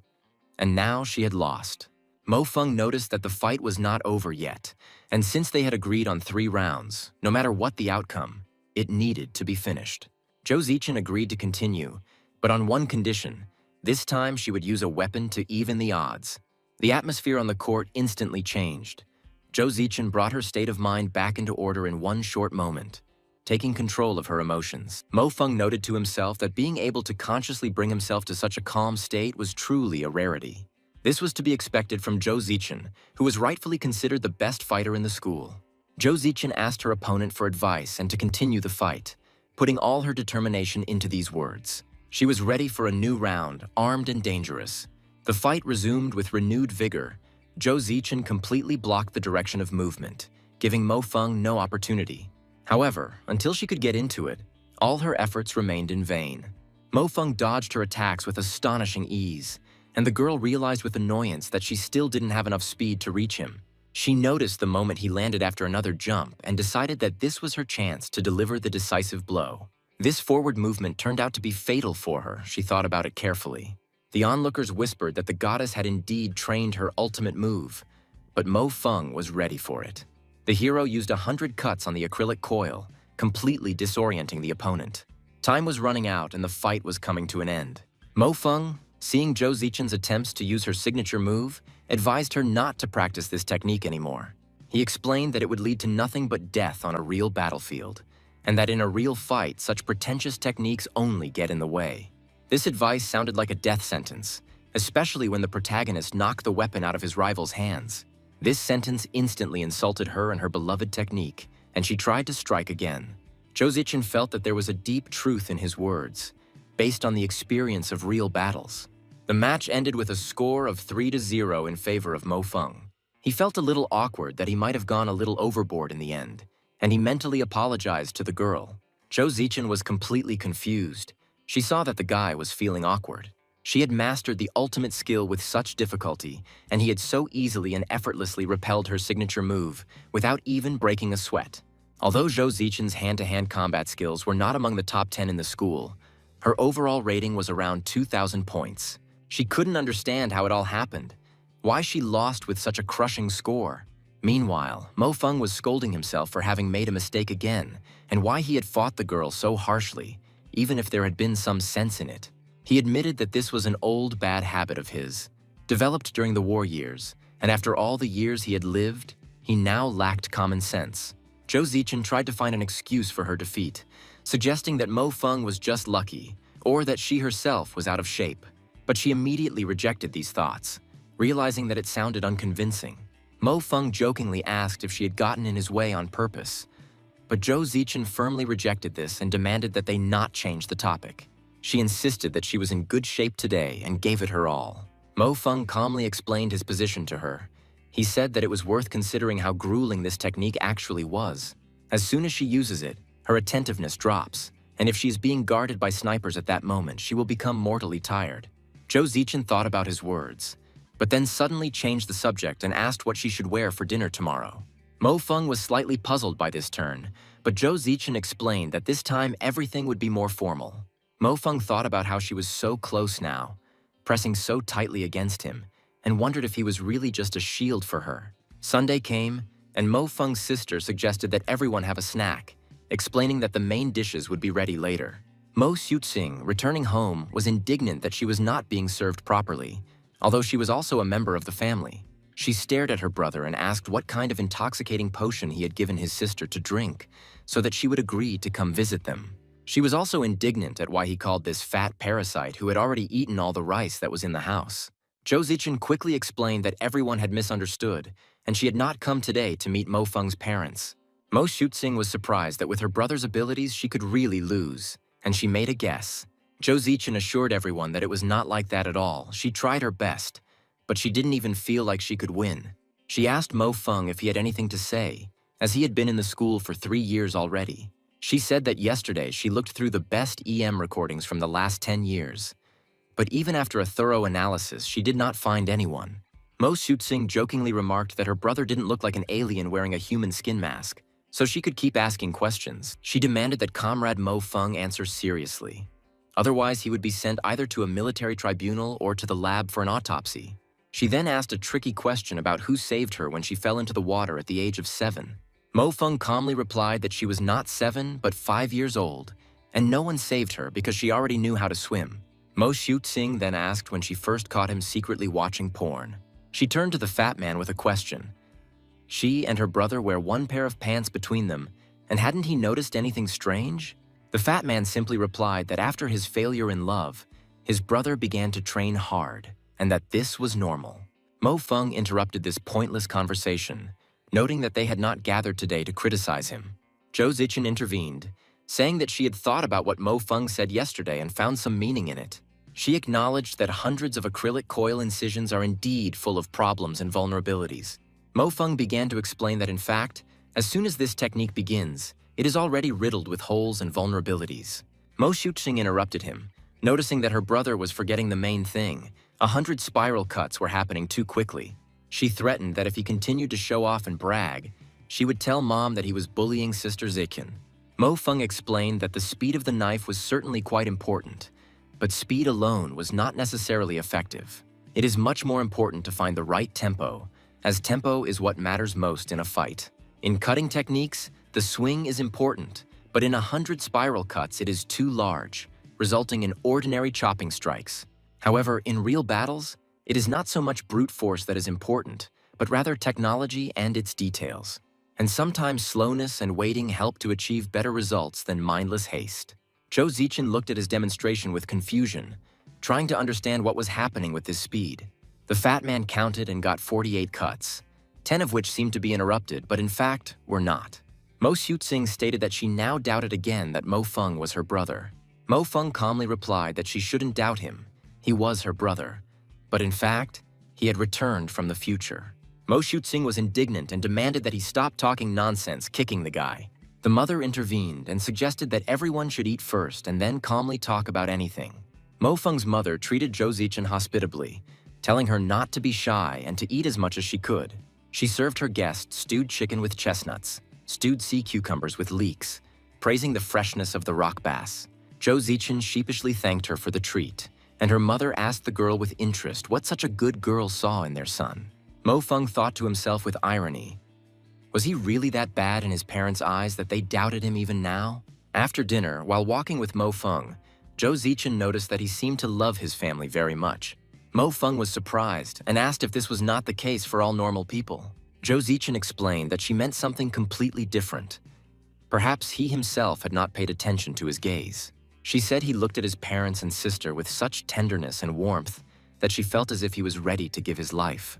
It was not the look of a bright young guy, but rather of a mature man who had experienced a lot in this life. Previously, on the contrary, he was characterized by youth, and he was a real prankster, sometimes even behaving very strangely in her presence. Zhou Zichen suggested that perhaps this was his way of expressing himself, and he behaved differently depending on the situation. Mo Feng was surprised and asked if this was serious. He wondered if girls liked this. Zhou Zichen thanked him for his warm welcome and said that she would see him next week. Mo Feng said goodbye and thought about his own business, awkwardly waving his hand after the departing car. Now that he thinks about it, he feels like Zhou Zichen's refusal in his previous life was the right thing to do. Left alone, Zhou Zichen thought about Mo Feng recently. His smile always had a trace of inexpressible sadness. Mo Feng, meanwhile, was thinking that although Zhou Zichen was inevitably attracted to him, he had to restrain himself now. He didn't want to cause more pain to those around him, and even if it couldn't be avoided, he would look at this world with a smile. Meanwhile, in the Central Intelligence Agency of the Earth Federation and in the meeting room of the EM Organizing Committee, passions were running high. Some of those present expressed outrage at the new selection rules, asking what they even meant. Another participant in the meeting called for an end to the shifting of blame and suggested getting down to business instead of empty accusations. General Marshall called everyone to order, reminding everyone that Luna had a very good reason for this, a plan to appoint the best fighters. This is an epical step for all of humanity, and the desire to block it is completely understandable. Although modifications were discovered on the Moon and Earth simultaneously, due to its radical nature, the Moon achieved greater results. General Guyu remarked that to face the truth, They had no escape route, and they had to discuss the most important thing now. He proposed using a new selection method, since abilities are much more important than the EM score. General Rodlin countered that General Guyu's words were not supported by anything and that the progress in Asia was not entirely satisfactory. General Guyu called for a general consensus that the old method, which had no results, could not be used. After the meeting, the adjutant asked the general why he had not shown that recording. Then his words would have been a little more convincing. The general replied that today he needed protection, not exposure, and even if he showed it, the tension would not decrease. He leaves the decisive question for later, yet this young man gives the Earth hope, albeit small, but still. But will this top-class expert, capable of going up against Luna, be able to break out of the encirclement? It's hard to say where this boy will go, but a rising star is hard to hold back, and the plan seems perfect. However, the general still thought that among the 4 people there should be at least one talent from Earth. This was a problem that needed to be solved. A new week has begun, and the details of the EM competition have been announced. God was about to pull back the curtain, and this year's finale was held on the moon.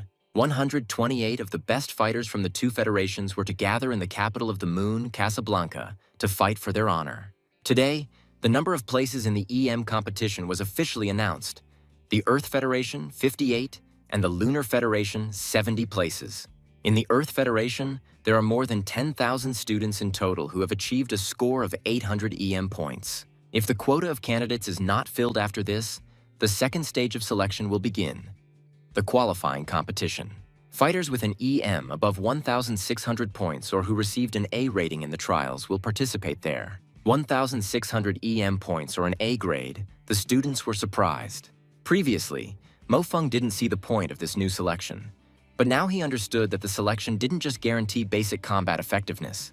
There are fighters who are extremely strong in one particular discipline, and the new selection allows us to identify them.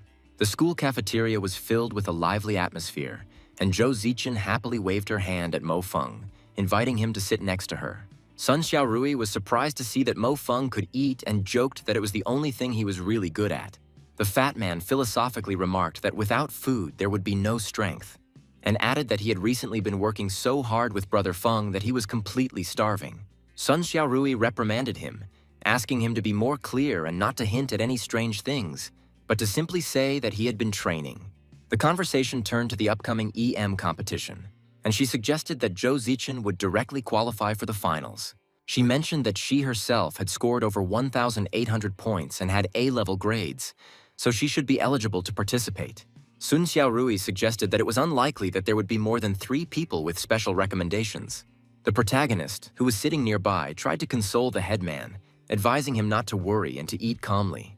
Mofeng remembered that in his previous life, Sun Xiaorui had performed brilliantly in the EM competition, breaking through all the obstacles. The girl noticed Mofeng's strange look, as if he was looking at her as if she was dying, and asked her not to be upset. She consoled her friend by saying that although she might not be able to qualify this time, she was able to achieve high scores and realize her potential. Zhou Zichen supported her, noting that Sister Xiaorui's words made sense, and with Mofeng's strength, he would definitely have a chance. Zhou Zichen explained that they had sparred over the weekend, and that Elder Mofeng had extraordinary close combat skills. Mofeng suddenly announced that he was actually planning to become the winner of the EM competition.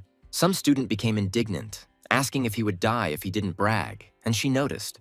She advised Xiaorui to just forget about him, because this guy should take care of himself. Wu Yiming turned to Sun Xiaorui, begging her to pay attention to him before he committed suicide out of grief. Sun Xiaorui urged everyone to stop causing trouble and turned to Wu Yiming, saying that she was giving him a chance. If he can get to the finals, she will become his girlfriend. Wu Yiming exclaimed that he stopped at 1,560 points.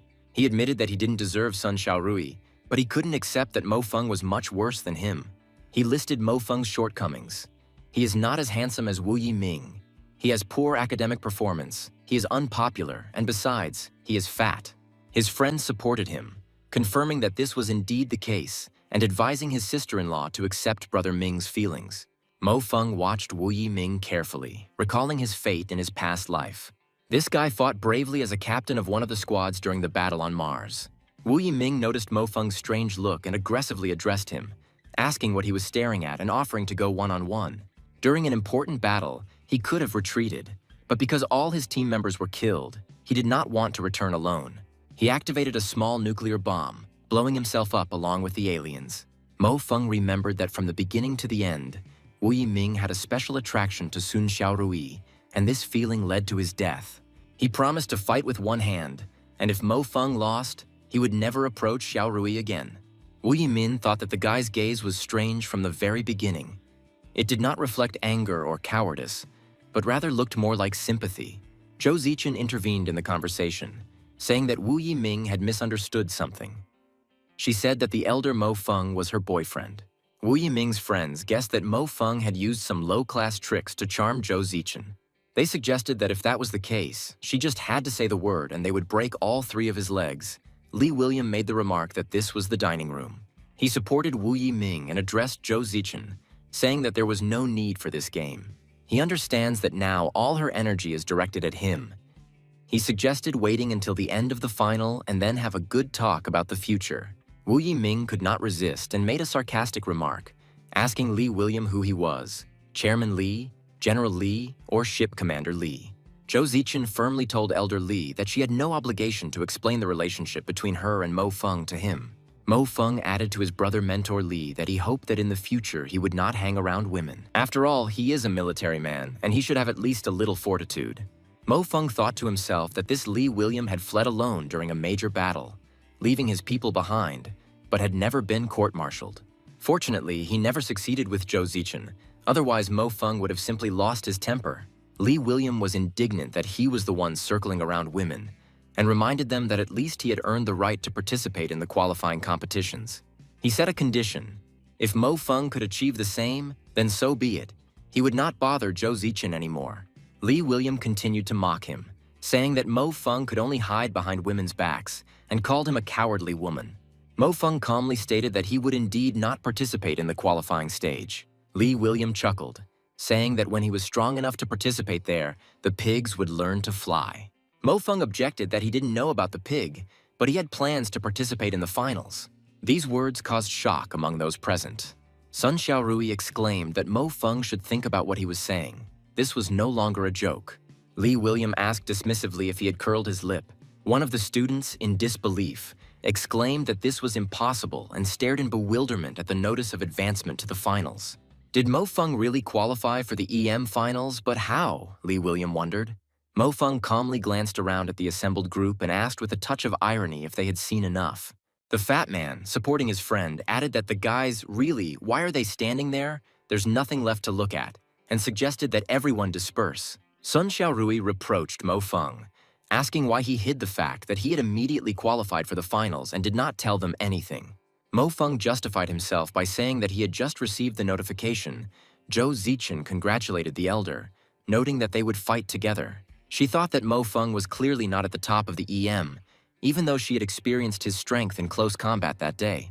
The fat man, having cleared his throat, admitted to the headman that he too had earned the right to participate in the qualifying competitions. Sun Xiaorui was surprised that a fat hikikomori who watches anime all day and always gets low grades made it to the preliminaries. A loud announcement was made in the dining hall for Zhou Zichen, Mo Feng, Li William, Zhuang Jie, Sun Xiaorui, and Zhang Wuli to report to the rector's office. There was also good news. Students Zhou Zichen and Mo Feng directly qualified for the finals, while the rest are participating in the qualifiers. Someone watching the group of friends exclaimed that everything turned out as he thought. A solemn atmosphere reigned in the rector's office, and Rector Wang Zhenyang looked around at the assembled students with satisfaction. He noted to himself that he thought there were only 2 promising talents in the school, but who would have thought that such a surprise awaited him? The most important thing is that 2 students from their school immediately advanced directly to the finals. One could only dream of such a thing. He addressed Zhou Zichen and Mo Feng, calling them the pride of the school, and expressed his hope that they would not act hastily. The rector urged them to strive to achieve the best results not only for themselves and the school, but for all Earthlings as a whole. During his training, Mo Feng regarded Wang Zhenyang as an incompetent bureaucrat who constantly smoothed over rough edges step by step. The rector, in turn, looked at Mo Feng with bewilderment, wondering what was wrong with this boy's aura. He immediately pulled himself together, deciding that he had already started to go crazy because he had been sitting in his office for too long. The rector then addressed the other students, saying that although they had made it to the qualifying competition, they should not take it lightly. This time, all the major schools will come out of their holes in droves, and we need to take the next competitions very seriously. After leaving the office, a lively discussion began among the students. Mo Hyuk-sing turned to her brother with delight, saying that she finally began to feel like he was her own. Mo Fung was indignant, asking if that was how one should talk to one's brother, and why she even thought that he might not be her biological brother. Mo Hyuk-sing retorted that there was no doubt about it given his abilities. Mo Fung turned to the fat man, urging him not to be cowardly either and to make sure to pass the qualifying competition. The fat man doubted it, saying that it was impossible and that getting into the qualifiers was his limit. Mo Fung countered, reminding him that the fat man was capable of getting an A+ grade for his shooting, and there was no way he wouldn't have a chance of passing the qualifiers. There were still a few days left before the official start of the group competition, and Mo Fung promised to train him. The fat man asked in horror if he would really have to get up early again. Mo Fung replied that he would not only get up early, but would also start living by training. The fat man reflected on the fact that he was able to achieve an A+ grade thanks to the recording of that mysterious man.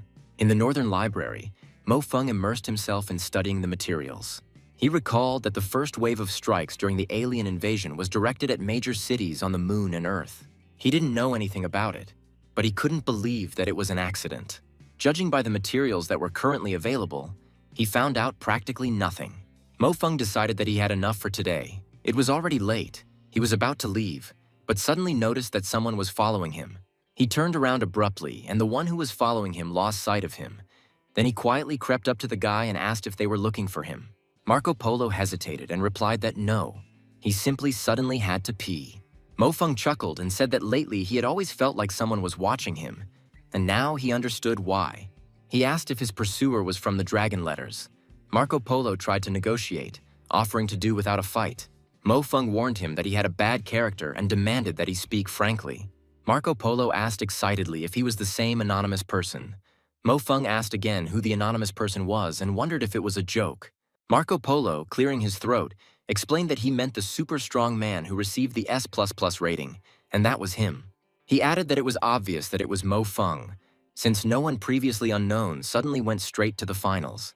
However, it cannot be said that many have achieved result S over the past 6 months. Mo Fung countered, saying that he had nothing to do with it. He did have an S rank, but he got it by fighting in close combat. Marco Polo did not believe it and insisted that his guess could not be wrong. There have been many big changes in the school recently, and he made a big splash with his recognition of Zhou Zichen. Mo Fung noted with interest that Marco Polo's story was quite interesting.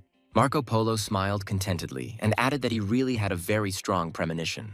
But this is compensated by his high IQ. He betrayed several people, among whom was Mo Fung. Mo Fung thought about how he could pinpoint the essence of the matter with only a large amount of scattered information. There are so many people who can reach him, he asked Marco Polo what his name was.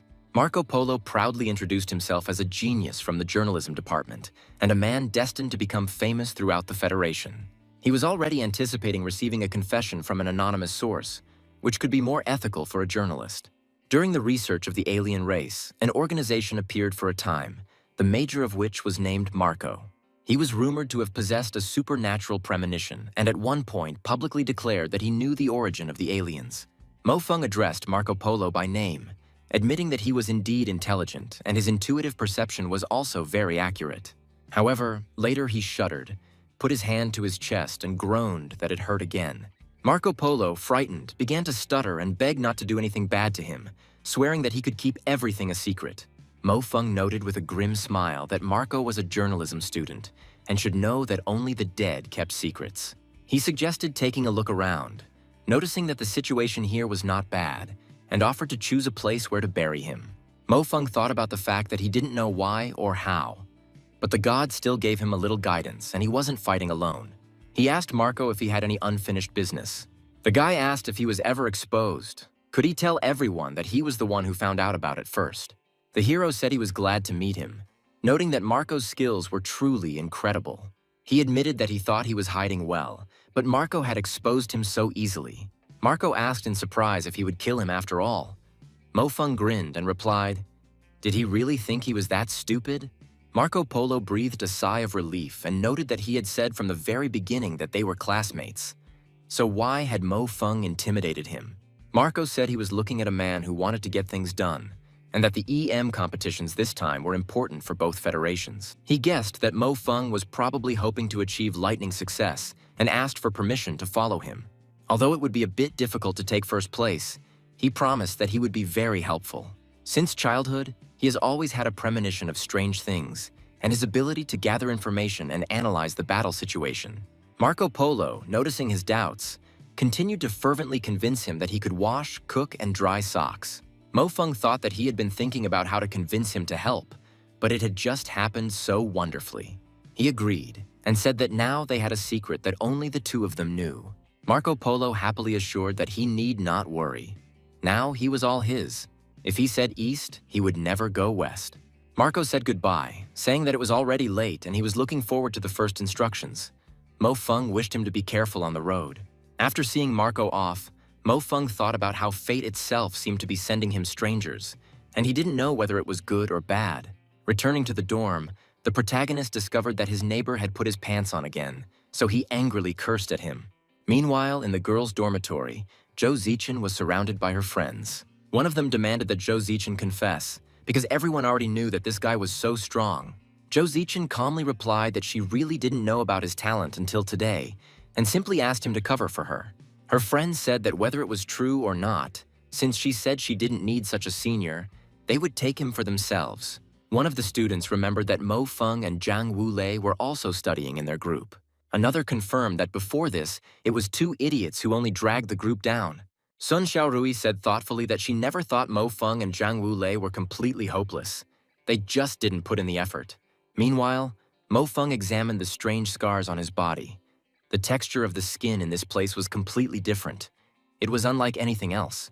After Marco joined, he became even more confident that the genetically modified soldiers really did have special genes. He knew that his predecessors had done much better research in this area, but ultimately it was because of the instability of the predictions. Since Marco may be invited to events in the future, his assistance may well become one of the strongholds. Mo Feng decided to take him with him to the moon to see what would happen. He thought about the upcoming finale. Even after his revival, he couldn't say with certainty that he would be able to win the final. The situation in EM was so tense this year. In war, one individual is too insignificant. That is the reality.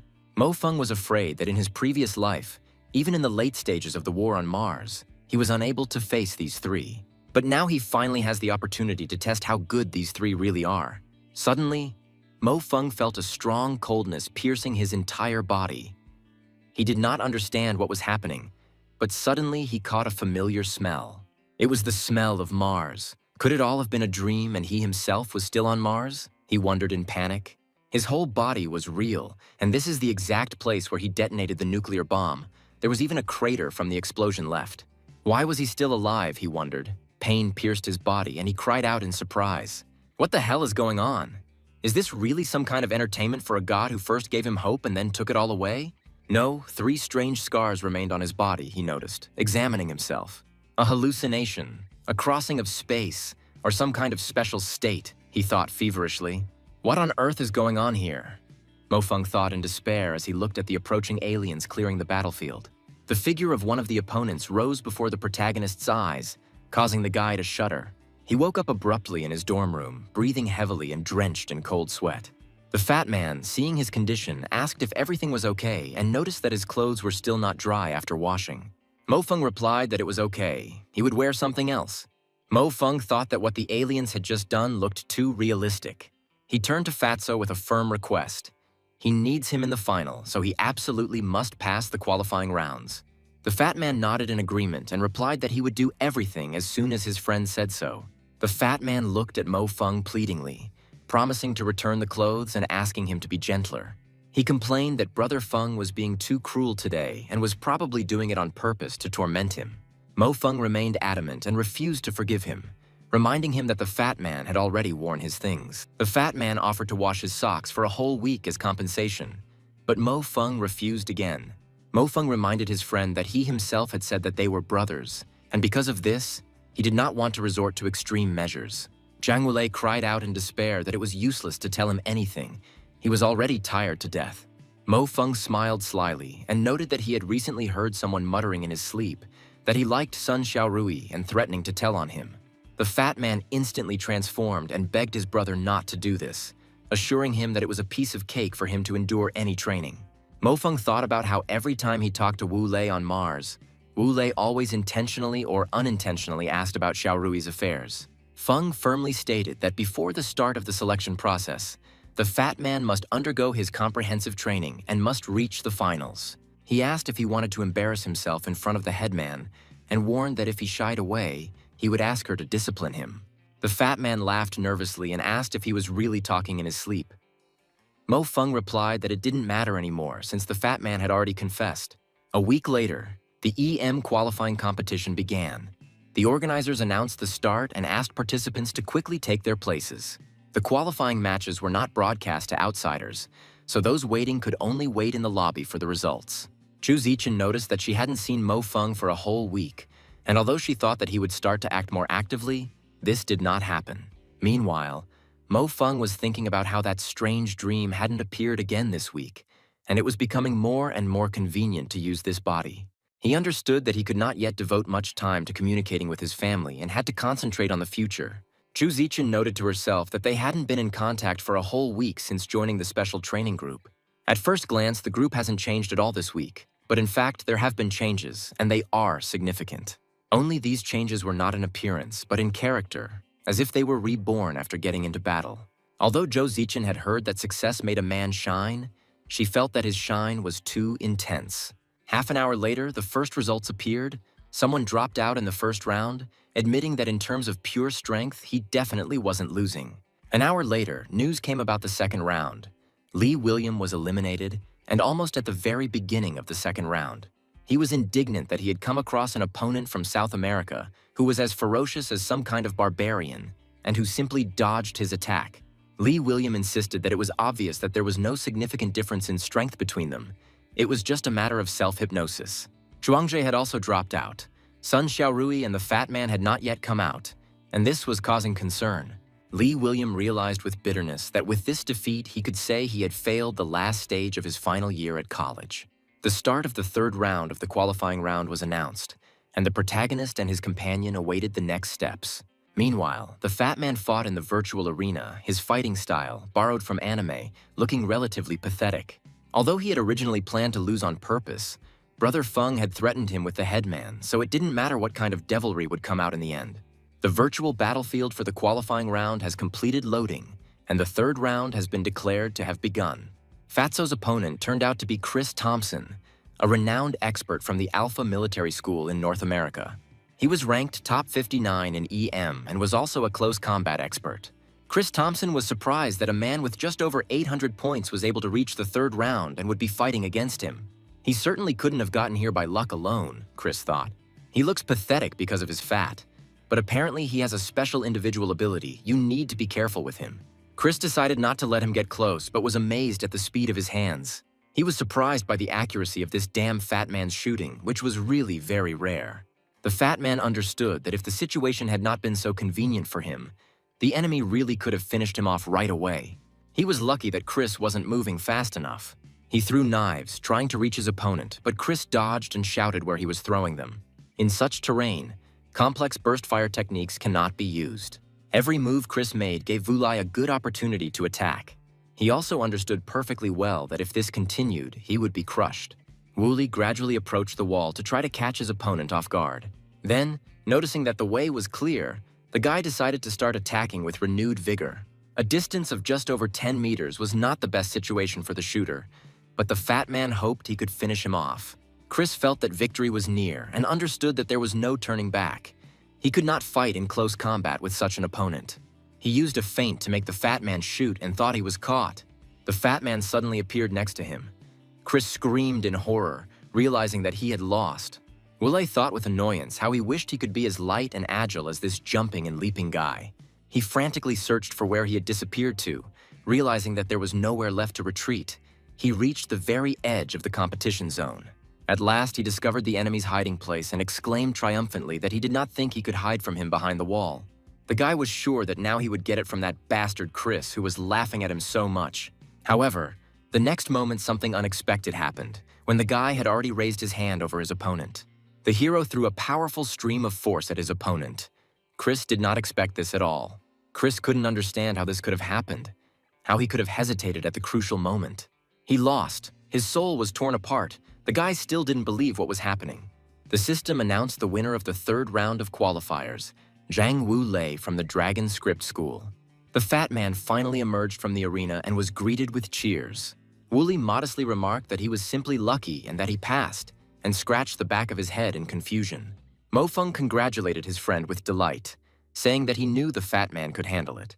He added ironically that the sun always rises in the east. But here, one might say, the impossible happened. The sun actually rose from the west. Pigs must definitely learn to fly if even Fatty Zhang made it to the finals. Zhou Zichen suggested taking a short break today and celebrating this event together. The fat man continued to be modest, saying that he really hadn't done anything special. He had just been lucky. The rector proudly announced that for the first time in the history of their school, they had 4 finalists. Marco Polo greeted everyone enthusiastically, calling himself their loyal fan. He separately congratulated Senior Sun and Senior Zhang, wishing them good results in the competition, and offered to drink the glass. The fat man was touched by the fact that he was being called that for the first time and felt incredibly happy. Mofeng turned to Marco, noting that although the greeting was good, let's pay attention to what they didn't know yet. Marco replied with a sly smile that the boss need not worry. As soon as he takes on a task, he immediately rushes into the biggest one. This time, in addition to its traditional significance, the EM competition has another special significance. Zhou Zichen was surprised and asked if he was sure it wasn't just gossip. Otherwise, why hadn't she heard anything about it? The main character explained that everyone here is his own, so he will speak directly. Although classmate Zichen has quite good information channels, there are things that are restricted at the government level. Zhou Zichen realized that he knew her capabilities. As a financial group, the Zhou family pays attention to all aspects of the news. Mofeng chuckled thoughtfully.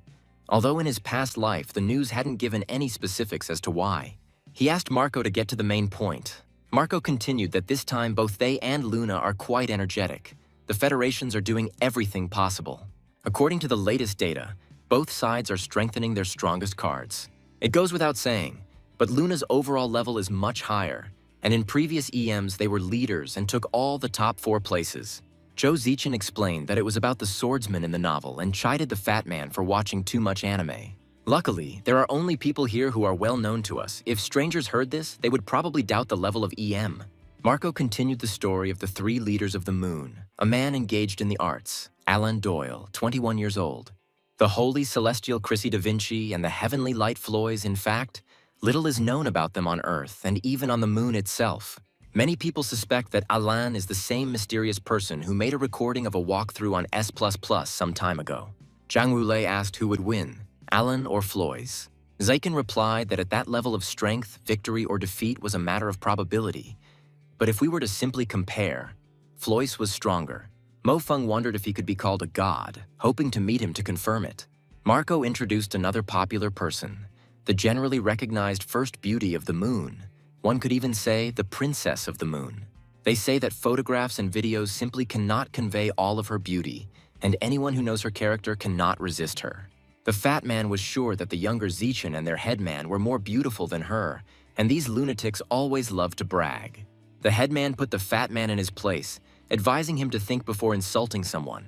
She spoke sternly to Mofeng, telling him not to think that he would be able to fly after reaching the finals, and to behave decently. Marco continued his analysis. These 3 are essentially the strongest and are on a completely different level from the others. The style of fighting on the moon is not like on Earth. There they fight not for points, but for the sake of the battles themselves. The use of any established tactics is not typical for the people of the moon. They make their choice in the battle itself. Sun Xiaorui asked anxiously if Marco meant to say that they had no chance at all against them. Marco bitterly admitted that although these words were unpleasant to hear, that was the reality, and she thought that their top EMs understood this anyway. They had extensive combat experience, and their fighting style was very different from the academic one. Sun Xiaorui bitterly admitted that although these words were unpleasant to hear, this was the reality.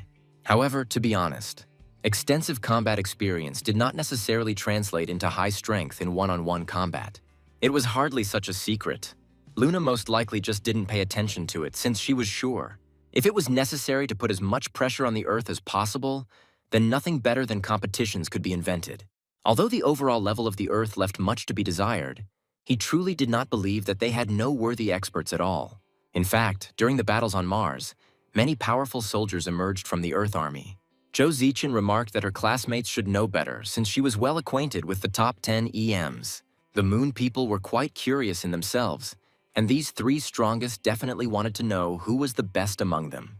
The girl added that there are several people on their side who have every chance of making it into the top 8. Iron Man, Robotech Sybil, Blademaster Li Xin, they represented their hopes of reaching the top 8. Marco Polo remarked that he actually thought that there were still hidden experts on Earth, and who knows, maybe they would work a miracle. This time, the selection process was optimized, but warriors who are only good at one thing will definitely not be able to make it into the top 8. Luna's tactical system is much better. She has already seen how experts were given only tactics, without even a chance to take a place. Mo Feng tried to cheer everyone up by saying, "Brothers and sisters, don't be so sad. This is not something we need to worry about." In their case, they just have to enjoy these EM, and now let's celebrate their victory. The fat man happily supported him, noting that yes, Mo Feng had finally said something sensible, and he wouldn't be afraid to fall for the sake of their rosy dreams. Sun Xiaorui raised a toast, saying that if there is wine today, drink it today until you are drunk, live while you can. General Gu Yu announced that the school's ship for landing on the moon was already ready, and these EMs were assigned the mission of accompanying their team. One of the escorts asked if Mo Feng had remembered what souvenirs to bring them and advised him to learn time management. He noted that in the special department of the store, there should be a visa. Just run a lap or two and you're done. Mo Feng asked again in bewilderment, tobacco and cosmetics, but he was actually flying to the competition. He thought that since he was participating in the EM competition for the first time, they would feel at ease, and in the end, they would even be calmer than me. The girl gave her brother some advice, telling him to simply show everything he's capable of and to remember that the most important thing is participation. The hero raised his finger up and smiled to show that he understood everything. There was a great deal of excitement on the Earth-Moon space station Delia Hao. A group of students from the School of Dragon Letters finally reached the transfer point. The fat man joyfully exclaimed that they were already here and greeted the headman. Zhou Zichen smiled faintly, noting that the Zhou family's charter was enviable, and suggested that the escorts return. Zhou Zichen watched the scene thoughtfully and noted to herself that her parents were being too tense. She had never heard of Chrissy having bodyguards with her when she went out. After all, she came to participate in EM, so we can turn a blind eye to this excessive care. In the waiting area, Mo Feng's gaze fell on a certain person, and he immediately recognized him as the #1 expert in Asia, Blademaster Li Xian. The fat man, meanwhile, discovered that everything here was free and enthusiastically began to devour food in incredible quantities. The overseer looked sternly at Fatso and said that she didn't know how he got there, but that he should remember his position. The fat man calmly replied that he would like to grab something else and continued to devour the treats. The protagonist stated that shame or not will only be decided on the battlefield. Only people with low self-esteem pay attention to such things. Another student named Ango, while admitting it was unpleasant to hear, agreed that Fatso had used arc fire. He introduced himself and said that they were now all one group representing the Asian region. Feng noticed that she was acting like a child, and it was no wonder that there had been no high grades on Earth for the past few years. Zhou Zichen intervened and said that Li Xian represented the hope of the dragon script this time, and wished him good luck. Li Xian replied that she should also try hard, because she is also the hope of the Asian region, and expressed hope to get into the top 8. The headman watched the fat man with bewilderment, wondering whether they had come to take part in the competition or just to eat. The announcement alerted everyone that passengers heading to Casablanca on the moon would be leaving in 10 minutes. Mo Feng calmed the fat man down, saying, "Be patient, we'll get there soon." He regretfully noted that he wanted to eat more and asked if there would be another opportunity to eat for free. 3 hours later, as they approached the moon, Mo Feng tried to wake up the sleeping fat man, but he only muttered in his sleep that he couldn't. Mo Feng ordered him to quickly stand up and stop talking nonsense, adding that they were already in Casablanca and his Lulu was already waiting for him here. At the Casablanca city dock, the students were met by representatives of the Milky Way Military School. They welcomed those who arrived at the EM competition and invited them to follow them. The fat man looked around with admiration, noting that Casablanca was truly impressive in its size. He was acting too loudly and spontaneously, to which Zhou Zichen remarked that this fat man could certainly be strong. One of the local students, hearing Fatso's vulgar remarks, remarked with disdain that there were few special goods here. Meanwhile, Mo Feng assessed the surrounding situation. He noted that the environment on the moon was even better than on Earth, and this was due to the Lunar Federation. He had a strange feeling, the same one he had experienced in his past life when he first flew to the moon. He realized that this was clearly not an accident, and this trip to the moon would be fruitful. These thoughts prompted him to other thoughts, which were now filling his entire head. The fat man hurried him, shouting at him to get on the ship quickly. They were just waiting for him. On the ship, he treated everyone to some delicious food and dreamed of seeing Lulu's live concert here, noting that the atmosphere here was 10 times better. Li Xian, who was sitting at a distance from everyone, thought that this was not related to the EM competition. Mo Feng thought that when he had come here for the first time last time, the war was in full swing and its consequences were very noticeable. He wondered if the war with the aliens was connected to the people of the moon. Who was the madman who was willing to give up the developmental environment? The headman asked if an ordinary person was capable of this. It was difficult to cope with emotions. There were still some differences. The main character decided to find out what people live for, he asked himself. He expressed joy, hoping that they would be welcomed, to which others responded that he was being showy. Among them was Li Xian, who still understood that he was not like everyone else. An announcement informed passengers that the ship would soon dock with the tracks of the Milky Way Military Academy. Everyone was asked to return to their seats and fasten their seatbelts. At the transport dock department of the Milky Way Military Academy, they were met by a guide and escorted inside. Mo Feng noticed the sculpture of Dr. Da Vinci, the great scientist who ushered in a new era and was known as the Light Messenger of the Moon. They were shown the dormitory and told that they would find information about room assignments in their Tianconi. The guide wished them all the best and expressed hope that they would do well at the EM competition. The fat man said goodbye to his sister mentor and asked her to call when she had time. Zhu Zichen noted with envy that it would be difficult to give it her all in this way. The fat man was indignant that the headman was being used as a porter, but Mo Feng also left his things, saying that he needed to meet Marco. Mo Feng recalled that in his previous life, he spent 6 months in Casablanca, a month of which he spent in the school's training center. He should have said that this is the best place. Science is really very progressive in this regard. The Milky Way School is especially committed to making it accessible to everyone. They are not the type to preserve an old methodology just because it is their own. From what he could see, the Milky Way School was still the same. Everyone here was filled with pride. He admitted that if you graduated from this school, your future will definitely not be bad. Of course, there are always special cases, but looking back a few years after graduation, in other schools, only 5% of graduates are capable of becoming a major force in various industries, and among them there are 2 or 3 masters. Mo Feng wondered what the place where he had undergone training would look like now. Still a familiar sight, though. Even though the things were the same, the people were not. In other words, he arrived here earlier than he was supposed to. It turns out there's a gravity gym here now. He didn't know if the password was the same as in his past life, and he was very surprised by this. To his surprise, the password worked, and he chuckled, thinking that the people of the moon were completely unfamiliar with changing passwords. He decided to stretch a little, since the environmental conditions in the gravity chamber were not comparable to the conditions outside. Such a hall requires a stable level of gravity, and at the same time it must be equipped with comprehensive safety controls.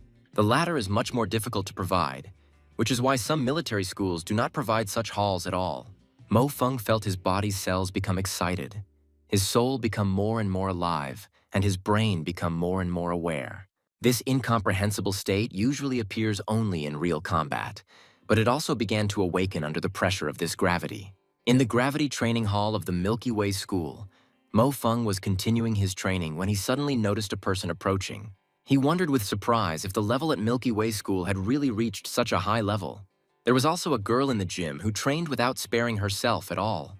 She used her various skills, apparently wanting to acquire new ones.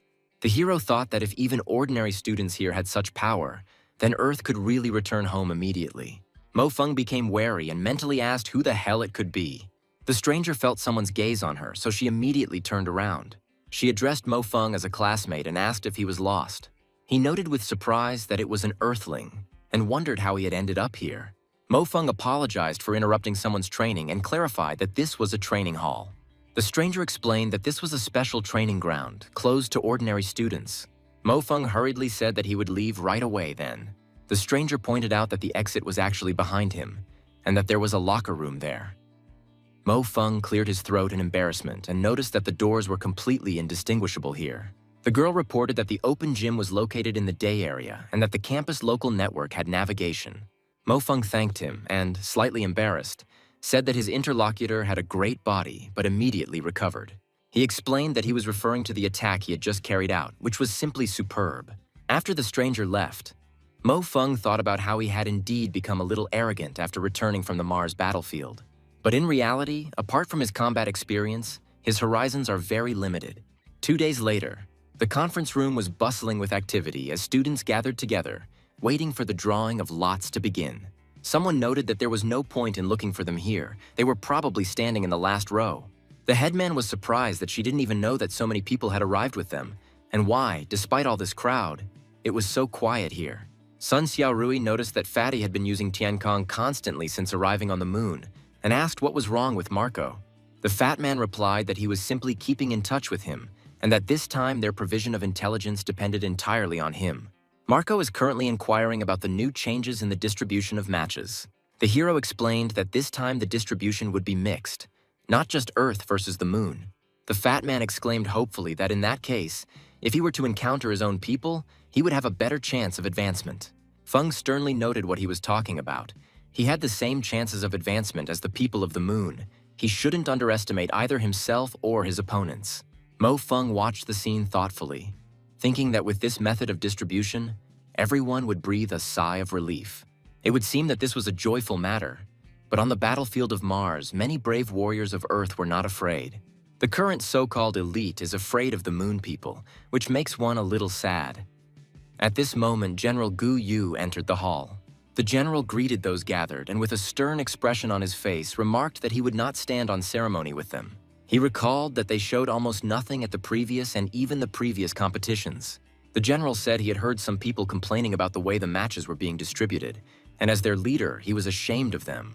The students fell silent, feeling uncomfortable under his stern gaze. He repeated again and again that the students were simply talentless because they lost last time. One of them quietly remarked that he simply wanted to take a higher place and asked if it was necessary to be so strict. Others called for silence, acknowledging that their power may not be as good and is inferior to the current moon people. A tense silence fell over the hall, and the students listened silently to the general's instructions, realizing that serious trials lay ahead. The girls also listened attentively to the general's speech with fear. Although in essence he didn't say anything new, only that we need to train harder in order not to fail. He continued to shout at everyone, pointing out the students' shortcomings, but he still wouldn't calm down. After the conference, the students lined up on the training ground, and the boys noticed that General Gu Yu's words were very effective. Everyone who was able to fly here arrived with dreams and therefore did not intend to simply lose. Hundreds of media outlets from Earth and the Moon have now gathered at the Milky Way School. So the journalists, crawling into every crack, also provoked worries. The students were worried that they would not want to become material for their scribbles. Zhou Zichen urged Sun Xiaorui to make every effort, and Sun Xiaorui nodded in agreement. At this time, the main character asked Marco Polo in surprise what had happened to him. He replied that from the moment he arrived in Casablanca, he had started having nightmares. And not just nightmares, but real nightmares. It was quite strange, because before this she always slept well. Mo Feng offered to tell. Maybe he could help with something. He replied that he didn't know what kind of terrible dream it was. He was simply enveloped in a boundless blanket of darkness. He didn't see anything, but he was afraid that someone would grab him, usually waking up in fear. Mo Feng thought that these dreams seemed to be quite a problem. He didn't think they could be too optimistic, and he was getting reliable information. This time, the moon's powers will be the highest in all the years. Before this, the people of the moon simply kept in the shadows. Mo Feng explained that apparently this time EM is not just a competition. It seems there is some kind of peculiarity with quotas. Marco countered that the boss should be worrying about the upcoming knockout matches, and what difference did it make to them what other goals they had there. Mo Feng noticed that the current Marco seemed to be more concerned with the honor in front of him than gossip. His sudden statement could not please him at all. He thought that materials on combat aspects are usually very limited. Marco Polo agreed to help, saying that if there was some plan, he thought he could find out something. All these days, Mo Feng had been pondering whether there was any connection between the alien invasion and the internal affairs of humanity. He always viewed the moon as a single entity, But in reality, the moon was controlled by a few powerful families. For example, one of them, the Da Vinci family. In other words, the moon as a planet could not betray humanity. There should also have been no motive for reaching an agreement with them. But what if it's just one or a few of these families? Perhaps madness or some hidden agenda. But it was worth noting that the Earth soldiers had no problems with command. So if there was a traitor, he must be on the moon. Mo Feng received this enlightenment after meeting that girl. Or rather, it was the holy celestial Chrissy Da Vinci. Although he didn't recognize her at that moment, he remembered her later, and the Da Vinci family members are still too attractive. You could say that no plans can be carried out under their noses unless the clans have some kind of problem. The most obvious thing is that the problem may lie precisely among these three clans. Anadolia from the Doli family, Chrissy Da Vinci from the Da Vinci family, and Anadersu Hotetras from the Walter family. Three main clans influence the military and political affairs of the moon, creeping into every crack. Perhaps something went wrong in one of these three great families. If we consider the character and policies of these three families, the Donnell family advocated the unification of the Earth and the moon. The Da Vinci family advocated the preservation of distinctive features and the development of a common heritage. The Walter family, however, was more extreme and believed that the moon was better. Any increase in tariffs for Earth and reduction in aid has always been skillfully carried out by supporters of the Walter family. When it comes to hostility, the Walter family is the most suspicious. The ruling class of the moon was quite young, with prominent members from the three great families beginning to interfere in the affairs of the state. During their heyday, they were already part of the ruling class. Perhaps Mo Feng would be able to find some clues from these families during the competition. 3 days later, the venue for the EM knockout matches was in an unprecedented state of excitement. The final part of the competition has officially begun, with a total of 28 participants from Earth and the Moon gathered here. To achieve this, the participants were divided into 7 games, with quotas for seeded and regular participants. There were 5 seeded players on the Earth side. These 10 participants will not meet each other in the first 3 rounds, as they will be separated. The remaining participants are gathered in matches randomly. The host announced the top 5 seasonal players of the Earth: Iron Man Bay, Robotech Sybil, Blademaster Li Qing, Shadow Sakarovsky, and Golden Lion Darao Silva. Some contestants were randomly assigned lucky numbers and asked to come on stage to draw a rival. The crowd erupted in applause when Chrissy took the stage first. The fans chanted her name and then Alain's. Zhou Zichen watched this spectacle with envy, amazed at how many fans they had. She walked onto the stage and was relieved to think that her opponent had an average moon rating. The village chief noticed that the moon member also seemed to have a level that was about the same as Zichen's. The fat man, meanwhile, was silently praying that he would get a weak opponent and looked at the stage with hope. At the draw ceremony, E.M. Fatty recognized his opponent with horror. This guy, even though he was from the moon, loved to visit the noobs in the battle areas of Earth. Whenever 2 regions merged, he was always there, constantly causing one massacre after another. The fat man turned to the headman in despair, asking who the hell this Dulan Al-Su was, and whether it wouldn't be better for him to surrender immediately. He explained that this guy really loved to mock and humiliate his opponents. The village headman chuckled and reminded him that in that case, General Gu Yu would send him to Mars to cultivate the lands where even birds didn't defecate. She looked at him straight and asked what he was afraid of. Let him just fight him. The fat man cried out in panic, "Who should fight? And how should he do it?" and regretted that he had even come here. The crowd of spectators erupted in surprise at the fact that 4 people at once had passed from the dragon letters this time. Skeptical comments immediately followed, saying that the problem was that they were simply taking up 4 seats and would most likely be sent home straight away. All 3 of them exclaimed in unison with hope, "Let Mo Feng get the weakest opponent." Mo Feng noticed that Fatty had a good opponent and expressed hope that they would choose someone interesting for him too. The fat man noted with irony that they really were 2 peas in a pod, and Zhou Zichen looked at Mo Feng with sympathy. Jotaras appeared on stage, causing a lively reaction among the audience. The crowd began to shout that this was a Wu Shun practitioner, known for his brutal fights. Jotares was a classical practitioner of Wu Shun, a style that spanned between 35 and 50 generations. The most important thing is that he was only a first-year student, and in his first year he managed to enter the top 20 of the EM, having 2 records in hand-to-hand combat in his pocket. Wu Shun was the largest fighting style on the moon, called the pinnacle of modern combat. This style was a highly complex martial art, formed by merging the targeted martial arts of the Earth.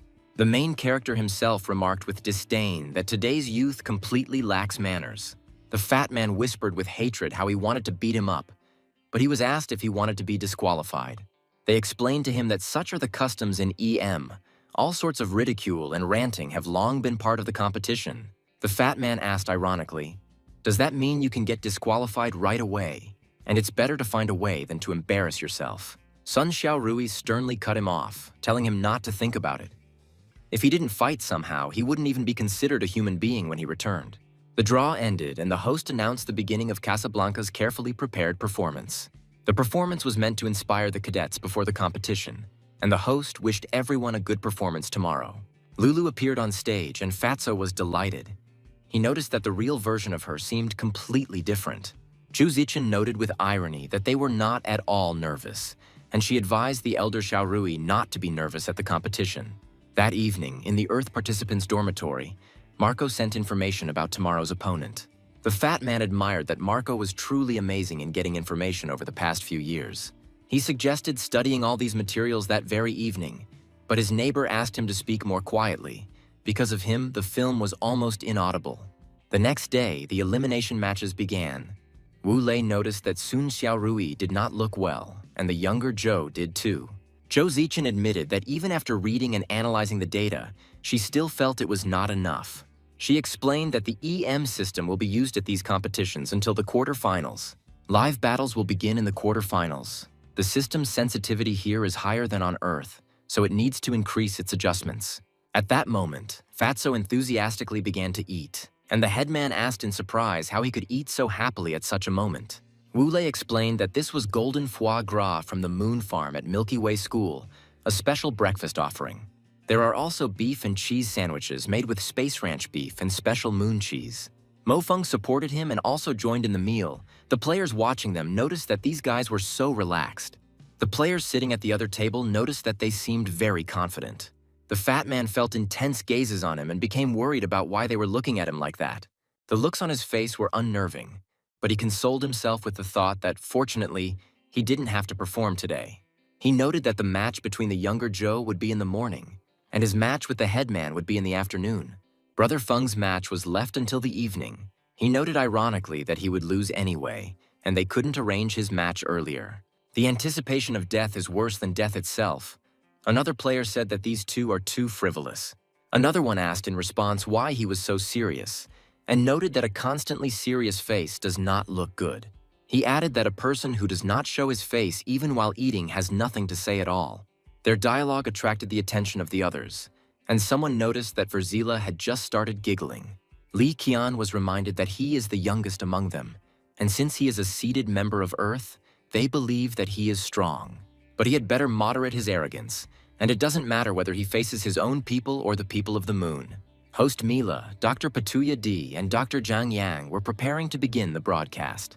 Mila addressed the audience from the Earth and Moon Federations, as well as from the Martian region, greeting everyone gathered around the screens. She announced that the 27th final of the EM competition would begin in half an hour. She had the great honor of introducing the honorary guests, doctors of science from the Alliance, who were invited as commentators for the matches.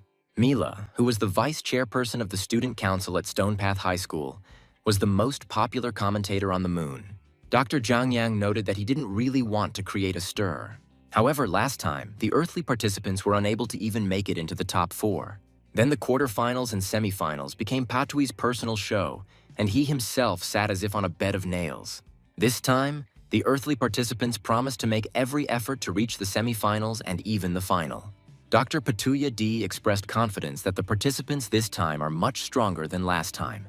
Dr. Zhang Yang added that they met again and he really missed this competition. Mila announced that the opening match would feature Kiko Inan from Memphis Earth School. Also, their favorite idol, nicknamed the Performer, is Alan Doyle from Milky Way School. The observers pointed out that this handsome man was on his own field and expressed the hope that their participant would not become shy because of this. Zekin thought that Alan Doyle, known as the Milky Way Student Council President, had endless charm and strength. The protagonist noticed that Alan Doyle was superior to his opponent by a whole 91%. And if you take into account that this rating was created by people from both Earth and the Moon, then the level of popularity of this guy was simply amazing. The fat man turned to the headman and said that they really did use 6,000 grapes to squeeze the juice, amazed at the extravagance of the guys from the moon. One of the spectators skeptically remarked that he didn't even know what was going on with the participants from Dragon Letters. The main character, lowering his head, said that there was nothing to see there. At that point, the opening match ended, with Alan Doyle winning in just over 2 minutes. Dr. Zhang Yang exclaimed with admiration that this was not just a victory, but a complete defeat. The participant noted that if this continues, then in just 30 minutes the competition day will be over. Zhang Yang was still very inspired and predicted victory this year. Patuya D tried to cool the ardor, reminding him that this was only the first fight and that he shouldn't get cocky ahead of time. Dr. Zhang Yang calmly replied that they would wait and see then. Mila announced the start of the 6th match, introducing the Earth Federation's seeded competitor Li Qiang. Everyone around was shouting and greeting the first seeded participant in the battle. He indignantly addressed those present, noting that they were only watching the match attentively, but were behaving inappropriately. Wu Lei reminded them that they are already perceived ambiguously, and if they behave like this, they will begin to irritate others even more. This is not just a modern game. These people will become the foundation of the Earth in the future, the ruling class. Li Qian watched Lei and Mo Feng with disdain, noting that everyone was seriously preparing and worrying, but all they did was eat. He indignantly asked if they were even aware that they were at a competition and not at a resort.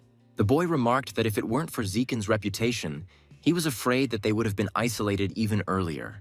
He also noticed that the fat man's heart was actually very big, but the stress manifested itself differently in each person. Meanwhile, the fat man calmly carried out Mo Feng's request, who asked him to bring 2 glasses of grape juice. Mo Feng noticed that there was no point in trying to convince them with words now. In order to prove everything to them, they could only show their strength. The presenter meanwhile noted that Li Qiang has a high chance of winning. His preliminary rating is 89%. Meanwhile, a thrilling spectacle was unfolding in the arena. Host Mila exclaimed with delight that this is the powerful supporting force of the seeded participants. Mila noted with irony that it seemed that Dr. Zhang Yang was right, and that a turning point had come. Dr. Patuya asked whose side Mila was on, and added that even if they won this fight, the turning point would not come. However, he expressed bewilderment at the behavior of the representative of the Milky Way school, an expert in the top 18 EM. He wondered if this fighter was so brainless and arrogant that he would give up his advantage and decide to fight Li Qiang. The headmistress angrily asked if those two were really watching the matches attentively, and noted that they were already perceived in a mixed way. She told them that this was not just a competition. These people would become the foundation of the Earth in the future, the ruling class. However, the main character calmly replied that the headman was taking this too seriously. The fat man said that he was watching the match while he was eating, and he also thought that something was wrong. At this time, the girl reproachfully turned to her brother mentor from Earth and noted that he was too cruel. The enemy only chuckled in response and told her not to talk nonsense, adding that if she still dared to smile, he would now make her cry. He looked at his rival expectantly, already anticipating an attack from her. The broadcast continued, recording everything that was happening in the arena and in the audience. The fight was fierce. Both opponents had almost equal strength, so each delivered blows of equal force. Li Qiang stopped in his tracks, taking a waiting stance and holding his weapon out in front of him for further attacks. Meanwhile, the cheers of the fans were heard in the arena, and the headman exclaimed with hope that it looked like this time they would have their first victory. However, Feng was more doubtful, noting that a fighter with a top 18 EM simply could not lose like that. The doctor shared a bad feeling that would not go away. He noticed that this Ino was putting himself at a disadvantage throughout the entire match, which is not at all like a top-level player. Suddenly, the girl, Qian's rival, said that he was caught, smirking to herself. However, the guy couldn't believe it. He was going to fight until the very end. But her opponent also believed in her own strength. She deftly dodged powerful attacks and struck back herself. Then, having accumulated enough strength for the decisive blow, she barely audibly whispered goodbye to her opponent. A deafening explosion was heard on the battlefield, which was of impressive size and inspired fear in the spectators. The doctor realized with horror that what they feared most had happened. The people of the moon had done everything possible. The observers noticed that Li Qiang had lost, and it was difficult to react correctly at that moment. It turned out that the enemy had deliberately feigned weakness, making Li Qiang believe that victory was imminent and thereby lowering his guard. This incident clearly demonstrated that the power of the moon people was never limited to brute force. After Li Qiang's match ended, There was a huge uproar in the arena and among the commentators.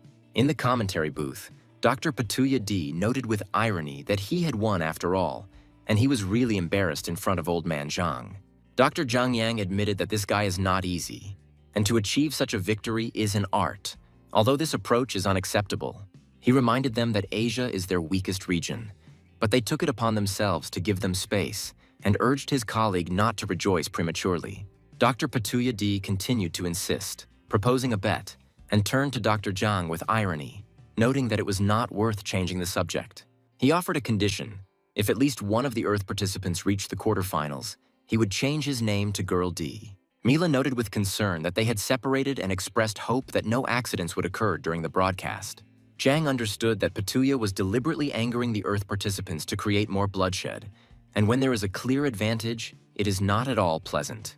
Other players said that since Chiang took the place of a seated participant, he should have done what seated participants do. He trained diligently for countless days and nights, all for this day, but in the end, he not only lost, but also became a negative example for others. Someone shouted at the guy again to control his emotions and stop embarrassing himself here.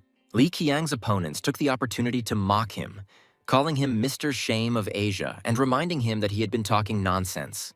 The guy tried to silence the main character while he was expressing his opinion about the fight. The guy noticed that he always felt like something was wrong here, and it turned out that these two were ruining the atmosphere here. He pointed out that while everyone is carefully preparing, all they do is constantly rubbing, and you only have to look at this. The fat man responded by accusing her of running away from responsibility like a woman. If he had been even a little sensible, he would not have lost. Chiang retorted that although he had lost, these two losers were even more hopeless. Someone in the audience noted with irony that these lamers from the Asian region are really funny in their own way. Zikin tried to calm the raging passions, reminding them that they were all representatives of the Earth and must stick together. She noted with concern that the situation had gotten out of control and that if it continued, big problems could arise. The village chief understood that Li Qiang was trying to calm everyone down in the current situation, but no one expected Mo Feng to respond so harshly. Incomprehensible shouts were heard in the hall. Someone was shouting strange phrases in broken language, trying to attract attention to what was happening. The spectators looked at each other in bewilderment, not understanding what was happening and why this fight was causing such confusion. The headman pulled the protagonist to follow her, saying that he could finish reading later.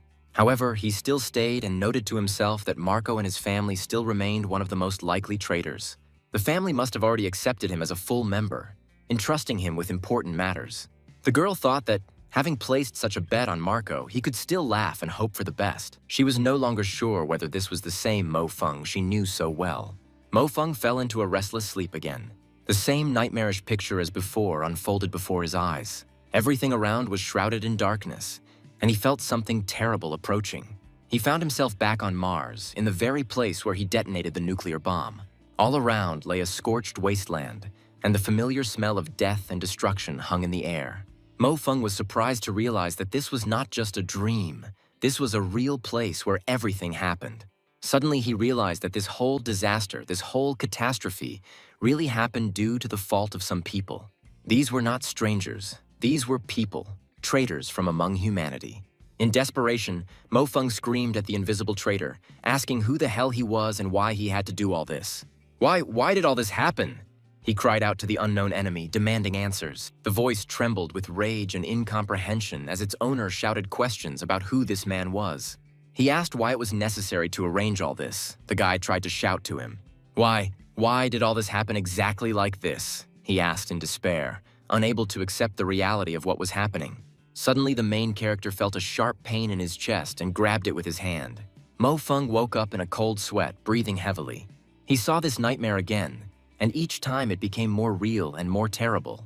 The traitor existed, and he was somewhere nearby, perhaps among those Mo Feng knew. This thought did not give him any peace. When he went into the shower, all his thoughts were occupied only with this.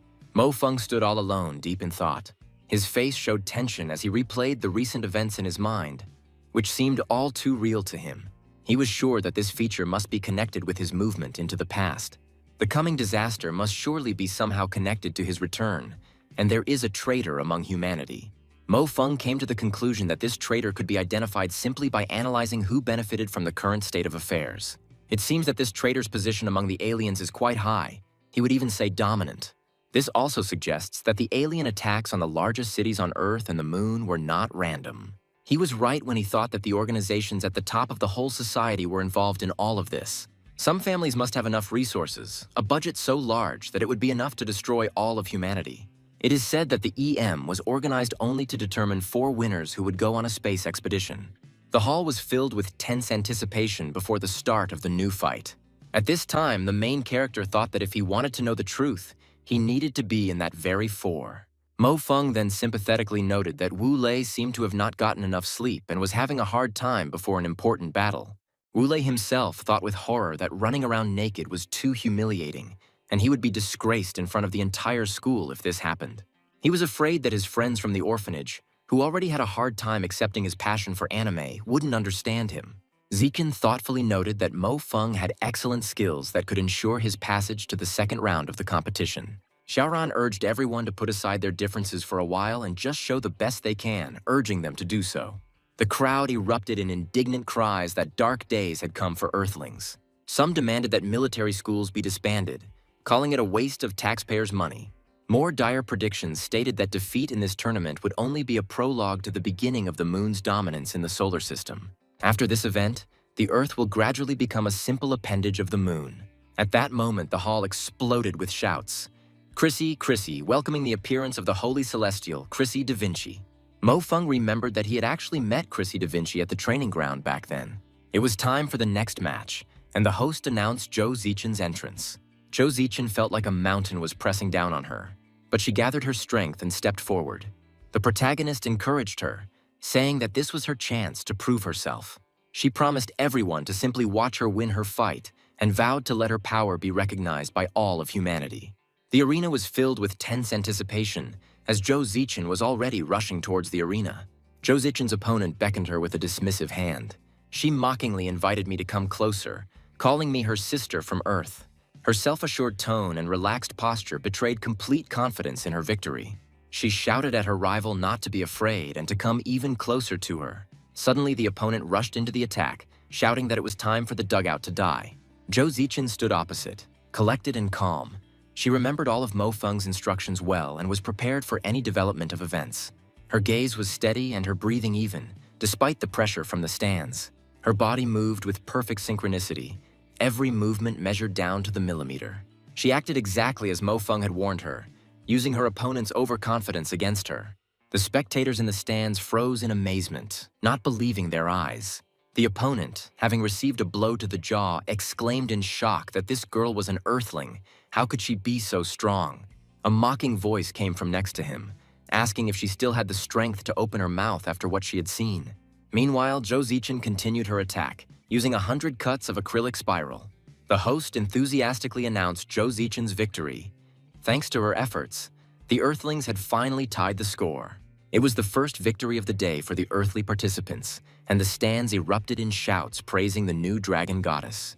The crowd chanted her name, calling her the goddess of war and the goddess of dragons. Someone in the audience remarked that Zhou Zichen had performed simply magnificently. Once this girl won for Earth, her name will forever be etched into the history of the competition. Zhou Zichen herself stood and accepted congratulations.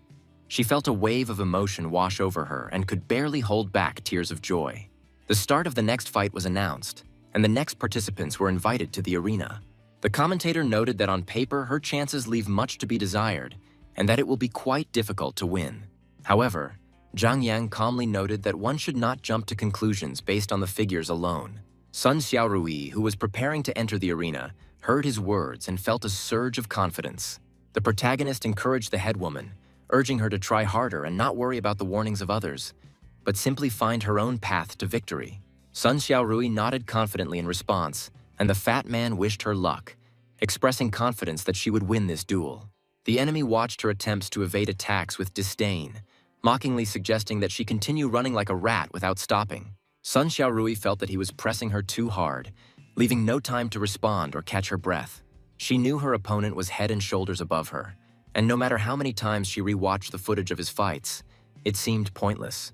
His technique was overwhelming her, creating a feeling of complete helplessness. Suddenly, the enemy drove her into a trap, grinning contentedly that he had finally driven her where he had planned. He used a zigzag pattern of fire, causing the projectiles to ricochet off the walls of the arena.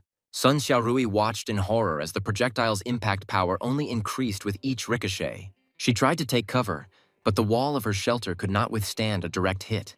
The spectators watched the events with regret, realizing that another defeat awaited them. The difference in strength was too great. The guys noticed that this moonfighter deserved to be in the top 10 and refused to look at humiliation. Mo Feng noticed that this man's shooting skills were affected by the infusion, causing him to frequently lower the barrel of his gun. If you watch him, you can confidently say that his mental aim can be very sharp. Xiaorui knew that this vulnerable window prevented him from using his mask all the time. It is this window between skill uses that can create her chance to win. The problem was that due to her first instincts to react to a shot, she would dodge. But if she misses his weak shot, he can change position and use his skill again.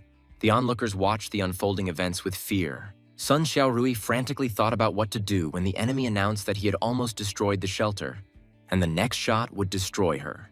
In desperation, she noticed that he had lowered his weapon, preparing for another attack. At that moment, time seemed to stand still. She remembered Mo Feng's words and realized that this was her only chance. The enemy, confident of his victory, announced that the time had come for her defeat. But just as he was about to deliver the decisive blow, Sun Xiaorui moved with lightning speed, appearing right in front of him. His face and the faces of the spectators reflected complete amazement when they saw this. Everyone understood that something incredible had happened. She used his own tactics against him, forcing him to lower his weapon at the most inopportune moment. Silence fell over the arena as the system confirmed the death of the Luna representative. There was incredible excitement in the arena and in the audience after Sun Xiaorui's victory. Sun Xiaorui's comrades joyfully shouted that the village chief was too good. Someone in the audience excitedly announced that another hidden dragon had appeared at this competition. Meanwhile, commentators and analysts carefully analyzed the past fight. They noted that the problem was the posture Sun Xiaorui used to hide from the gunshot. To counterattack from this position, she would have to leave herself completely exposed, literally allowing her opponent to shoot at her. Her way of avoiding a lot of damage from her opponent's shot was very inventive. However, by dodging in this way, she limited her area. Only a master of his craft could have shot at such an angle. However, no matter how she dodged, it would be impossible to avoid fatal damage from the next shot. Analysts have concluded that there is only one way to understand the reason for her victory in this fight. She waited for the moment when her opponent used his skill to counterattack. Apparently, this girl had excellent observation skills and noticed a pattern. After his shots, the barrel of his gun goes down. One commentator noted that it seemed like the opponent also had some capable people on his side. Another countered by asking whether he thought it was only Sun Xiaorui's doing. The village headman looked at the main character and noted to herself that this guy, Mo Feng, was truly amazing. Mo Feng, who was watching what was happening, attracted the attention of the fat man, who addressed him with admiration, calling him big brother and even boss. Mo Feng looked at the fat man carefully and asked if he knew that he was the best marksman in history. The fat man was taken aback by such a statement. He thought that the hero was trying to hypnotize him. Mo Feng continued, explaining that in fact, his strength far exceeded even the most insane notions of strength. All he has to do is awaken his hidden power and destroy the enemy. Meanwhile, the boys from the orphanage gathered around the fat man, shouting that they believed in his victory and asking him to bring them tasty food. The headmistress of the orphanage, who was watching them, lamented that she had asked these boys 5 times to cheer up the fat boy, but they still did not listen to her. Wu Lei hoped that the headmistress would not allow the boys to watch his fight so as not to distract him. The headmistress addressed Fatso, saying that there was no need to downplay his achievements, and that they were very proud that he could stand on stage. She noticed that he had already become an idol for his little friends from the orphanage. Boys and girls, saying goodbye to Brother Zhang, shouted that he was the best. The fat man returned to his comrades, who were already getting ready to go look for him, since his duel was supposed to be next. Qinyan noted with irony that he had already thought that the cowardly chicken had wet its pants. Xiaorui thought with annoyance as to why this man spoke up right before the duel. She asked Mo Feng what he told him before he ran off to get ready. Mo Feng calmly replied that he had told him that for his victory, he would receive a reward of 100,000 yuan from the military council. The girls were perplexed by this statement. They thought it was really abnormal. Another one asked ironically if this was a joke, and whether a reward of 100,000 yuan was worth the humiliation he would have to endure if he lost. Meanwhile, in the fat man's head, already preparing to enter the arena, numbers echoed. 1,000, 10,000, 100,000 yuan. Dr. Zhang and his colleagues continued their verbal sparring. Patuya added that there is no longer any point in conspiracies. The situation for the moon is developing much better than expected. Dr. Zhang thought with annoyance that it was useless to explain everything to them. They wouldn't understand anything anyway. He noted that although the first quarter of the place is not occupied by them, this is not the end, because it is not far to the full poster at the top. There was also some debate among the spectators, with someone suggesting they watch the match before lunch, hoping they would make it before lunch. Others discussed how their school had 2 war goddesses, and that was a real miracle. But looking at the fat man, they and his rival doubted how this guy got here. The fat man himself appeared in the arena, ready for his fight. The girls looked with surprise at the weapon that the fat man had chosen. It was a heavy sniper rifle from Razor. The guy from the team noticed that the fat man seemed even more confused by the weight of his heavy rifle. Li Qingyang noted that on a narrow path, the brave wins, and the longer the battle goes on, the more difficult it will be for him to fight for his life. The headman immediately pounced on him, saying how dare he speak like that.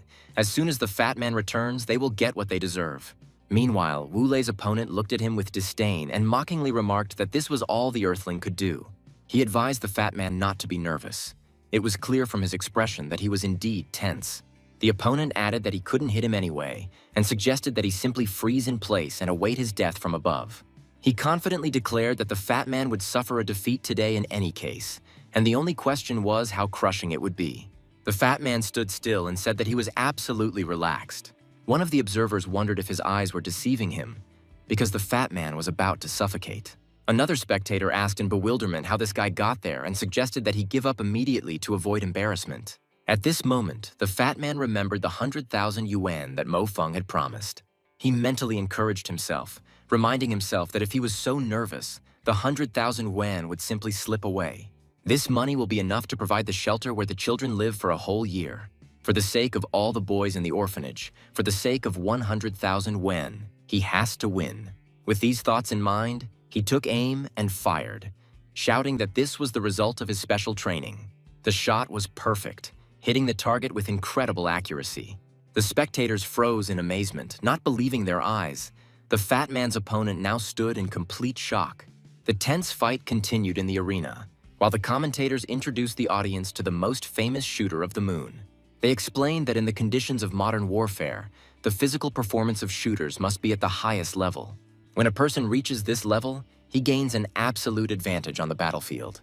To achieve this, all 5 senses must be developed to their maximum. When a fighter achieves this, he develops a 6th sense that can help him predict danger. Meanwhile, the fat man continued to amaze the audience with his incredible dodges. Someone shouted to let them tear the enemy apart, promising that after his victory, all that would remain was to tuck their tail between their legs and run away like a coward. Wu Lei asked in confusion, "What kind of skill is this? Perfect evasion. He must die for their 100,000 yuan." The opponent was surprised to note that a shooter who could not remain cool would never be able to become a good sniper. However, he was forced to admit that the fat man was still a little better than he expected. He noted with irony that it turns out that there really are people who are not afraid of losing face before the eyes of all humanity. He also said that this was the first time he had encountered such an individual.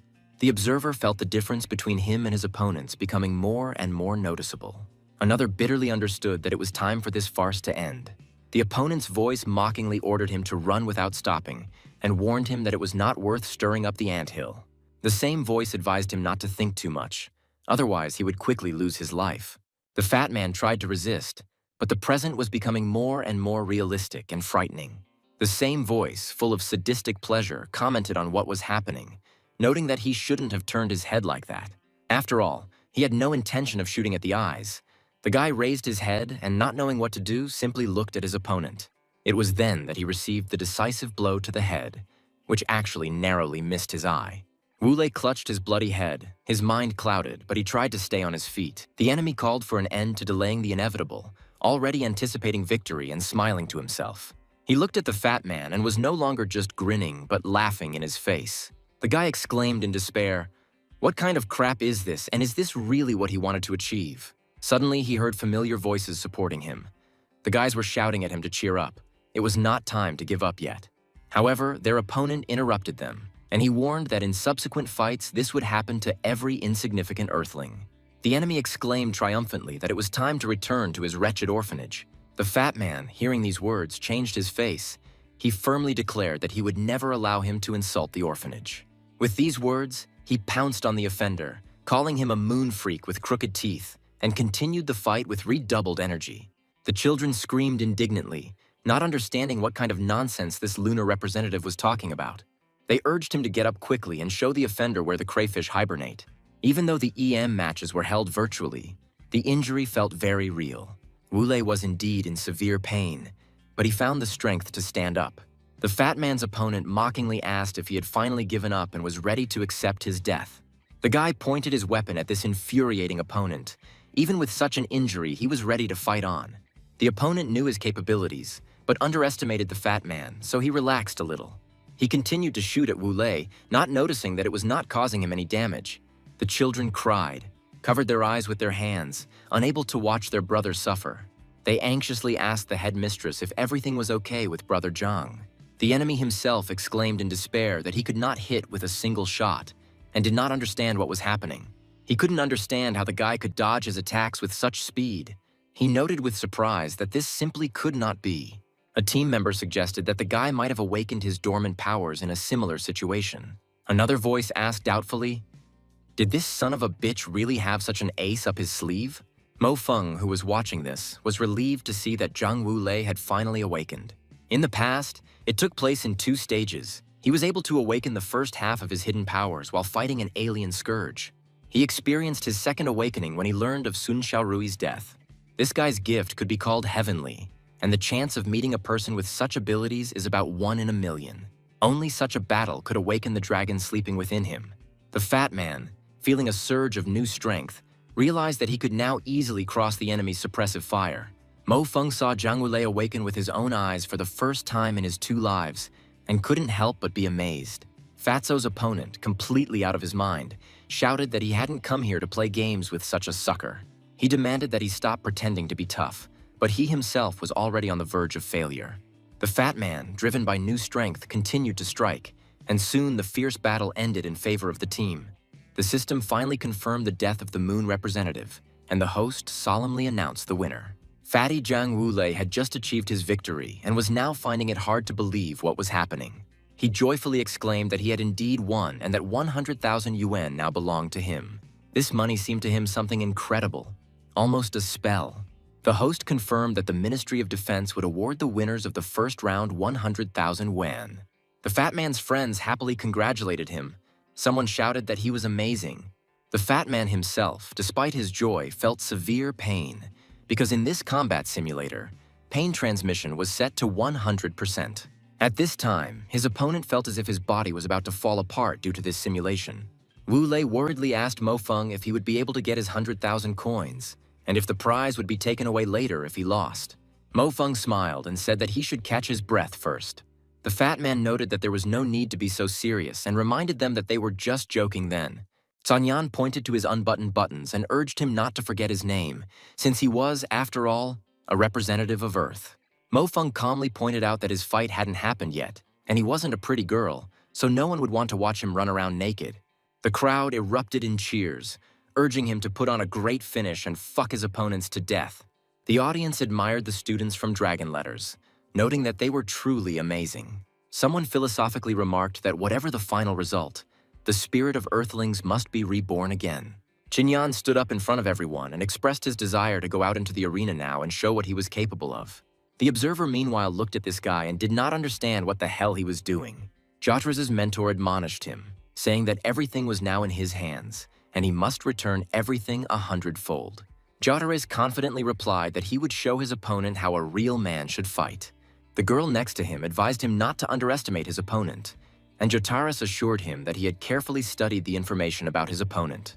The crowd chanted the name of the next competitor, Jotares. Commentators introduced him as one of the youngest masters of the moon, possessing an unparalleled amount of fighting skills. However, the main character did not seem to listen to all these words. He was smiling in the face of his opponent in the arena. Zekin knew that this man had been programming himself for victory ever since he entered the Milky Way Military Academy. It was noted that defeating this enemy would be extremely difficult, and even the combatants would need to have well-developed shooting techniques. The presenter announced that both participants were ready to fight on the virtual field. The system chose a random battlefield, a mountain peak, which caused confusion among viewers. Someone indignantly exclaimed why this particular arena was chosen, since Mo Feng had no place to hide at all.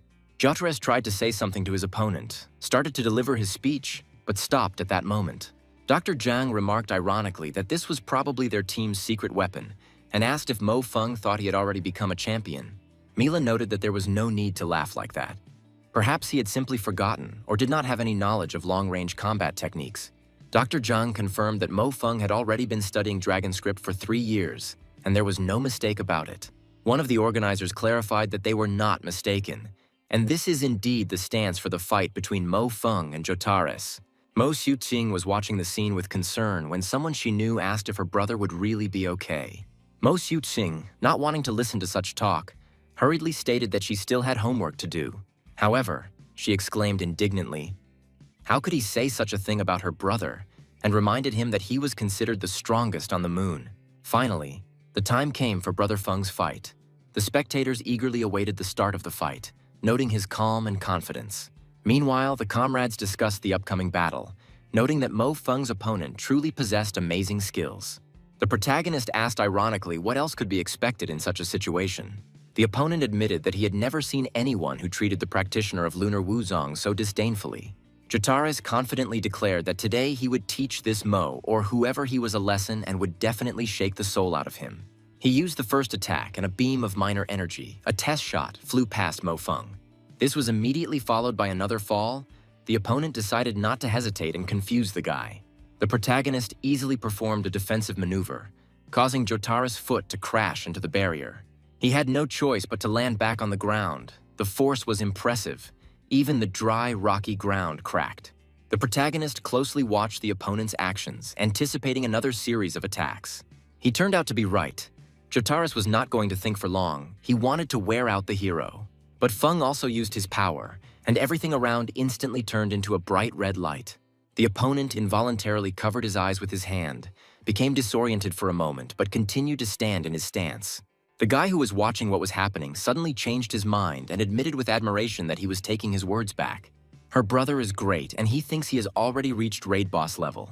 Feng, confident in his superiority, mockingly remarked that they had played enough, and dinner would soon begin. They needed to put an end to this. If Mo Feng wanted to anger him, then let him accept his congratulations because he achieved it. Now all that was left for him to do was die. With these words, Jotares rushed into the attack, using all the power of Wuzong. A deathly silence fell over the arena as the system announced the winner. The spectators, who just a minute ago were confident of Jotares' victory, could not believe their eyes. Mila was already preparing to congratulate Jotares, but suddenly she hesitated, realizing that something incredible had happened. The host exclaimed in confusion that she seemed to have forgotten her head at home today. The winner, Mo Feng. She asked to greet the winner, but her words were drowned out by a wave of indignation and distrust. The doctor asked in bewilderment whether Mo Feng had actually managed to defeat Jotares. He exclaimed in rage that Jotares had dominated the entire fight, and how could he possibly lose? There were demands for a repeat of the final scene and accusations of a mistake by the judges. Due to all this shouting and arguing, the main screen again showed the recent battle. It was visible how the enemy rose above the main character, transferring all his strength to his leg. However, it was all in vain. The blow missed Mo Feng, leaving only a light scratch on him. Instead, the hero immediately struck back, and it hit the target right on target. The opponent's eyes met at the same level, and the protagonist could easily read fear and incomprehension in Jotares' eyes. Without daring to hesitate any longer, the decisive blow to the opponent appeared on the screen, which made him lose. Despite the outrage of Lunar fans, the system confirmed the death of the Lunar representative. The victory of Mo Feng from the Dragon Script School was also confirmed. The stands exploded with the jubilant cries of earthly spectators chanting the name of the new hero. Someone noticed that Mo Feng had just defeated a fighter who was a high-level wielder of Wu Zun. Dr. Zhang noted that it was no wonder that information about Feng was limited. It turns out that he really was their secret weapon. Another suggested that if it were just a defeat, there would be no problem. But such a universal failure. His single blow made many feel that it was not just one warrior who had come against Jotares, but a vast army of thousands of fighters. One of the lunar representatives said that they seemed to be really well prepared for this year's competition. Dr. Zhang replied, "Stop joking, luck is luck," but he reminded them that they only managed to get 10 places out of 64. Now all he can do is pray that his compatriots can learn from their battles and hope that it will help in the future. The lunar representative replied that he was glad that the doctor himself understood this, and added that being in the top 60 actually didn't mean much. Meanwhile, everyone was discussing Mo Feng's victory, and the guy noticed that everyone online was only talking about his brother's praise. The spectators joyfully shouted out the new titles: the 4 Masters of the Dragon Script, the 4 Dragons who would rule everywhere. The atmosphere was festive. The earthly spectators were jubilant, celebrating the unexpected victory of their hero. Marco Polo looked at his friend with admiration and exclaimed why this blow looked so beautiful. He added jokingly that if he were a woman, she would have married him already. Mo Feng looked at the guy with fear, not understanding what he was saying. Then he replied with a grin that if he were a girl, he would have beaten him to death. He called for an end to all this nonsense and for them to instead tell us whether there is any progress on their case. Marco, who had been busy with his research all this time, proudly declared that he, Marco, could not have wasted this time in vain. Marco asked Mo Feng another question, whether he knew how many ships had been sent to explore space in the last 10 years. Mo Feng was surprised that there were really that many of them. Marco replied that there were even more than one could imagine. We were talking about tens of thousands of ships. Some returned back, but how many of them were missing? Some ships did indeed make a name for themselves to gain recognition. But even with these ships, there is some problem. The profit they generate is not at all proportional to the budget spent on them. Mo Feng thought about what he heard. He understood that this time he had no right to drop out of the race. Marco was sure that this was all connected to something they didn't even know about yet. 9 times out of 10, these ships hit something, but they didn't want everyone to know about it. The protagonist didn't know what awaited him when he joined this foursome, but if he failed, the fate of humanity would continue. He had taken 10,000 steps back in time, so he was determined. Looking at Marco, he understood that even if he died from the events that awaited him, he would do everything to never regret anything again. He warned Marco that he should be careful. After all, the business they are so passionate about must bring in huge profits. He hoped that Marco would warn his friends to be careful too. Marco replied with a smile to make Mo Feng relax. They understand what they are getting into, and how could their work be dangerous? Mo Feng noticed that he was thinking too much and simply warned him not to be too exuberant. Meanwhile, the boys from the orphanage ran up to Fatso, calling him their magnificent brother Zhang, and expressed their hope that he would win. The fat man promised to try not to disappoint them and added that when he returned from the tournament, they would definitely have a good lunch together. There was a heated debate about the results of the competition on the sidelines. Someone indignantly noted that only 10 Earthlings had passed, and that this was a disgrace. The man in the conference room was discussing deeper issues. He wondered whether the representatives of the moon were really so superior to Earthlings, and he doubted the correctness of the Earth's gene policy. For many years, the moon's development has been taking place in the shadows. The leadership demands victory, but will Earth be able to save face in the current situation? The moon now has an overwhelming advantage. The man wondered what the victory in the EM this time would offer that was so valuable. If we think about it this way, there can only be one answer. The first 4 places get the opportunity to go on the expedition. Moon representatives strive for victory in order to gain this advantage. Although it is impossible to directly interfere with the tournament, after its conclusion, the question of the distribution of places on this expedition will inevitably arise. Now everything depends on whether the Earthlings can get at least one of the places provided. Host Mila greeted all spectators at the EM competition with a joyful smile. She announced that Dr. Patuya D and Dr. Zhang Yang would be commentating on the matches with her today. Mila noted with relief that fortunately, the Earthlings still had 10 participants left, and if it weren't for that, she would have completely lost her face. The main fight of today could definitely be called the confrontation between the robotic Sybil and the holy celestial Chrissy. Commentators continued their analysis of the upcoming fights. They noted that Zhang Wuli's opponent today was Rossi, known for being one of the top 5 shooters on the moon. Zhang Wulei has reached a turning point. Today, he must show everyone whether he has truly gained new strength in his last fight. Things were even more interesting with Mo Feng's fight. Today, he was to face Jotaras' older brother, Pao. Pao himself did not take part in EM competitions until his 4th year. Jotaras always attracted everyone's attention. In his last fight, Mo Feng had given Lunar Wuzong a very serious beating, and it seemed Pao wanted to restore honor to the martial art. However, things are different when it comes to a bearer of some martial art, some culture or faith. Meanwhile, the fat man and his friends gathered together to watch the continuation of the competition. A guy from the team reported that the first 5 fights took place between representatives of the moon, and Dr. Zhang's predictions turned out to be accurate. Even though the situation was not developing for the better for them, he still tried to do his job well. The 5th fight, which was the highlight of the day, began in the arena. Viewers noted that if they defeat the robotic Sybil, Luna's fighting spirit will definitely increase. This was the first confrontation between pre-seeded participants, and this fight could demonstrate the level of both the Earthlings and the representatives of the moon. The crowd chanted Chrissy's name, admiring the beautiful angle and her appearance in the arena. The fat man, captivated by the viewing, continued to gobble up the snacks he had prepared in advance. However, he was not greedy, so he offered to share food with anyone who wanted it. Mo Feng noticed that Sybil had prioritized defense, and after a few strikes, he apparently discovered that his opponent was stronger. Observers concluded that it seemed the winner had already been determined. The village chief asked in surprise why Mo Feng was leaving, since the battle was still ongoing and the outcome had not yet been determined. Sun Xiaorui advised him to do everything as quickly as possible and return immediately. It was possible that Chrissy could become his opponent. He noted with a grin that if she were his opponent, his charm would be enough to make her knees buckle. Sun Xiaorui reproachfully remarked that he should be honest with himself. The fat man knew that the guy had only recently encountered reality. The protagonist, unable to bear it, exclaimed that Wu Lei was already talking too much and ordered her to stand still. Mo Feng soon calmed down and stood to the side, lost in his thoughts. He reflected on how difficult it would be to turn the current situation around on his own, but at the same time he understood that his power was too limited. All his life he had been an ordinary soldier, and if someone had led him from above as before, everything would have been much simpler. But who would believe what he would tell?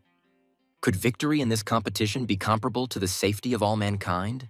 Suddenly, someone's voice brought him out of his thoughts, sternly noting that smoking was prohibited here.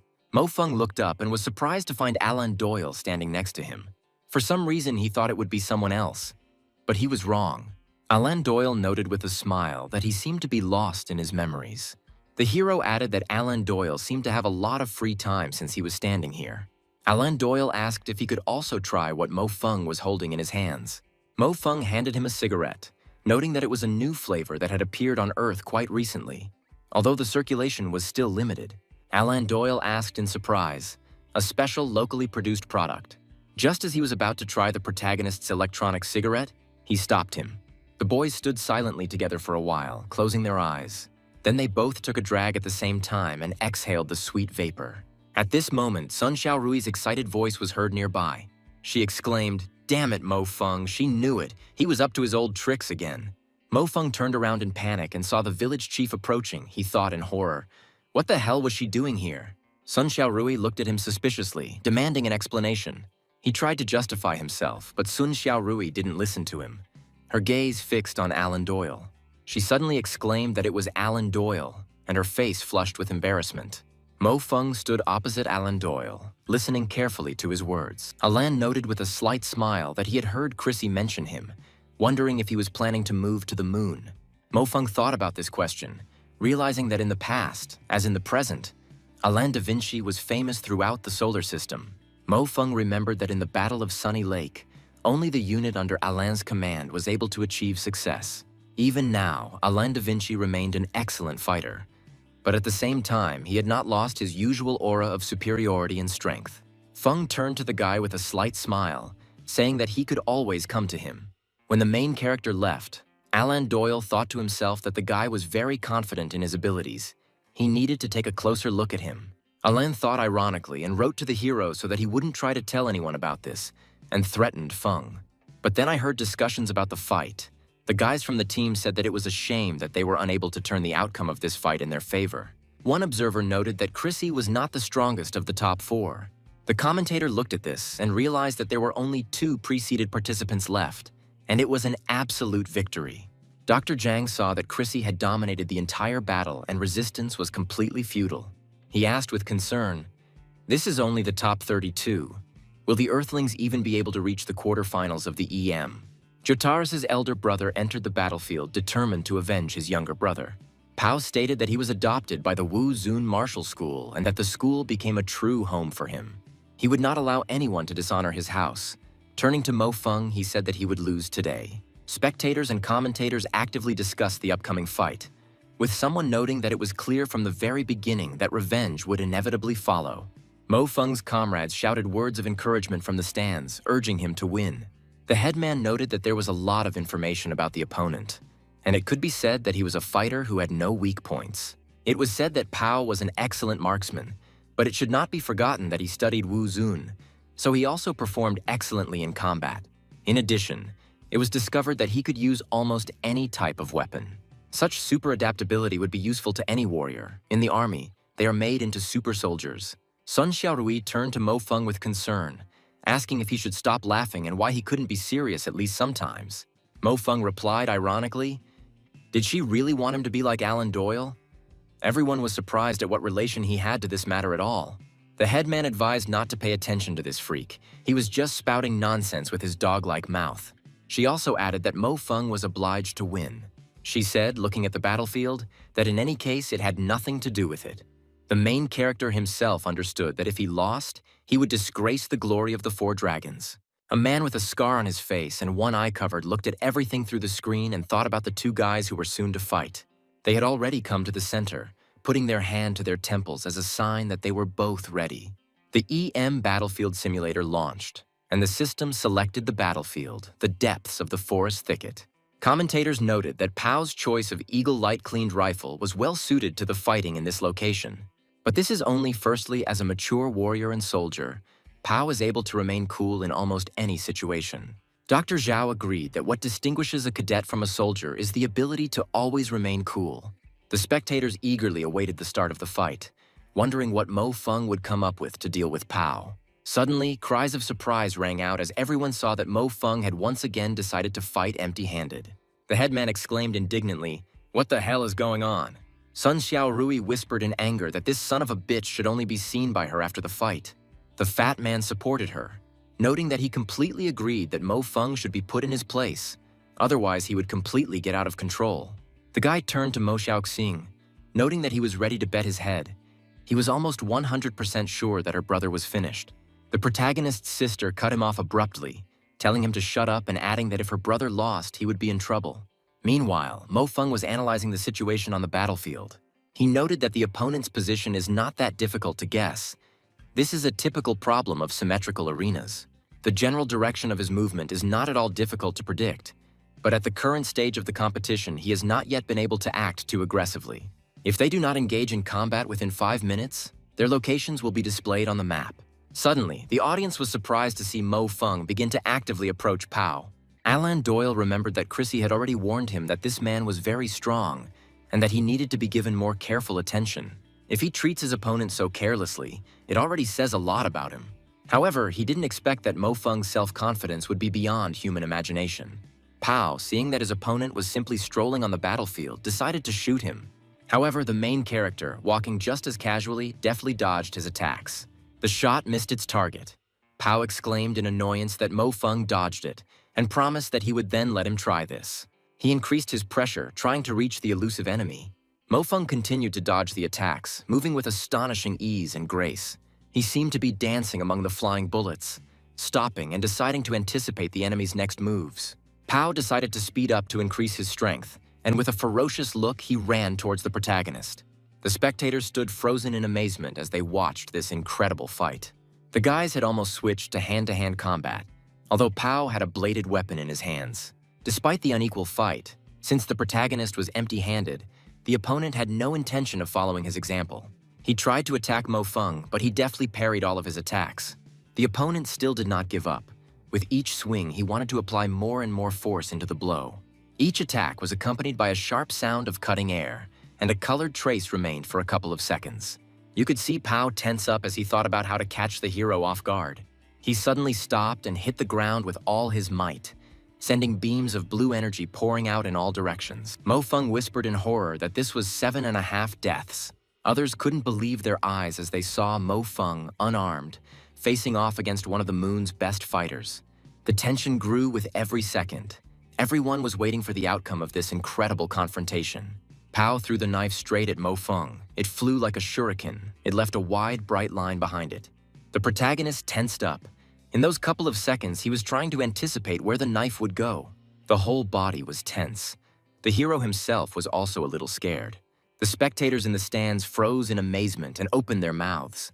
The arena was filled with tense anticipation as Pao stood over Feng. He calmly suggested that he get up and stop pretending. The protagonist stood up, looking at his opponent with hatred and respect at the same time. He warned Pao not to press him and pointed to the weapon he now held in his hands. Now he too had something to respond with. Spectators and commentators were shocked by what they saw, and some noted with admiration the ease with which Mo Feng controlled his body. To catch a knife flying at you with your teeth, courage alone is not enough. You need incredible reflexes and skill. Even at times like these, Mo Feng still continued to have fun and wondered what could possibly make him act seriously. Those who have already been on the battlefield are the same. When you have already put your life on the line once, defeat and victory can mean something completely different. This is exactly what he had been missing for so long, Mo Feng realized. Suddenly, Pao felt that Mo Feng had changed. He realized with horror that this guy was now a completely different person. To be more precise, he now looked like a monster that had emerged from the darkness and blood. Pao suddenly realized that this stance was really meant for the 7 deadly steps, and the blood ran cold in his veins. Pao, who had been through more than one battle, immediately tried to seize the initiative, unleashing a barrage of attacks on the enemy. Pao couldn't understand how Mo Feng managed to predict his every move. Pao felt a chill run down his spine. He suddenly realized that in front of him was not just a military school student, but a real warrior. The opponent tried to pull himself together and continue the attack, but Mo Feng had already launched a counterattack. Moving with unnatural fluidity, he struck with such speed and precision that Pao could barely block them. The most surprising thing was that Mo Feng began to use the same techniques as Pao, as if copying them on the fly. Pao exclaimed in despair. Why even copy a skill that he himself had just used? He couldn't understand how Mo Feng managed to so accurately reproduce his movements and build his attack based on his own technique. Pao, realizing that he was losing in technique, tried to switch to close combat, relying on his physical strength. But Mo Feng met him with even more aggression. He used the same stance as Pao, the same movements. Someone from the audience exclaimed in surprise, wondering if his eyes were deceiving him and it really was a branch. Chrissy Da Vinci, who was watching the fight, calmly noted that everything was just as she said. This Mo Feng was not as simple as he might seem. One of the commentators stated in shock that student Mo Feng killed Pao with a tree branch. After Mo Feng's victory, his friends and comrades surrounded him with congratulations. One of the other team remarked with disdain, unable to believe that the 2 warriors who studied Wuzun were such trash in comparison. A voice nearby urged people not to pay attention to these words. Sun Xiaorui looked at the protagonist with surprise and admiration. She demanded that he confess when he became so cool and what he did to achieve such results. She pressed hard on his head, and Mo Feng jokingly remarked that even though he had a great view of her chest from here, it was still a bit heavy for him. The whole team approached Mo Feng and congratulated him on his victory in this match. Chu Zichen wondered if this was the guy who had recently confessed his love to her. Then she extended her hand to him and personally congratulated him on his phenomenal victory. He remarked with a sly smile that the congratulations should look more sincere. The girl, in the arms of the guy, thought that it seemed that Brother Feng's skills in picking up girls were as good as his abilities. Zhou Zichen calmly understood that, after all, he was playing the role of her boyfriend, so she thought that was how it should be. Mo Feng looked her straight in the eyes and thanked her for her congratulations. Taking advantage of the moment, he invited Vuli to hug, saying that he noticed and that he wanted one too. The fat man turned away in embarrassment, saying that he didn't want anything, and she suggested that his eyes were starting to fail him. Mo Feng asked if there was anyone who would be willing to hug the fat man when there was a beautiful village chief standing next to him. Wu Lei exclaimed indignantly that he had decided to laugh at him and chased after him, shouting that he would catch up anyway. Meanwhile, the commentators summed up the day, and one noted that Sakharovsky's shadow was giving the Earthlings another victory. And he thought that such results allowed the Earthlings to finally breathe a sigh of relief. Their losing streak was broken. But even so, it won't be easy for the Earthlings to get further. Even though they have a couple of good fighters, the advantages of the representatives of the moon are great. Mila announced that the first day of the top 32 selection process was officially over and thanked all viewers. From the room came the voices of people heatedly discussing the recent battle. The fat man turned to Mo Feng with serious advice. He said that he believed him, although he had watched a huge number of films on this topic. Mo Feng replied that it was like casting pearls before swine, and that the fat man was thinking too much. It was just a friendly hug. The fat man did not calm down, noting that he should have thought about it when he tried to deceive him, because he could see that everything was not so simple between them. Mo Feng thought about his words. In some ways he was right, now that he had a second chance. Shouldn't he change his life for the better? The fat man encouraged him by saying that forward, only forward, his brother would support him, and by the way, could he ask if she had a sister? Mo Feng replied ironically that even if she had a sister, Fatso had no chance with her. The fat man exclaimed indignantly that Mo Feng was wrong and begged him to fulfill his request, and soon everyone went to their rooms. Suddenly, Mo Feng's attention was drawn to something within himself, and he shouted in surprise, recognizing this atmosphere. He saw the interplanetary aircraft carrier Ares in front of him and wondered what it was doing here at all. The guy wondered why the human Air Force couldn't defeat the aliens. This is because the aircraft carrier Ares, nicknamed Invincible, played no role in the battles. Mo Feng was confident that the appearance of this figure would be enough for him to uncover the real reason for the defeat. Reality began to distort before his eyes when he heard a strange sound. Mo Feng cried out in despair, "This is impossible, this simply cannot be." He wondered again and again why. Why was this happening to him? Coming out to the bathroom after another nightmare, he tried to bring himself to his senses. Looking at himself in the mirror, he again discovered that the strange wound had grown even larger. Blood suddenly started flowing from his right eye, which greatly frightened the main character. Wooly woke up from the screams and knocks in the next room and saw light falling on the wall. A thought flashed through Feng's mind. Was he going crazy, or was this world going crazy? It seemed to him that everything that was happening around him was only his imagination, a product of his madness. What other aliens? What other Mars? It's all just an illusion, he kept telling himself. The fat man, noticing his friend's strange state, called out to him with concern, asking what had happened to him. Mo Feng, unable to distinguish reality from hallucinations, asked the fat man if he had gone crazy. Wooly carried his friend on his back, still not understanding what had happened to the boy. The fat man noticed how Mo Feng had hit the public property and remarked ironically that he might have to sell himself into slavery. He sympathetically asked what had happened to him and suggested that Mo Feng was probably intentionally hurting himself. The fat man put forward his guess, asking if Mo Feng had confessed to Zhou Zichen again. He reminded her that last time his friend had a hard time coping with her refusal, and this time he had even started doing something new. Mo Feng remained silent. Thoughts about the man he recognized in his dream continued to swirl in his head. He tried to understand what it was, a vision, a warning, or just a figment of his imagination.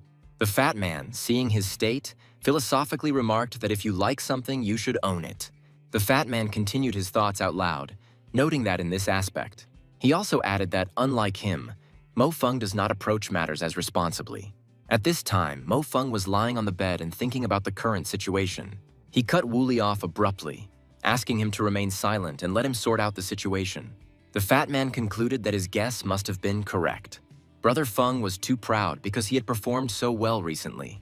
Meanwhile, Mo Feng was analyzing his recent discoveries and noted to himself that he definitely needed to pay attention to this problem. All this frightened the main character, but his thoughts continued to run forward. But if Zhou Zichen really was, he didn't dare finish that thought. He recalled that in her previous life, Zhou Zichen was only a ship commander and did not have such outstanding abilities. Every time his guess was correct, a scar would appear on his body, as if some force were marking his insights. It might have been due to his time travel or something else, but it couldn't be ignored.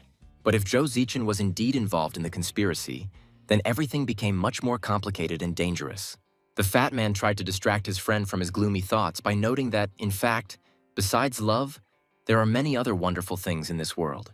For example, fame, dreams, and so on. He said that Mo Feng might not even know it yet, but his popularity in Tiankong is currently growing. A lot of people write that they have become his fans. They say that he is the hope of the earth, a super dark horse. Remembering the upcoming match, he looked at his friend with hope and said that if it is impossible to avoid fate, one must face it. Mo Feng asked him about his readiness for today's match. Soon, the guy was again immersed in his thoughts and could not get distracted. The fat man answered doubtfully that he had won the first confrontation by pure chance, so there was no point in counting on him. Mo Feng, wanting to cheer up his friend, thought of something to say to the guy. With a sly smile, he threatened that if Fatso lost, he would immediately tell the headman that he liked her. The fat man panicked and exclaimed that Mo Feng couldn't continue to threaten him like that, and if he did it again, their friendship would be forgotten. Already at breakfast, Mo Feng added that the fat man had lost to him, so now he would think about how he could defeat his opponent. He asked if his friend was offended and offered to give him his steak. The fat man reminded that once he ate the steak, he was bound to win. Mo Feng replied with a grin that a steak alone wouldn't be enough to atone for his sins. He also noted that this was not up for discussion, and although he would not like to be in the spotlight, it was entirely possible to win this match. Besides, everyone will be happy, and the headman will be pleased too. At this moment, some people passed by, and one of them, recognizing Mo Feng and Zhang Wulei, exclaimed in surprise that it was them. Mo Feng and the fat man turned towards the voice. The fat man, turning to Mo Feng, remarked that it was possible to make acquaintances with fans. Meanwhile, the host announced the start of the first match of the day, which would feature Zhou Zichen against Seimu. Mo Feng looked at Zhou Zichen carefully and wondered if she could be a traitor. The girl turned to the guy, asking why he was looking at her like that, and if there was something on her face. The hero simply asked if she had studied her opponent today. Zhou Zichen replied that in ranged combat, her opponent was about her equal. Mo Feng, who had been listening to her attentively, noticed that she was nevertheless quite simple. Whenever she made a real move, her right eyebrow would rise. He advised Zhou Zichen not to keep her distance, but to think of a way to engage in close combat. The host said with excitement that Zhou Zichen represented the impressive Dragon Script School. Dr. Petulia expressed doubts about whether she could perform a miracle, noting that this fight was a big test for Zhou Zichen. Dr. Zhang knew that her opponent had a higher ranking and the battle would definitely be tough. Zhou Zichen felt a surge of confidence after receiving Mo Feng's instructions. She understood that this fight would be decisive, and she was ready to use all her skills to prove that she was worthy of representing the Earth. Commentators were skeptical about the Earth participants' chances, noting that Seimu's rating was higher, and it would seem there was nothing to talk about. If it weren't for the amazing four-seeded participants from the Dragon Letter School, nothing good could have been expected. The approval rating in Tiankong also showed that Seimu was far superior to Zhou Zichen.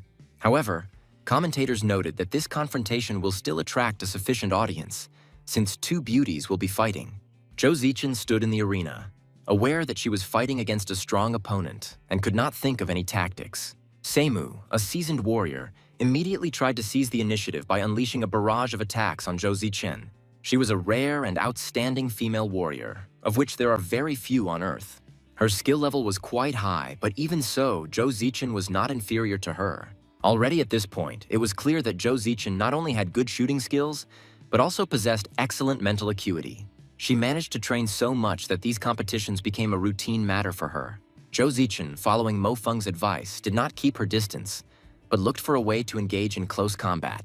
Seimu, noticing this, exclaimed with disdain, "What an arrogant earthling," and tried to increase the pressure, not allowing her to get closer. However, Zhou Zichen was persistent and continued to press her opponent, skillfully dodging her attacks. At one point, Zichen tried to escape, but her rival, noticing this, confidently declared that she would not escape. The girl continued walking, using all her skills and following the plan devised by Mo Feng. Seimu was a skilled fighter, proficient in both long-range and close-quarters combat. Dr. Zhang understood this perfectly well and ran through various scenarios in his head. He knew that the girl was a rare and outstanding female warrior, of which there are very few on Earth. The spectators watched as Zhou Zichen continued to press Seimu, forcing her to retreat. Watching the fight, Mo Feng recalled his past lives. He thought that battles between representatives of different races were much more interesting than just social demands. As for Zhou Zichen, information about her was constantly coming in, because she had always performed well. She achieved success immediately after joining the army and occasionally appeared in the mainstream news. She became one of the leading representatives of the younger generation of the army, while she and Vuli were still stuck in a hole on Mars, collecting dust. Mo Feng didn't want to believe that Zhou Zichen had decided to go against humanity. He wondered if this meant that the alien race had the ability to control humans.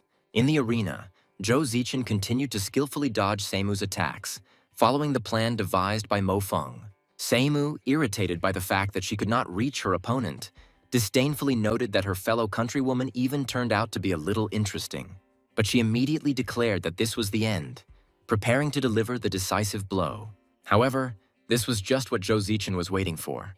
She realized that now was the opportunity to engage Seimu in close combat, as Mo Feng had advised. Instead of retreating, she rushed forward, closing the distance. Seimu, who had not expected such a maneuver, was taken aback for a moment. This moment was enough for Zhou Zichen to enter into close combat. She wanted to use 100 cuts of the acrylic coil, but it was still too early. She wanted to do everything at a certain moment, so there was no point in rushing just yet, as Mo Feng had taught her. The tension reached its peak as the opponents froze in front of each other. Seimu rushed forward, trying to seize the initiative. She still tried to suppress her opponent with a powerful onslaught. Seimu unleashed a barrage of attacks on her using her rapid-fire weapon. Bullets whistled through the air, but Zhou Zichen skillfully dodged them, moving with the grace of a dancer. She did not give in to provocations and patiently waited for the right moment. Zhou Zichen remained icy calm as she replayed all of Mo Feng's instructions in her head. It seemed that in this barrage of fire it was impossible not only to survive, but even to simply stay on your feet. Zichen's movements were so smooth and natural that it seemed as if she knew the trajectory of each bullet in advance. Seimu, seeing that her attacks were not producing results, began to become increasingly irritated. She increased her rate of fire, switching to continuous fire mode. Seimu tried to change tactics, using ricochets off the walls to hit her opponent from unexpected directions. The spectators continued to watch the fight with bated breath. The girl's friends shouted words of support to her. They believed that she could cope. Dr. Zhang understood that the fight had entered the close combat stage. Perhaps this was Zhou Zichen's best opportunity. Seimu tried to change tactics, using ricochets off the walls to hit her opponent from unexpected directions. Then she used her strength, hitting the ground with her fist, cutting it. Bullets bounced off metal surfaces with a screech, creating a real hell in the arena.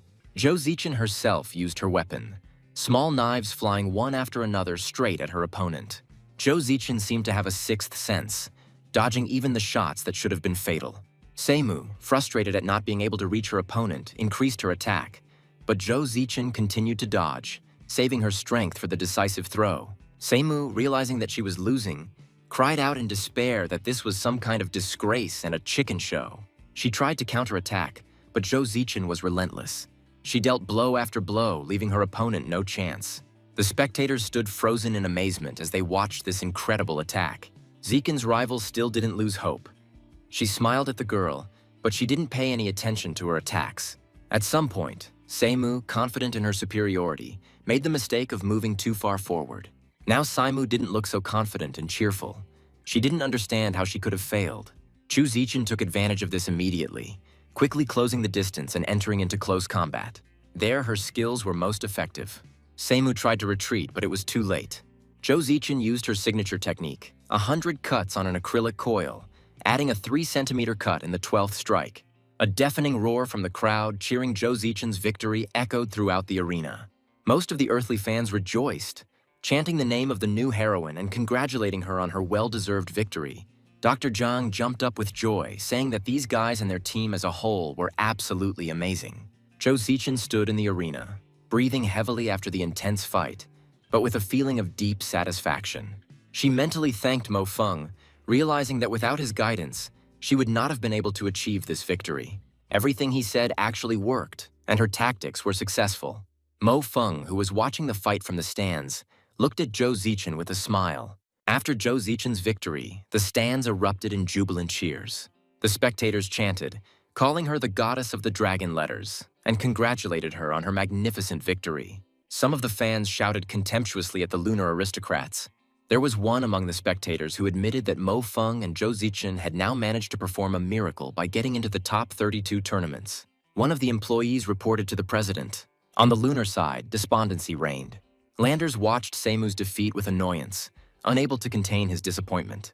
Someone from his circle tried to console him, but Landers cut him off abruptly, saying no one could be held personally responsible. Seimu bitterly admitted that this defeat should not have happened, but she couldn't help but admit that Zhou Zichen had fought much better this time. The boys hugged each other, also comforting the girl, who could not forgive herself for the defeat. One of the guys from the other team philosophically noted that the representatives of the moon cannot win all the time. Fatso and the other DragonScript students happily congratulated Zhou Zichen. Meanwhile, Mo Feng was already heading towards the exit, lost in his thoughts. Zhou Zichen, noticing this, rushed after him, shouting his name and asking him to wait. Mo Feng stopped and turned around. Zhou Zichen ran up to him out of breath and sincerely thanked him. Mo Feng congratulated her on her victory with a slight smile. Zhou Zichen, embarrassed, muttered words of gratitude again. The hero said that he had some other things to do and that they would see each other soon, after which he turned around and left. Zhou Zichen stood there, perplexed, looking after him. She didn't understand why he was acting like this, where this distance came from. Dr. Patuya tried to encourage his comrades, noting that the resilience of the Moon Warriors was truly amazing. He promised that they would return and repay him 100-fold. Zhang noted that the Earthlings would have to put in more effort in the next fights. Another voice added that nothing could be done about it, and he let out a long sigh. Everyone understood that they did not have such an idol as Mo Feng became for the Earthlings. Meanwhile, Landers turned to Selby, noting that she and all his brothers and sisters were great. He leaned towards the girl's hand and lightly touched her soft skin with his lips. He said the fight that had just taken place was truly elegant, and he was happy to watch her. Selby responded gratefully and said she was glad to hear it. Then the guy turned to all his comrades. If they want to become masters of humanity, take advantage of the opportunity that has come their way. He declared that no enemy forces could stop the rise of the moon over all humanity. They must give their all to crush their opponents. After the tense fights, the atmosphere in the arena grew tense. Landers announced that each person who reached the top would receive an additional reward of 100,000 from the Waterford family. He admitted that such a reward was a mere trifle, but he wanted to show that they were better than this scum of earth. The guy turned to Alain, offering to leave Mo Feng with him, noting that as far as she knew, this guy only listened to him. Alain Doyle calmly replied that everything was fine and that Mo Feng should practice a little at this stage. Now he was only interested in one thing, whether Mo Feng could continue to perform miracles. The next fight for a place in the top 32 was supposed to be Sun Xiaorui's fight. In the past, Mo Feng helped the students of his school by creating combat tactics for them, and his tactics were always particularly effective. Another student from the Dragon Letter School enters the arena to see if she can restore the fighting spirit of the Earthlings. Tiffany understood that Xiaorui was indeed very lucky to have made it to this stage of the competition, considering the strength of his opponent. Suddenly someone called out to him, asking him to come over for a second, and he readily responded. Alain Doyle, so that no one could hear him, whispered important information into the girl's ear. Looking around the battlefield, Tiffany noted with satisfaction that she was lucky. The Forest Bowl was designed for high-powered sniper rifles. The girl sat on the bed in the semi-darkness and looked at her smartphone. Tiffany announced the start of today's sniper lesson on her phone with a smile, introducing herself as her favorite presenter. She promised that the new knowledge they would gain from her would help them shoot faster and more accurately. Sun Xiaorui, preparing for the fight, thought to herself that she had to use the methods she had learned yesterday. The host excitedly announced that Sun Xiaorui had set a new sniper record. She did this by making an accurate shot from a distance of 700 meters. Tiffany, hearing this, noted that she heard from Alain, she is her idol. Sun Xiaorui enthusiastically confirmed that this was true and added that Tiffany's teaching videos had helped her a lot.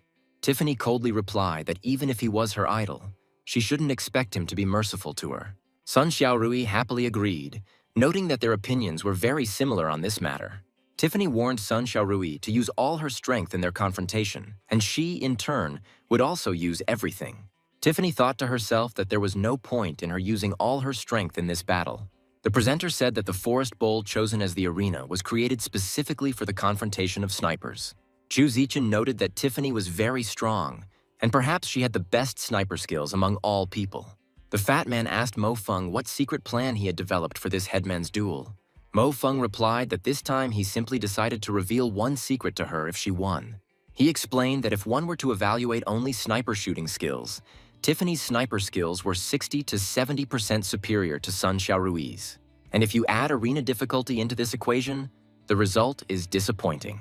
This was the first fight where the chances of winning were negligible. Sun Xiaorui, moving around the arena, noticed that Mo Feng did not bring any disguise equipment. She wondered if he was so sure that she wouldn't be able to find him. The Forest Bowl was an arena for ultra-long-range combat, with the difficulty of duels in this area being equivalent to rank 5. Realizing the full potential of such a forested area was incredibly difficult. Dr. Patuya noted that both participants used the best sniper rifles, the Black Riva 5th generation and the Speed of Light B600.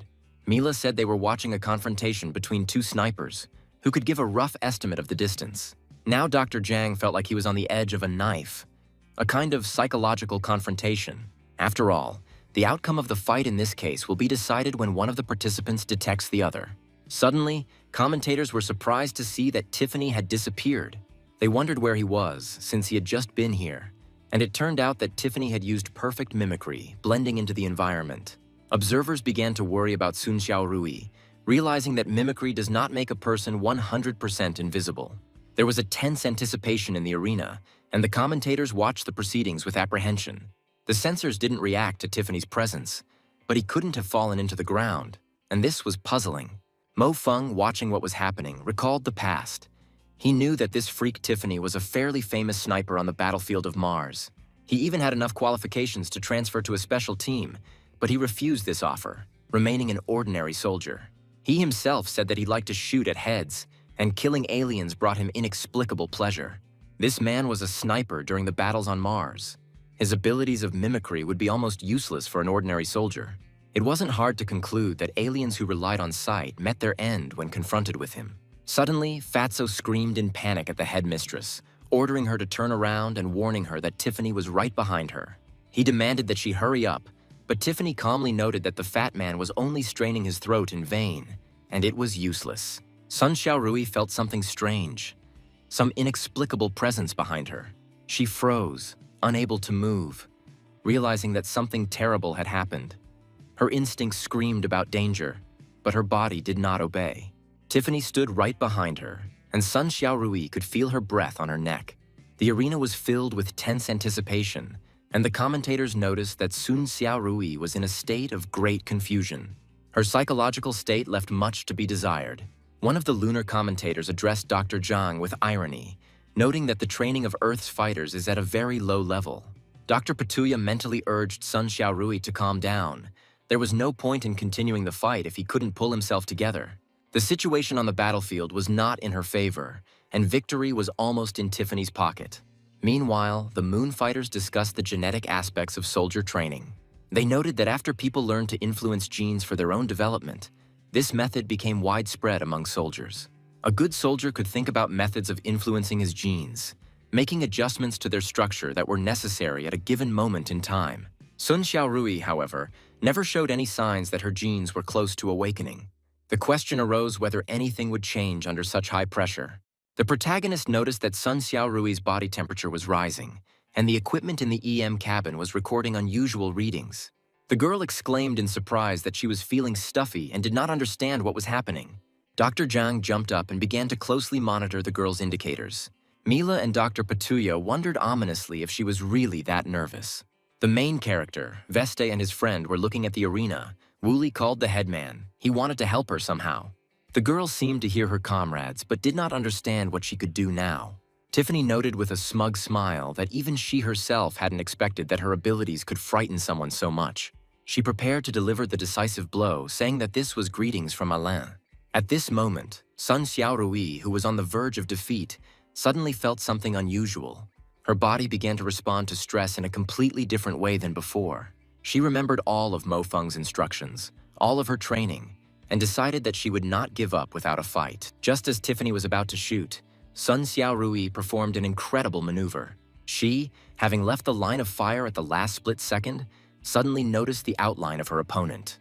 In a few milliseconds, she realized that she had found the enemy, took the weapon in her hands, and took aim. Tiffany froze in amazement, not believing her eyes.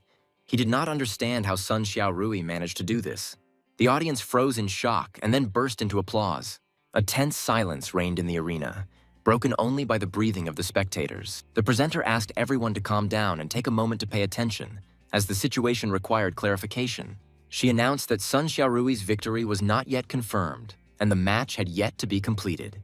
There was no doubt that the shot had hit its target and destroyed part of the small mountain behind which Tiffany was hiding. But how Sun Xiaorui was able to discover it remained a mystery. Moreover, the anomalous readings from the sensors in the capsule only added to the questions. The girl from the Moon team exclaimed in amazement that this could not be, and suggested that a gene awakening had occurred. The situation escalated, and urgent medical attention was required.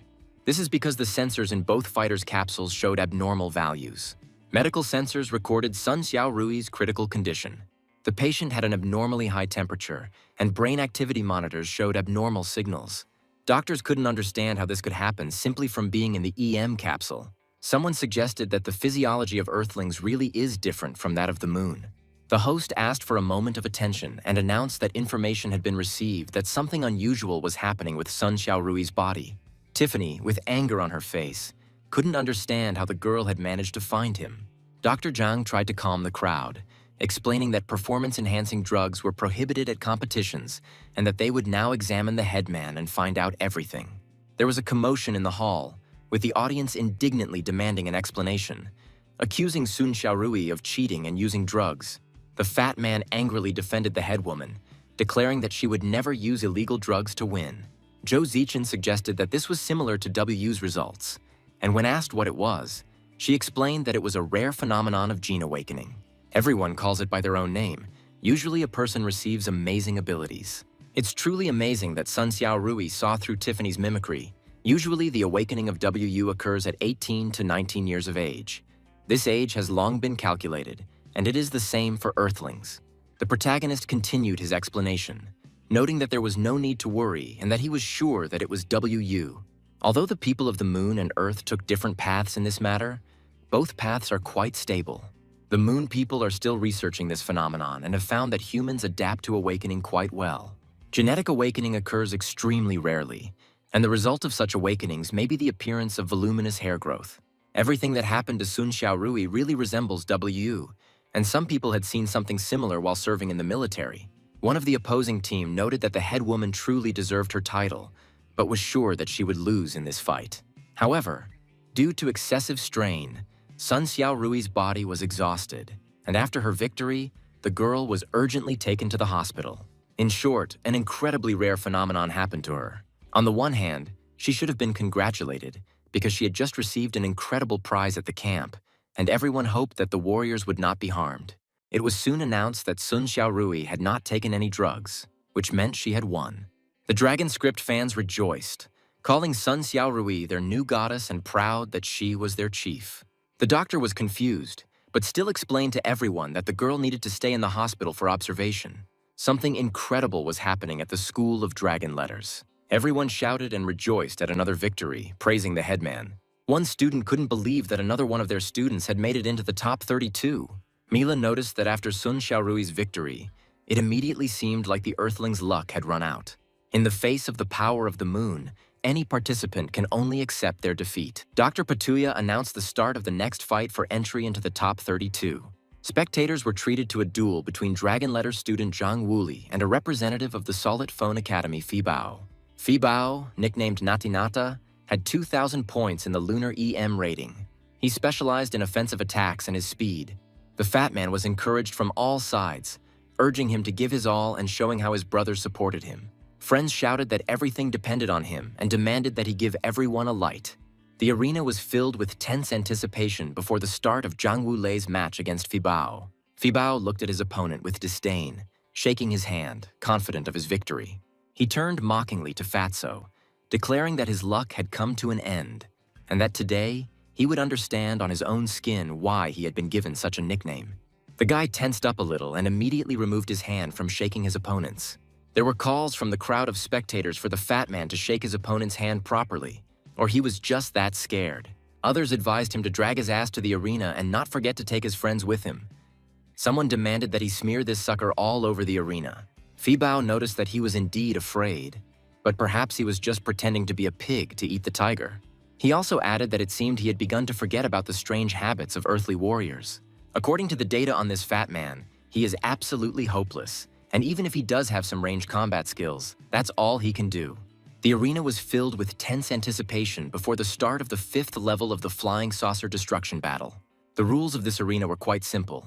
Whoever destroyed 100 flying saucers first would be able to attack their opponent. The opponents stood a meter apart from each other, and they had the same target in front of them.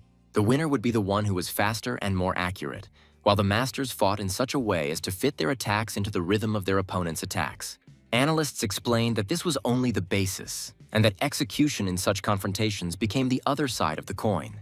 If you can't adapt quickly, you'll only face failure. The guys on the team knew that it was safe to say that, unlike Sun Xiaorui's fight, there would be no mysteries here.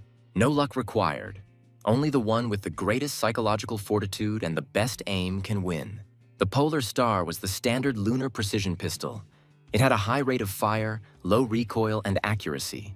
There was almost no delay between his shots, making it the standard pistol of choice in an arena like this. Rate of fire was very important in this test. The faster and more accurately you shoot, the more pressure your opponent will feel. Commentators noted that Zhang Wulei should also choose something similar. At least his weapon should not be too inferior. Suddenly, one of the commentators exclaimed in shock when he saw the fat man's choice. He chose a weapon like the tiger's duty. Dr. Zhang thought that the weapon was developed on Earth, and although this gun had good performance, its recoil was strong. To fire this pistol, you had to pull the trigger almost constantly. The accuracy of the weapon was average, and the rate of fire was also average. The fat man stood in the arena, ignoring calls to change weapons. Meanwhile, Mo Feng was recalling the past during the battles on Mars. In addition to the heavy sniper rifle, Wu Lei always took this pistol. Among all the soldiers, he was the only one who continued to use a weapon that required ammunition for its use. But Mo Feng had never seen the fat man use it during his time at the academy. Why did he decide to use it now? Considering Sun Xiaorui's recent awakening, it has a certain effect. Now it was even difficult for him to imagine how many points Zhang Wulei could score. Fabio watched the fat man with disdain, noticing that he seemed to be having a nervous breakdown. He mockingly said that if the fat man could win this confrontation, he would take his last name. He ordered the countdown to begin. Wooly stood there, drenched in sweat, trying to come to his senses and collect his thoughts. Fabio was happy with the situation. There was no doubt that he would win. The commentators were in anticipation of how quickly this fight would end. The fat man's opponent had already begun his attack, just as the countdown ended. The fat man stood motionless. He just looked at Fabio's shots. The spectators and his comrades panicked and shouted at him to move, asking why he was frozen in place.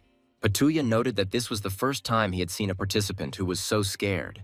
He was already starting to laugh out loud, not watching the battlefield. The guy's opponent continued his endless attack, hoping that he would now destroy Wu Lai. The fat man's friends from the stands desperately shouted his name, calling on him to wake up and start acting. Fabio felt absolutely superior to the big guy. Everyone understood that if he continued to stand there doing nothing, he would lose very soon. In the arena, Fibao stopped attacking for a moment and watched the fat man standing motionless with disdain. However, at this moment, something changed in the fat man's eyes. He remembered all of Mo Feng's instructions. He remembered all his training and realized that he had no right to let down his friends who were so desperately supporting him from the stands. He slowly raised his weapon, preparing for battle. And there was a determination in his eyes that had not been there before. After the intense battles of the first day of competition, the host enthusiastically announced another victory for Earth. Despite the overall unfavorable situation for the Earthlings, the 4 dragons still managed to get into the top 32 as a whole. The students of the Dragon Letters Academy, who appeared out of nowhere, almost single-handedly defended the honor of the Earth. Mila was happy with this outcome and sincerely congratulated the guys. She pointed to the hologram that appeared and announced all 4 winners. Zhang Wulei was beaming with happiness. He was absolutely pleased with himself and his team as a whole. General Gu Yu was approached by journalists asking to interview the Dragon Letters students. General Gu Yu was forced to apologize to everyone and explain that the team was not ready to give any interviews at the moment. Their matches turned out to be quite tough, and now they all need rest. He himself noted that Mo Feng was truly amazing. Even he didn't expect that he would be able to create such an incredible miracle. The guy from the team said that the only thing he wanted was a crushing victory, but as many as 6 Earthlings got through.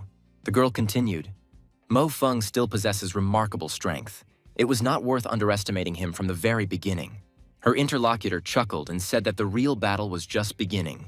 It was time to show her strength. In the hospital ward, doctors monitored Sun Xiaorui's condition and explained that she was physically and mentally exhausted.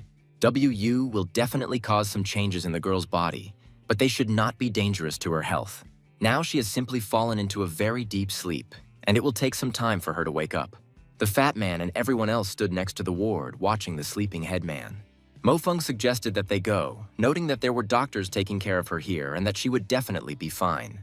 Wu Li silently wished the headman a speedy recovery and added that he was even able to get into the top 32 thanks to her support. The next day, on the day off from the competition, the general reflected on his soldiers. He assessed the 4 Dragon Letter students, noting that they all had their own distinct set of tactics and flaws. When you're playing as a dark horse, your morale is sky high, but it also has its downsides because it's easier to take down a dark horse. Their situation was still not encouraging. The next day, Mo Feng still cherished the hope that he could take Zhang Wulei for special training, but he was still unable to wake him up. The fat man did nothing but eat and sleep, and Mo Feng thought that this was his peculiar reaction to WU to recover. He sighed, noticing that the fat man was no different from that fat man on Mars, and that such a life was probably a blessing for his body. At that moment, he received a notification on his watch that something terrible had happened and that help was needed. The guy went there in bewilderment, asking why he had called him to such a deserted place. Mo Feng quickly approached Marco, noticing his agitated state. Marco urged him to go faster. Mo Feng asked what happened. Marco replied that something was wrong. Several friends he was in constant contact with had stopped communicating. Marco asked if Mo Feng had discovered anything recently. He explained that when they spoke last time, Feng had noticed the frequency of interstellar expeditions, and Marco had decided to focus on that. Some of his friends were also very interested in this. One of them worked for the Walter Corporation. Thanks to this, Marco was able to delve deeper into this issue than last time. The protagonist interrupted his speech and, grabbing him by the collar, suggested that they take a walk and talk. Mo Feng interrupted him again when he began to explain everything incoherently, suggesting that he calm down and tell him everything that had happened. Marco continued, explaining that his online nickname is Stalker, and no one knows whether he is from Earth or the Moon, but he is nonetheless one of the top 10 hackers. They don't know him personally either. As far as Marco knows, this man gets pleasure from stealing top-secret documents. He thinks that he started digging under the Walters in order to quickly become a leader among hackers. Mo Feng asked worriedly if Marco had been found out. Marco replied that it was unlikely. None of them would reveal their identities, and if any danger arose, they would eliminate it immediately. The Moon has such a huge population that it didn't even catch Marco's attention at first. Everything would have continued like this, but Stalker sent him that PIN code. He left it only to convey one single message, Judgment Day. Mo Feng and Marco stood in a secluded place, continuing to discuss the disturbing news. Marco asked excitedly what the hell awaited them in the future and inquired if Mo Feng knew anything about it. Mo Feng replied that he was now almost certain that the alien invasion was not an accident. He could already formulate several theories on this matter. In the first version, the people of the Moon managed to establish contact with the aliens. His second theory was that the aliens were actually created by lunar scientists as a biological weapon. If you delve into the details and analyze everything carefully, you can notice human attack tactics during alien attacks. To experience all this, you had to be a soldier on the front lines. Mo Feng continued to think out loud, realizing that when you were standing on the front lines, gathering associations was the last thing you would think about. All these thoughts only create new questions. What if the Moon really does intend to destroy the Earth? But if they want to rule the solar system alone, why don't they just attack Earth directly? If the Moon, with the support of aliens, attacks the Earth, then Earthlings with their current forces will not be able to stop them. He was thinking in the wrong direction, because the Earth and the Moon were attacked simultaneously, which meant that the Moon was also valuable to the attackers. Was the war really necessary just to rule the remnants of humanity? Mo Feng wondered what could possibly drive this elite group to do such crazy things. Countless soldiers gave their lives and how many families were destroyed? Marco exclaimed in despair. What kind of terrible riddle was this? He began to call the protagonist to come out of his thoughts. Mo Feng suggested forgetting about it for now. His head was already splitting. He warned that if they tried to delve any deeper into this matter, then only death would await them and Marco. He suggested that Marco just tie up all the loose ends and enjoy life. Marco asked again if Mo Feng knew anything. Mo Feng replied that he was an ordinary student of the DragonScript Academy, so he might know. Marco countered that he was no ordinary student, and that everything he was doing now could only be described as incredible. It was Mo Feng who gave him the tip to start digging in this direction, the doomsday that they managed to discover during the expeditions. The guy still couldn't calm down about aliens and a new habitable planet. He also asked if scientists had managed to create some kind of devilry. Mo Feng tried to calm Marco down, noting that he was thinking too much and that they weren't living in a science fiction story. He doesn't think that his only goal now should be to win the tournament, which will bring glory to the Earthlings. And it wouldn't hurt Marco to wash up and get a good night's sleep and think it all over in the evening. As for Stalker, if this hacker was able to hack into the financial group's network, then he can sue him because he is an honest person. At that moment, a fat man appeared and joyfully turned to Marco, asking if he had by any chance brought anything tasty with him. Mo Feng noted that if he hurried, he could still make it to lunch. The fat man exclaimed in panic that it was lunch. But where was his breakfast? And how was he supposed to fight tomorrow since he was malnourished? Marco Polo asked in surprise.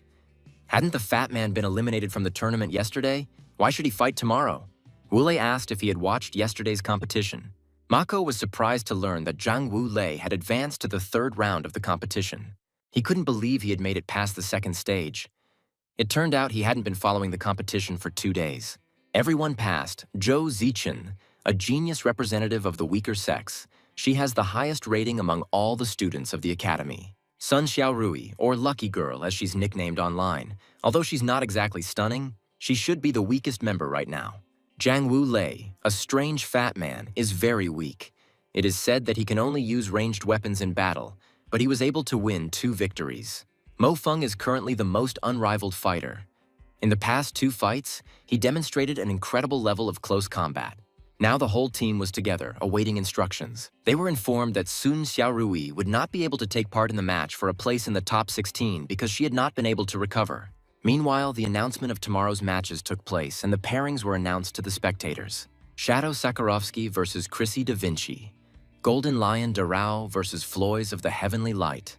Mo Feng versus the Prince of Darkness and the rest. A guy from the company suggested discussing the upcoming fights, since there were only 5 of them left. Zhu Zichen noted with irony that it was as if she had won the lottery. She got Alan Doyle. Everyone knew that Alan Doyle was known as the first fighter on the moon, and he must be very strong. But he hasn't expressed himself 100% yet, so it's difficult to talk about his real strength.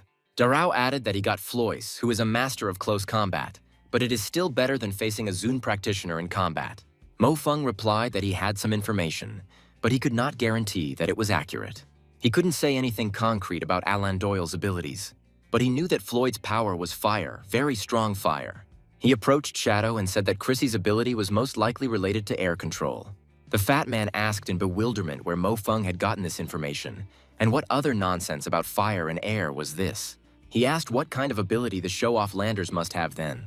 Mo Feng replied that he had heard that his ability was somehow related to darkness, and it was not for nothing that he was nicknamed the Dark Prince. Darao added that no matter how strong their opponents were, they would still have to face the will of the Earthlings. There was a tense anticipation in the arena before the start of the third stage of the EM competition. Host Mila once again greeted all viewers and announced that the third stage would begin any minute. The organizers of the EM conducted a survey, the results of which were not particularly encouraging. Most viewers believed that no Earthling would be able to make it into the top 8, which would be a truly historic event. Only 1 person in 100 believed that all 5 representatives of Earth would make it to the next stage. Patuya approached Zhang, suggesting that he not be so gloomy, and asked how many representatives could make it into the top 8. Dr. Zhang philosophically noted that quantity will never trump quality. Even if the moon takes 7 places out of 8, what's the point? Dr. Patuya D replied with a grin that his old friend could pretend while he still could, and they would see who would laugh. Dr. Zhang immediately retorted that it would be better for him not to open his mouth, glaring angrily at the doctor. Mila listened to all this and did not dare to say a word in the heat of the argument. Zhang continued, saying that he would later deeply regret his careless words, because the result had not yet appeared on the scoreboard. Meanwhile, the spectators watched what was happening in the arena. One of the team remarked dismissively that there were still 2 more battles to go, and it was so tiring. The protagonist replied that victory in duels between representatives of the moon only allows one to defend the pride of each department. Darao answered gloomily that after some time, Shadow would be beaten by the goddess, and there he would definitely not be able to sleep.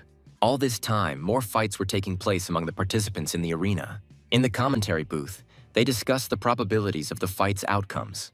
The numbers on the screen showed that 36% of viewers believed one outcome, and 64% believed the opposite. The first 3 warm-up matches were pretty good, and the most interesting part of today's competition is about to begin. The host announced the start of the 4th match, Shadow Sakarovsky versus Chrissy Da Vinci. The tension in the arena reached its peak, and the 2 opponents were already standing opposite each other. The guys looked into each other's eyes, trying to analyze the situation as deeply as possible. Chrissy Da Vinci, the Holy Celestial, had the ability to control air and was considered one of the most powerful of the moon. Sakarovsky, known as the Shadow, was a master of stealth attacks and unexpected maneuvers. From the very beginning of the fight, Chrissy took the initiative using her aerial attacks. She did all this in order to keep Sakarovsky at a distance. However, the guy also did not want to lag behind, so he tried to ruin her plans as much as he could. Shadow parried her maneuvers and took up arms, striking back. The opponent created powerful air currents that made it difficult for him to move. These movements made his sneak attacks almost impossible. Sakarovsky, however, did not give up. He carefully watched the girl's movements. He used every shadow, every cover to get closer to his opponent. His movements were quick and unpredictable. He seemed to dissolve into thin air and appear in the most unexpected places. Chrissy, sensing his presence, increased the pressure. She created a vortex around herself that repelled any attempts to get closer. Sakarovsky understood that if he did not find a way to break through this defense, he would lose. He decided to take a risk and, using his shadow technique, tried to slip through the vortex. For a moment, he succeeded, and he found himself close to Chrissy, then instantly disappeared. He disappeared at the very moment when his opponent was ready to strike.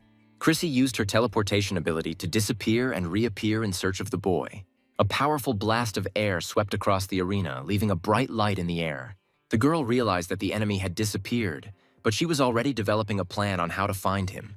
There was a tense anticipation in the stands after all these events. The teammates from Earth watched the fight in amazement, believing that the guy would be able to win. A thrilling confrontation between Sakarovsky and Chrissy Da Vinci unfolded in the arena. Sakarovsky, known as the Shadow, used all his skills of stealth and surprise attacks. He wanted to do something to oppose the Holy Celestial Being. The spectators watched the fighter's every move with tension, not believing their eyes. Someone exclaimed in surprise, noting that Sakarovsky had somehow managed to find himself in an advantageous position. The opponent suddenly turned around in surprise, looking at the blade that had suddenly appeared. The crowd uttered cries of surprise, asking how this trickster had managed to appear here and attack the saint. The spectators watched his maneuvers with delight. Someone shouted that it looked like he could win and congratulated him on a great job. The tension grew with each passing second. The guy was still invisible. Suddenly, the situation changed. Chrissy realized that her usual attacks were not producing results, so she decided to use her special ability. The girl concentrated, and a field of compressed air began to form around her. The audience froze in anticipation, sensing that something decisive was about to happen. The opponent suddenly realized that his ability was fading and he became visible again. One of the commentators exclaimed in shock that this was the girl's special ability. Chrissy used compressed air control to suppress her enemy. The air around Sakarovsky began to compress, depriving him of the ability to move and breathe. Spectators watched in horror as Chrissy's next move was to kill Sakarovsky. The Shadow tried to resist, using his shadow techniques, but Mo Feng saw that the air trap was inexorable. The crowd erupted in cheers for Chrissy, urging her to destroy her opponent. Sakarovsky, feeling that his strength was leaving him, made a last desperate attempt to break free, but in vain. Chrissy increased the pressure, and at some point, Sakarovsky no longer thought he could win. The girl directed a stream of energy with all her might straight at the guy, and the whirlwind reached its target. Everything happened in an instant, and only a trace of the past battle remained in the arena. Sakarovsky collapsed to the ground, unable to continue the fight, his special ability canceled out by the superior force of the enemy. Chrissy Da Vinci won, confirming her power and right to be called one of the strongest in this competition. Chrissy Da Vinci's victory was officially announced, and Dr. Zhang immediately broke out in a cold sweat. The audience could not contain their admiration, calling her incredible and proclaiming her their new goddess. Her teammates were excited to note that Chrissy's kick was like a volley of a rocket weapon. Only a madman would attempt to fight her in close combat, so destructive was her power. A guy from Alan Doyle's entourage expressed concern that the Earthlings somehow knew the weaknesses of their fighters. Alan Doyle calmly replied that they would discuss it after the end of EM. He doesn't think it's worth going into detail about this now. Something else is more important now. He also added that he believed that all of this most likely came from the Earthlings. His interlocutor insisted that one cannot turn a blind eye to such an obvious problem, because if it causes problems later, this could be a serious blow to Alan's reputation as a leader. Alan firmly stated that he was responsible for all his decisions and suggested ending the conversation on this topic. The interlocutor, realizing that it would be impossible to convince Alan, regretfully noted that since he was so confident, he had nothing more to say. He only reminded that they both do everything for the glory of the moon. He thought to himself that if something went wrong again, it would definitely be a serious blow to Alan as a leader. When this happens, he will have a great chance to reach the top. Meanwhile, spectators and analysts discussed what they had seen, and the crowd rejoiced at the Saints' victory. Everyone rejoiced, saying that the girl's victory was obvious from the very beginning. Darrow noted that Sakarovsky's unconscious talent, coupled with his ability to become invisible, was useless against Chrissy. What's more amazing is that Chrissy's ability not only allowed her to fly, but also to control air pressure. Zekin thought that Alan Doyle was an even more amazing person than Chrissy. At least that's what the Luna people said. Landers and Floys are roughly equal in strength to Chrissy, so one can already imagine how difficult the future fights will be. Darrow noted that it seemed like it would be very difficult to beat the preceded Luna competitors. Only Zhang Wulei's future opponent was not one of them. The fat man was surprised by this remark. At this point, the host announced the start of the first afternoon match. Golden Lion Darrow versus Heavenly Light Floys. The opponents shook hands as they entered the arena. They both looked ominously set against each other, each already killing their opponent in their minds. Gu Yu knew that Darrow was recognized as the strongest participant by the Earth Ministry of War. He was the participant with the best chance of breaking into the top 8. However, in the list of the most terrifying opponents of the Earthlings, Floyd occupied the first place, surpassing even Alan Doyle in this regard. 2 fighters appeared in the arena. Floyd with an impassive look, his eyes burning with the fire that was said to be his main weapon. Darrow, known as the Golden Lion, stood in front of him, radiating confidence and strength. From the very beginning of the fight, Floyd seized the initiative, unleashing a barrage of fiery attacks on his opponent. Tongues of flame shot into the air, creating unbearable heat in the arena. Darrow, however, did not retreat. He closely watched the enemy's actions. He used his incredible speed and strength to dodge the fireballs and counterattack. Darrow tried to get closer to Floys, realizing that he had a better chance in close combat. But Floys was experienced and did not allow his opponent to close the distance. He created walls of fire that blocked Darrow's path and launched fire projectiles at him from different directions. Darrow was forced to expend enormous effort in dodging, and gradually his movements began to slow down. However, this was only the beginning of the fight. So the guy gathered all his will into a fist and continued the confrontation. He used one of his main moves, a heavy sword, and slammed it hard into the ground. Floyd saw that his opponent was strong enough, but he could still resist him for now.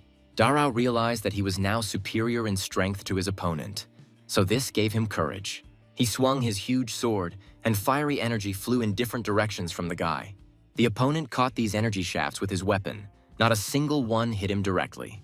This made Darrow very angry. He thought about what he should do now.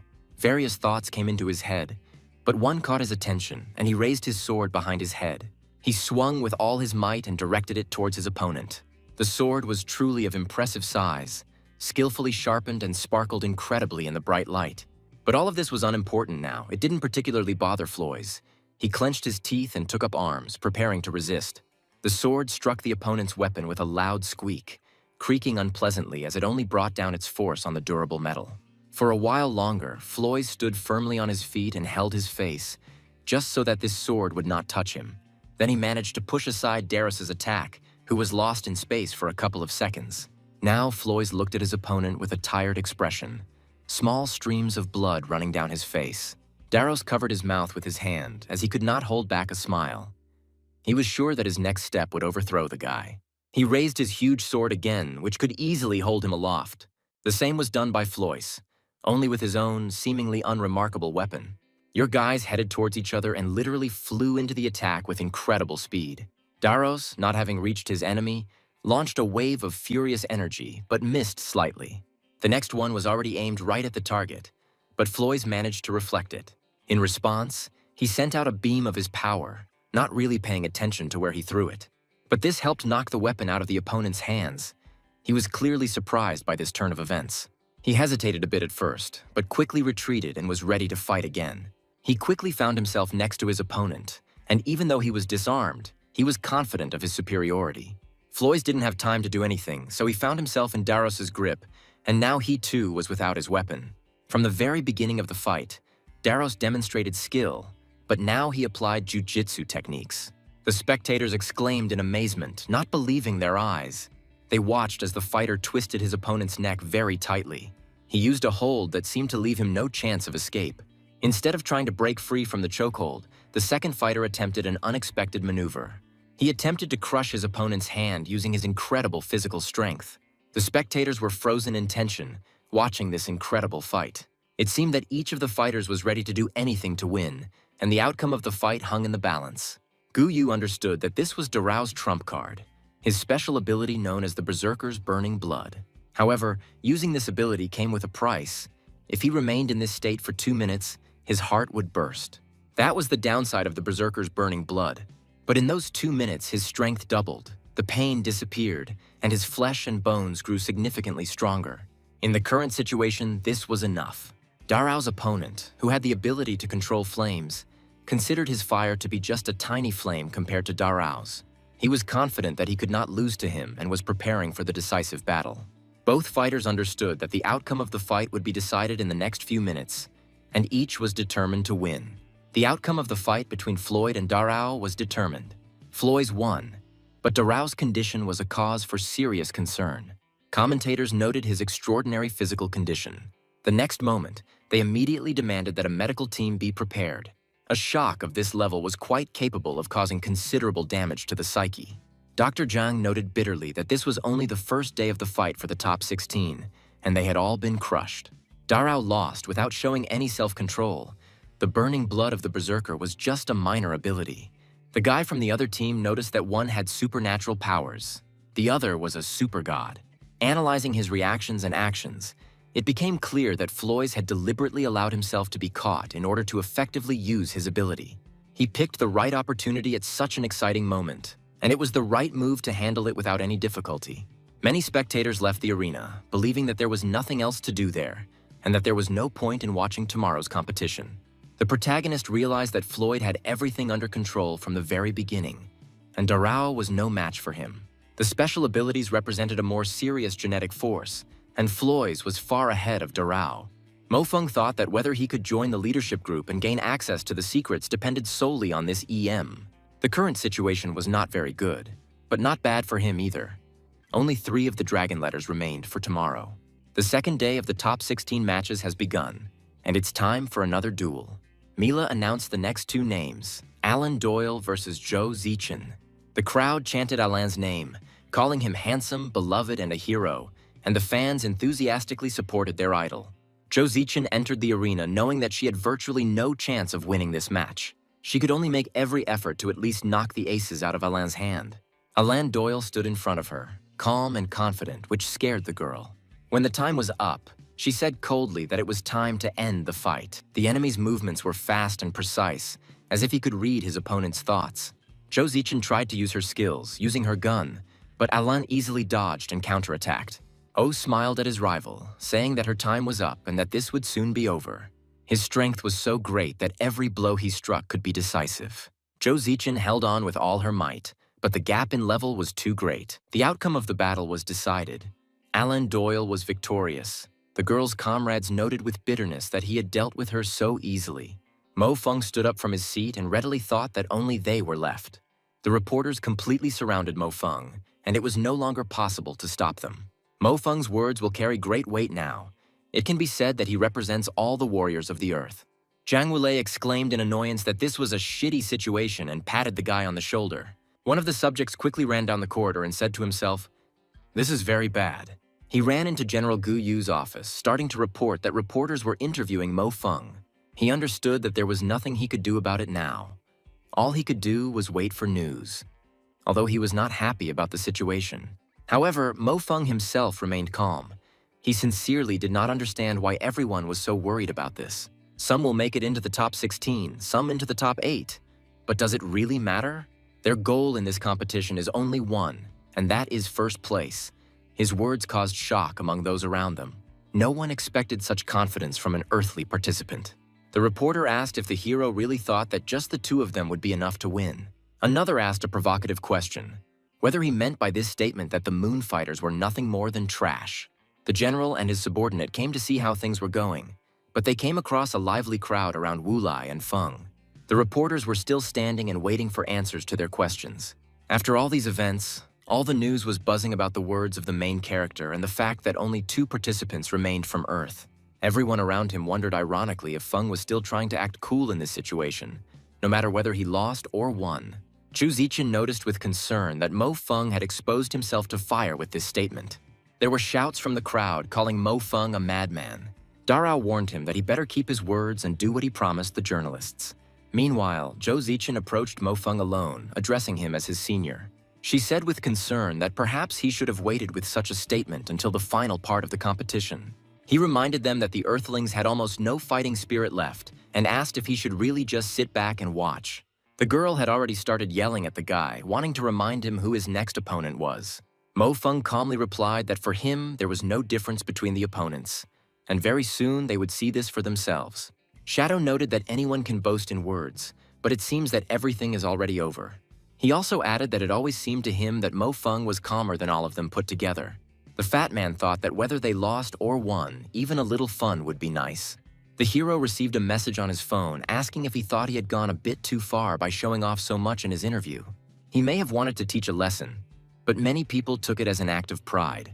It was the hero's sister. She added that his parents also watched this interview, so if he loses, he has nowhere else to return to. These words sounded like a dark joke, but there was a grain of truth in them. Other viewers commented sarcastically on the situation, claiming that they had already decided Mo Feng's fate. This definition is simple and maximal. Death, the opponent said that initially he could simply modestly finish the competition. It would not matter whether he could achieve victory for the Earth or lose. This would still make him a prime candidate for military training. After graduating from the academy, he could even easily become an officer or even rise higher. But now the military will think 100 times whether to accept him or not. Someone in the crowd of spectators indignantly asked if he even knew who Landers was. Luckily, their match is about to begin. The duel will begin any minute. Dr. Zhang asked doubtfully, "Doesn't this child know that you should always leave yourself some room to retreat?" Landers, entering the arena, looked at Mo Feng with disdain and declared that today he would let him experience firsthand what strength was.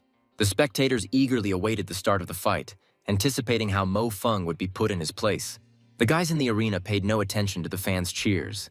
They shook each other's hands thoughtfully. One of Landers' fans confidently stated that it wouldn't take their brother a minute to finish this fight. When Mo Feng entered the arena, the spectators were surprised to see that he was once again unarmed. Despite this, his opponent, Landers, held a gleaming blade in his hand. The main character stood opposite him. Compared to his rival, his own hand was glowing. The opponent looked at him and thought that this guy was just crazy to come out against him with bare hands. Feng dismissively suggested that they get it over with, saying that his dinner had been getting cold for a long time. Dr. Patuya noted with irony that student Mo Feng had taken too much of his medicine today and wondered if he had gone crazy going out without a weapon. Dr. Zhang thought bitterly that his professional career would likely be over after this fight. The spectators, looking at the unarmed enemy, noticed with surprise that Landers saw it too. The guy explained that to be a candidate for early seating in the table, one must have at least a third-level ability. Among the Earthlings, Sakarovsky stands out, but his invisibility can only be considered a second-level ability at most. His own ability, Fate, is also level 3, but it shouldn't be compared to Floy's Volcano, even though both of their abilities are level 3. However, since Mo Feng is Earth's last hope, Landers will allow him to die from his ability. With these words, he prepared to use his darkness and thunder deprivation to destroy the enemy. An incredible confrontation unfolded in the arena. Landers activated his ability, depriving Mo Feng of his sight and hearing. The audience watched in horror as Mo Feng lost his ability to see and hear, not to mention his ability to navigate. Mo Feng's sister watched the scene with concern, not understanding why he was standing still. Her interlocutor asked her to calm down and look at the situation fully. Landers had deprived the guy of his hearing and sight. Anyone who found themselves in the arena in such a situation would have been shocked and helpless. The girl watched the broadcast with annoyance and regret. She was worried about her brother. Suddenly, the girl and the guy opened their mouths in surprise, not understanding how the main character could still smile in such a situation. However, Mo Feng was not discouraged. He only lured his opponent with his hand. He realized that Landers' ability required physical contact to activate, so Landers used it on him before the match even started. Mo Feng ironically wondered if he should be disqualified for this, but immediately added that it didn't matter at all. All the same, Landers had already done everything he could, namely, given him this unforgettable, unique atmosphere.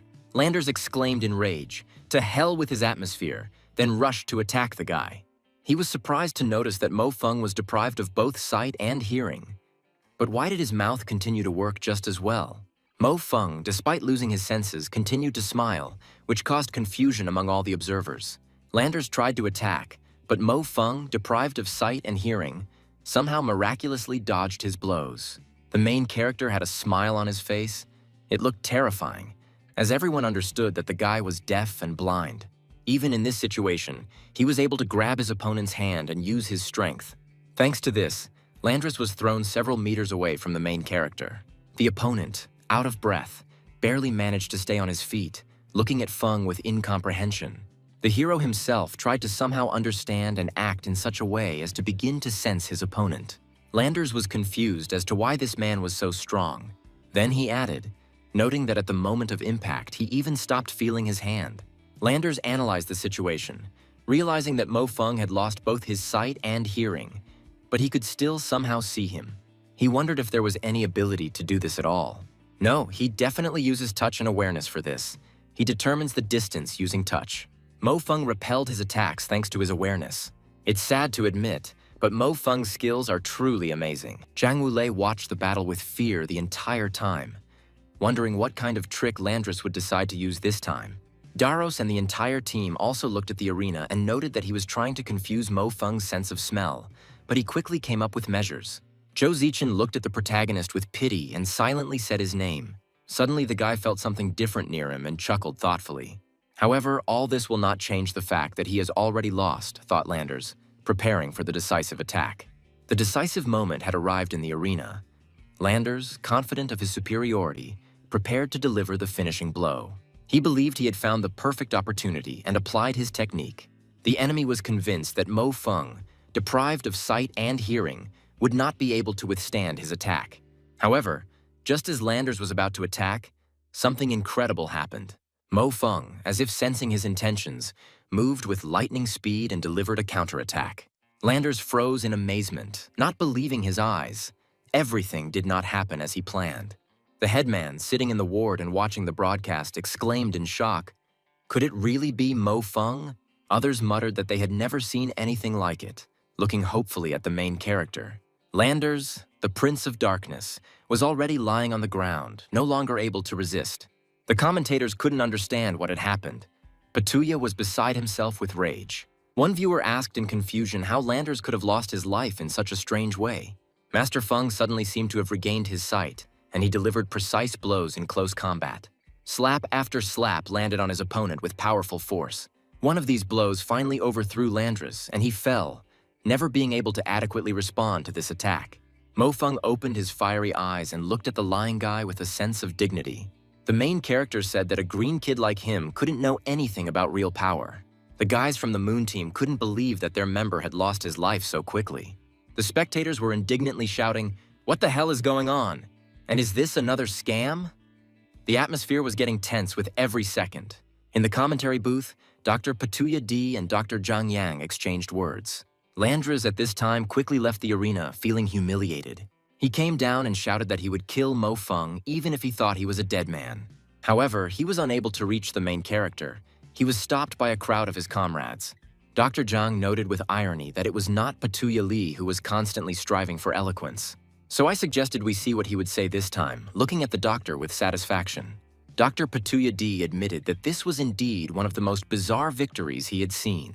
He wondered how Mo Feng was able to navigate so well despite being blind and deaf.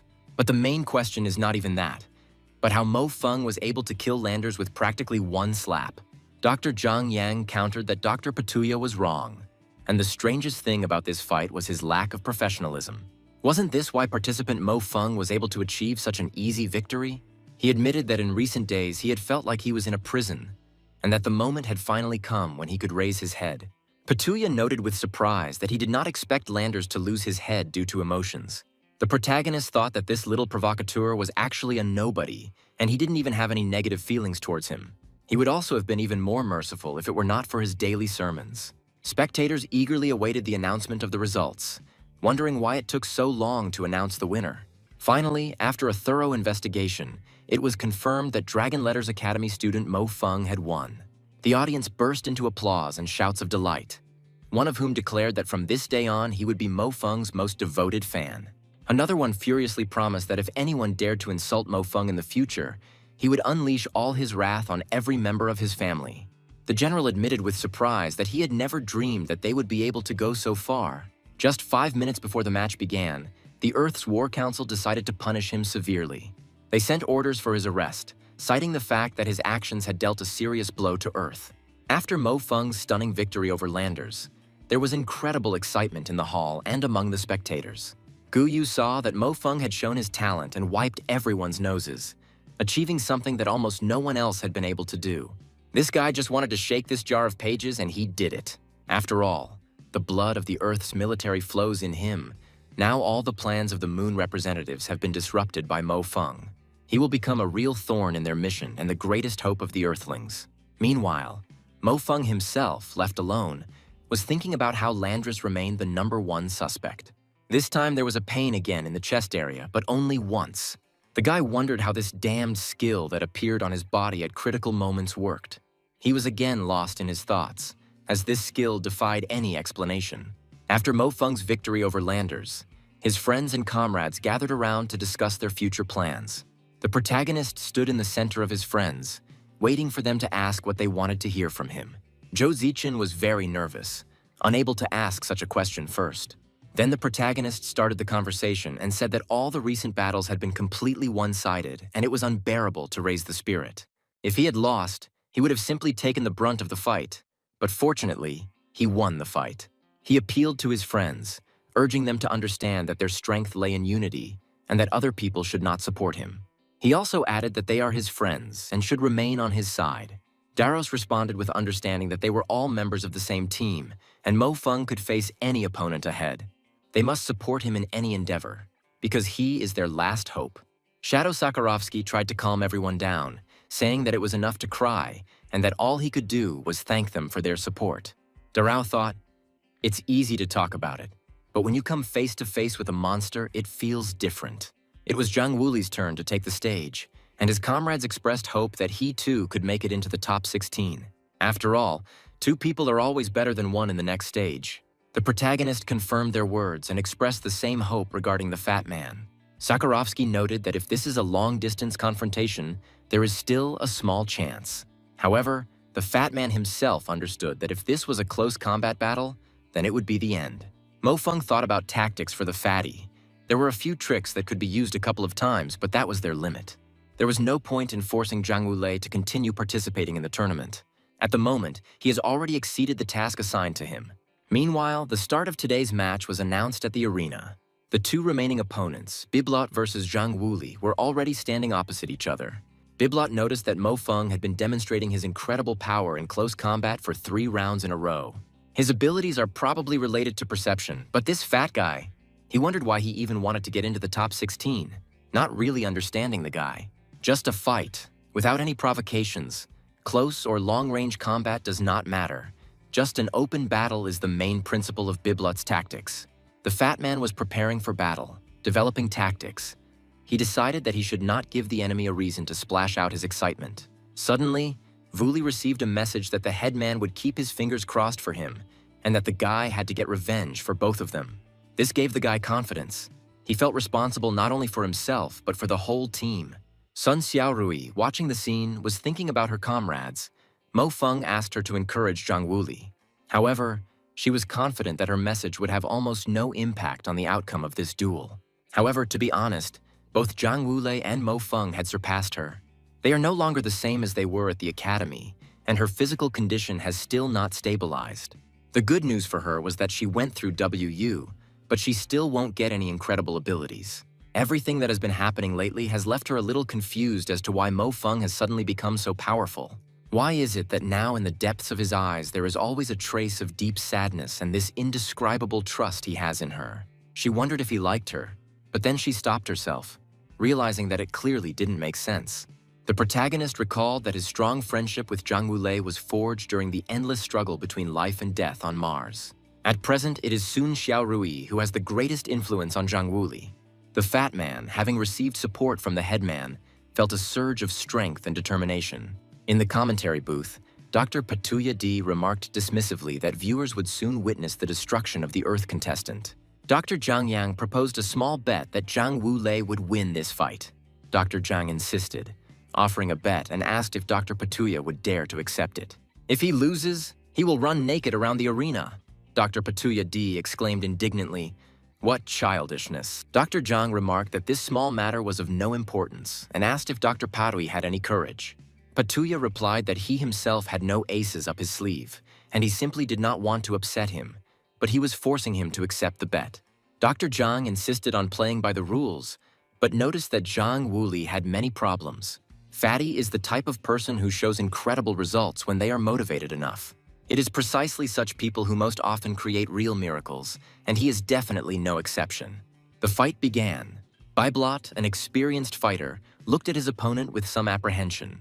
The fat man, following his tactics, did not succumb to provocations and calmly watched Bibelot's actions. The arena was filled with tense anticipation before the fight between Zhang Wulei and his opponent. The audience was surprised to see that the fat man had chosen the crappy Tiger's Duty pistols. His opponent's choice fell on the Capard laser assault rifle, and he looked at the guy expectantly. Commentators recalled that in the first round, Zhang Wulei chose a heavy sniper rifle from Razor. Then, his single shot was enough to make an indelible impression on everyone. His incredible spiral shot in the second round was even more incredible. They also noted that it's better to remain silent. How can training shooting at soulless plates compare to a real battle? All of the Luna competitors take the competition seriously, and each of them is capable of adapting to the rapidly changing battlefield. Mo Feng watched the fat man closely, noting that the fat man looked so confident. Zikin wondered if Zhang Wulei was underestimating his opponent, and if this was another plan he had devised. The protagonist admitted that no one knows Zhang Wuli better than him, and he didn't even notice how he began to control him. But this is certainly not Mars, so it was necessary to come up with a new way to awaken in him the desire to win. Even if fate doesn't want this war to be stopped, it wants Fatso to have no regrets. Now Zhang Wulei was in his optimal state. Now he was throwing out his pent-up excitement.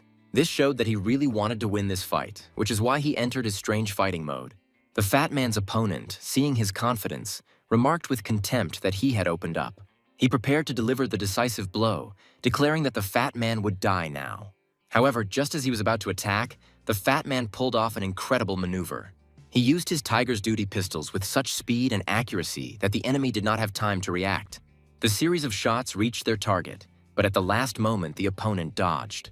The opponent thought to himself that the fat man looked so defenseless, but he reacted to his appearance with lightning speed. Because Bibelot was thinking to himself for so long, he almost missed another fiery shot, immediately followed by a second, equally powerful shot from Zhang Wuli's weapon. At this time, Tolsk already felt like a winner, since he saw that his opponent did not expect this at all. He continued to shoot at Bibelot again and again, no longer seeing him as a serious danger. Soon, he got tired of just shooting at the wall, so he shouted to him that here he was, and that he shouldn't be afraid and come out. The audience exclaimed in shock that this was too much. It seemed that the fat man had sent his insecurities to hell and could actually win. His opponent was indignant at how someone with an EM rating of less than 2,000 could fight back against someone with an EM rating of 3,000. It seemed incomprehensible. He was very angry. It was just unclear at whom, at himself or at Wuli. The fat man's opponent, enraged by his resistance, asked him with contempt if he really thought he could defeat him. Zhang Wuli himself decided to change his position, realizing that the current tactics were not producing results. He tried to lure Bibelot out of hiding, but he did not succumb to provocation. Then the enemy threatened to destroy him along with the shelter. Then he cursed with annoyance, saying that he would not have much time left to hide.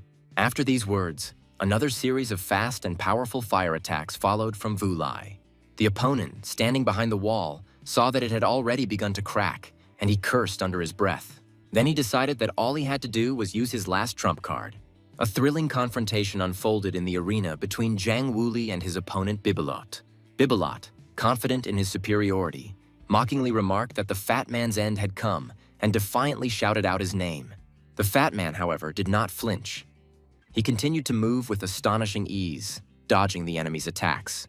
Bibelot, seeing that the fat man was not giving in, remarked with disdain that his efforts would, at best, slightly hinder his shooting. He called the fat man's tricks child's play, but the fat man continued his incredible movement, spinning and firing at the same time, which made the enemy laugh. Bibelot exclaimed in surprise that the fat man was firing while spinning, but immediately added that it was just child's play. Suddenly, Bibelot became tangible and crept up to Wuli unnoticed, kicking him in the back. He applied some force and used his signature technique. Zhang Wulei, completely unexpected, collapsed to the floor without even trying to fight back. The spectators stood frozen in amazement as they watched this incredible spectacle. Dr. Petulia was very pleased with this. He asked if the fat man's rhythm had been disrupted. Bibalot pointed his pistol at his opponent and was ready to shoot straight at his target. At this time, the fat man tried to quickly get up from his knees and come to his senses, since the fight was still ongoing. The guy managed to quickly retreat and avoid being hit by the laser beams fired from his opponent's weapon. He also jumped up quickly, came up with a new plan of action, and began the attack. Bibalot just continued laughing, not seeing any danger from Zhang Wuli. However, all this was in vain, because Wuli's opponent didn't even bother to find a new shelter for himself. Brother Zhang's attacks turned out to be incredibly strong, several times stronger than they were before. Commentators were shocked by such a rapid change of circumstances. At some point, the fat man delivered the decisive blow, and Bibalot collapsed to the ground, unable to continue the fight. The system declared Zhang Wuli, a student at the Dragon Letters Academy, the winner of this duel. The audience burst into applause, and Dr. Petulia D, remembering his bet, reluctantly thought that now he would have to run naked. Dr. Zhang looked mockingly at Petulia and said that they had been friends for a long time. Therefore, he will not mind if they lower the terms of the bet. The spectators looked at the fat man with admiration, rejoicing at his victory. Mo Feng asked in shock, "Did this lazy guy really already have the skill of 18 instant kill rotations in the academy?" When using this skill, the fat man's accuracy reached an absolutely incredible level. During the battles on Mars, before he himself went through the gene awakening, Zhang Wulei saved his life several times. Perhaps the fat man had gone through an awakening from the very beginning, but did not tell him about it so as not to hurt his self-esteem. Mo Feng looked with gratitude at his friend who was once again performing miracles in the arena. Spectators admired the fat man, noting that he would become the king of the most unusual weapons at these EMs. Someone pointed out that the fat guy may be the first EM participant to complete all 3 rounds using only ranged weapons. This time, the Dragon Letters Academy really showed an unexpected result. The best marksman of this competition was Zhang Wuli, and the best close combat fighter was Mo Feng. The general saw all this and wondered how far the Earth's trump cards could go. The team on the ground wasn't thinking about anything serious yet and was simply all happy about their friend's victory. At the arena after the fight, Mo Feng and the fat man were surrounded by journalists. The main character looked at the crowd of journalists and thought that everything was happening again. One of the reporters asked Mo Feng how he was feeling and if he would like to say a few words on behalf of the Earth's participants. They asked a bunch of other questions at once, but only this one stuck in the protagonist's head. Mo Feng calmly replied that this competition was quite easy. Another journalist asked if he was trying to express his contempt for landers. Mo Feng chuckled and said that if they came a little closer, they might be able to get the answer to their question. The girl heard him and heard the hero whisper that it was a shame on those people who tried to humiliate others. The journalists continued to pester him with questions, and someone asked if he had any secret that had enabled him to achieve this series of victories. Zhang Wulei replied with a smile that Lulu had taught him all of this. When asked about his next plans, he again mentioned that he plans to devote time to Lulu. When asked if he really thought he could become the champion of this competition, he only smiled mysteriously. He started talking about Lulu again and that it was high time to go to her because he missed her. Suddenly, a red-haired guy appeared among the crowd, calling out to Mo Feng. He asked him if he really thought he could become the champion of this competition. The entire team turned their heads towards the protagonist, expecting him to be able to answer this question. The guy said that he already has the heart of a champion. All that remains is to get the title. Meanwhile, the cries of children could be heard from the street outside the orphanage. They joyfully exclaimed that all these were gifts from Brother Zhang. The boys soon headed to Sun Xiaozhai's room, as they had to visit their headman. Zichen was lost in her thoughts as she began to peel her friend's orange. Zhou Zichen watched this with a feeling of bitterness, wondering why Mo Feng had become indifferent to her. Although it was unpleasant to feel all this, she could do nothing about it. They never even started dating for real, and when he confessed his feelings, she rejected him outright. The protagonist, standing next to Zhang Wulei, was not in a very good mood as he looked at his elder. Xiao Rui told the guys not to treat her as if she was sick because the doctor said she was fine. The fat man replied that she should still remain under observation, hinting at WU. The protagonist lightly hit the guy, deciding to remind him not to start that topic. After awakening WU, the village chief was still not found to have any additional abilities. Mo Feng remarked that it was like winning the lottery and then finding out that your prize was a house. Sun Xiaorui replied with a smile that everything was fine. She never dreamed of encountering WU. She was interested in something else. how Wu Lai, who also went through an awakening, experienced it. The fat man replied that he couldn't say anything specific, but while they were at the academy, his appetite had increased. Over time, he simply began to feel that his strength was increasing, and his body's reactions were becoming very sharp. When asked about other effects of waking up, the fat man simply replied that he ate more and became stronger. Zhou Zichen added that WU is actually a rather painful process where previously dormant genes undergo awakening. With today's technology, there are many ways to cope with pain, but everyone still needs to show resilience. But for everything to come down to food and sleep, it must be that the heavens themselves made the fat man their chosen one. The village chief asked Mo Feng if he would tell her about his awakening or if he hadn't yet. Mo Feng replied that it was no secret. He had most likely already undergone awakening. His physical performance had improved significantly. His appetite, just like that of the fat man, increased significantly. Zhu Zichen wondered if it was possible that they were the reason for the misunderstanding between her and Mo Feng. But he didn't want to discuss it. She noticed that from the outside, it looked like the two had used some kind of cheat to fool the system. They ate portions of 4 or 5 ordinary people, and now it became a vital need of their body. Xiao Rui added that now a huge number of people had their expectations on them, and they probably felt a lot of pressure. Mo Feng replied carelessly that he didn't feel anything like that.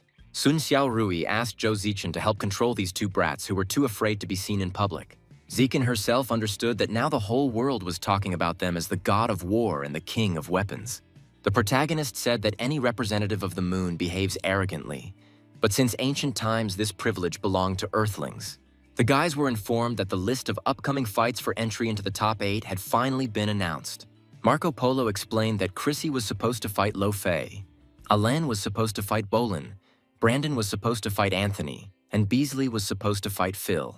The last 2 fights, Antaeus versus Zhang Wuli and Floys versus Mo Feng, attracted particular attention. The girls exclaimed in bewilderment. What kind of crazy draw was this?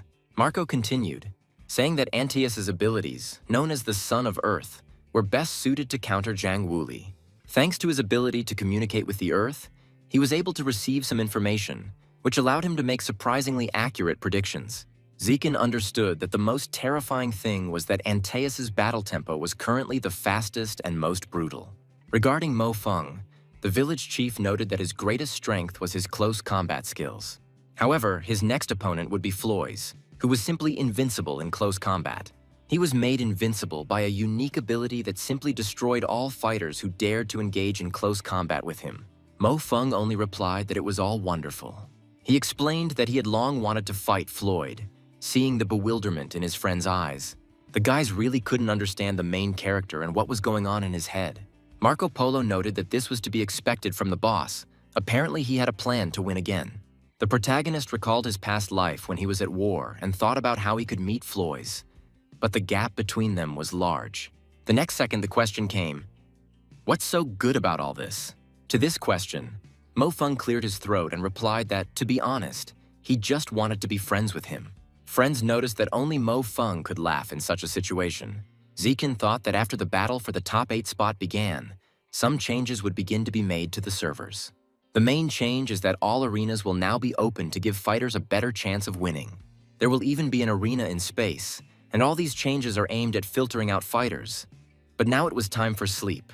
It was too late to think about such things. At this time, Mo Feng noticed that the strange scars on his body were getting bigger. He was surprised to find that they had spread to his stomach. Therefore, I immediately wondered what this foreign growth was and whether it was infected with something. He wondered if the alien invasion would only happen in 5 years. So how could they have infected him? Could it be that with the movement of his life in time, some illness also moved? This simply cannot be. This infection occurred already at this time. He checked the food he ate and found nothing suspicious in it. Maybe this is Marco's doing, the protagonist thought, looking at himself in the mirror. But then he corrected himself. No, this person deserved his trust. From any point of view, whether in the future or today, it definitely should not be connected with aliens in any way. Perhaps this is a test from the representatives of the moon. Marco came to mind again. Maybe he knew something about this. But why could they target him when he was an insignificant ant in their eyes? Mo Feng remembered Zhou Zichen and her suspicious behavior in her sleep. Although the Zhou family's transport company was the largest, they were still subject to pressure from the Luna representatives. We can say that she has some kind of motive. At least Marco will be able to check it. he will have something to start from. At the current rate of spread of this infection, it still has a chance. It just needs a little more time. Just a little bit. The guy grabbed his side and thought that he just needed a little time. Just a little bit more. The host announced the start of the first day of battles for a place in the top 8. The first 2 fights today will be between representatives of the moon, but the popularity of the earthly fighters is no less. Dr. Patuya noted with disdain that there were only 2 of them left, but their fighters would definitely not let them down today, and all the trash would be weeded out. After these words, the main characters' rivals arrived. They were absolutely confident in themselves. Zhou Ziqian added that it was no wonder they had already advanced to the next stage. They truly knew no mercy when they entered the battlefield. It's time for today's third battle, Antaeus versus Zhang Wuli. The crowd chanted Brother Lei's name, welcoming their idol. Antaeus turned to the fat man with disdain, looking him straight in the eyes. Zhang Wulei stood up straight, already expecting an unpleasant conversation with his opponent. He declared that his luck had come to an end, and that he wouldn't last even 1 minute against him in the arena. The fat man, however, did not flinch, preparing for a fight with a strong opponent. Antaeus watched the fat man with disdain, grinning broadly and pointing to the time again. Meanwhile, the battle did not take long to begin. It took place on the edge of the forest. Zhang Wuli's opponent moved very quickly in search of the guy. Stopping on one of the indentations of the land, he began to look into the distance. Antaeus called him Fatso and mockingly asked where he was hiding. He ordered them to get out, but the fat man, showing unexpected dexterity, immediately began to attack. In response to the offensive words, the guy called his opponent a dystrophic person with a pink mohawk. This was followed by a series of powerful attacks from Zhang Wuli, but not a single bullet hit its target. The fat man tried to concentrate as much as possible, but the adrenaline took over. His opponent was also no timid one. He deftly dodged the fiery bullets. Antaeus understood that his opponent, Zhang Wulei, was awakened and also very strong. He saw that the soul chains were blocking him, but the fat man needed time to shoot. No matter how fast he shoots, the bullets still take some time to fly. He could easily determine the fat man's next movements thanks to his ability to sense the ground. Zhang Wulei continued to watch his opponent closely and hatch a new plan in his head. Antaeus didn't intend to stay put and simply dodge, so he decided to head towards the guy. But the fat man had foreseen this, and so he continued his ferocious attack so that he would not be able to quickly sneak up on him. With his weapon, he could easily control his opponent's movements and actions. One of the fiery, powerful bullets should have hit Antaeus straight. If he hadn't taken out his weapon in time, he could have parried Zhang Wuli. Thanks to this, the fat man was thrown several meters away from his opponent. However, this did not confuse the already experienced fighter. He began to examine the territory and Antaeus on it with distrust. Antaeus, his eyes burning with anger, looked at the fat man and said that next time he wouldn't hit him so weakly. Zhang Wulei saw that his special ability was related to the earth. In addition to increasing his speed and constantly changing his trajectory, he also read the movements of his opponent as they touched the ground. The fat man realized that he was constantly in Antaeus' sight, and the distance at which he was safe was constantly decreasing. All these events were broadcast on screens, and his comrades watched him with alarm. The boys noticed that the older fat man needed to come up with some new solution. Other spectators said that Antaeus needed to get close to Fatso before he was killed to win. Zhang Wulei understood this too, so he constantly ordered himself to get closer. When I was already, it seemed, too close to the enemy, I thought that I needed to get even closer. When Antaeus finally got close enough, they both raised their fists, preparing to fight. Zhang Wulei shouted to himself that it was time to start now. His opponent confirmed his words, but added that the fat man would die now and struck. But at that moment, the fat man made an unexpected maneuver using his unique skill. Antaeus exclaimed in surprise, "What nonsense is this?" and cursed in despair, because he didn't understand how Fatso was able to escape what seemed like inevitable death. The fat man, using his incredible accuracy and speed, struck back, forcing Antaeus to retreat. The tension in the arena reached its peak, and the spectators froze in anticipation of the outcome of this incredible fight. In the arena, Antaeus, using his ability to sense the ground, tried to anticipate the fat man's movements, but he suddenly appeared in the air, disrupting his perception. Antaeus exclaimed in rage that this fat dick knew about his ability. He decided that he needed to deal with him while they were in the air. The fat man, deftly dodging the attacks, forced Antaeus to admit that he was quite smart. However, at the decisive moment, Antaeus decided that he was ready to deal a crushing blow. A tense confrontation between Zhang Wuli and Antaeus unfolded in the arena.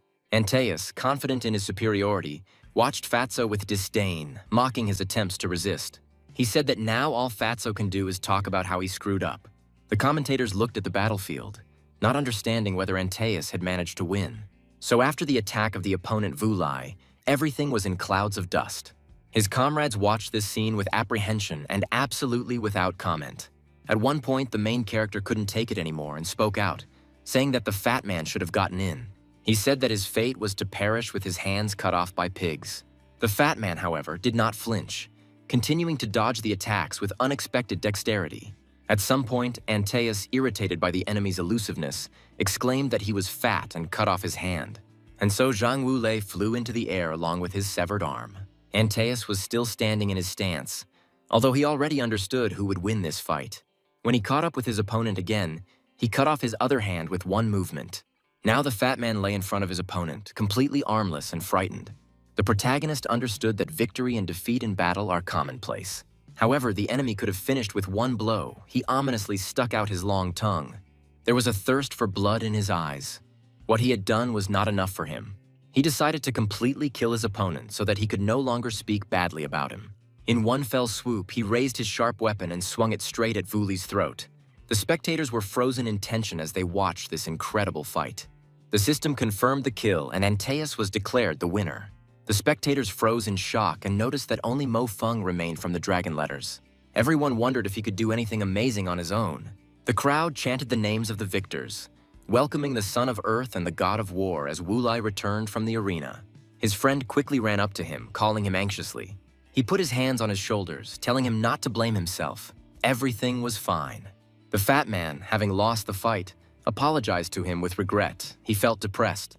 But Feng supported him, saying that he had already gone further than many had even dreamed of.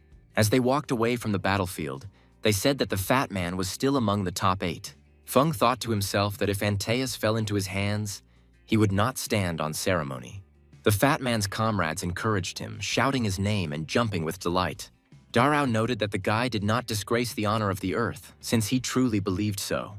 Zhang Wulei gratefully accepted their support, although he hadn't expected it at all. The morning battles ended in complete victory for Luna, and Sakarovsky noted that it was written all over their faces. Wuji ended his fight with the advantage. He was faster than the average fighter and could release electricity to paralyze his opponent. Feng was warned that he could also be caught by this fighter, to which he calmly replied that he had already come up with countermeasures against him. After the morning battles ended, a messenger approached Mo Feng and he quietly called him over. The messenger conveyed that General Gu Yu wanted to speak with him alone. The protagonist looked thoughtfully into the distance, not understanding why he needed him. The stands were filled with incredible excitement. Everyone was shouting and greeting the god of war. In another part, the audience ordered the fake god of weapons to be killed.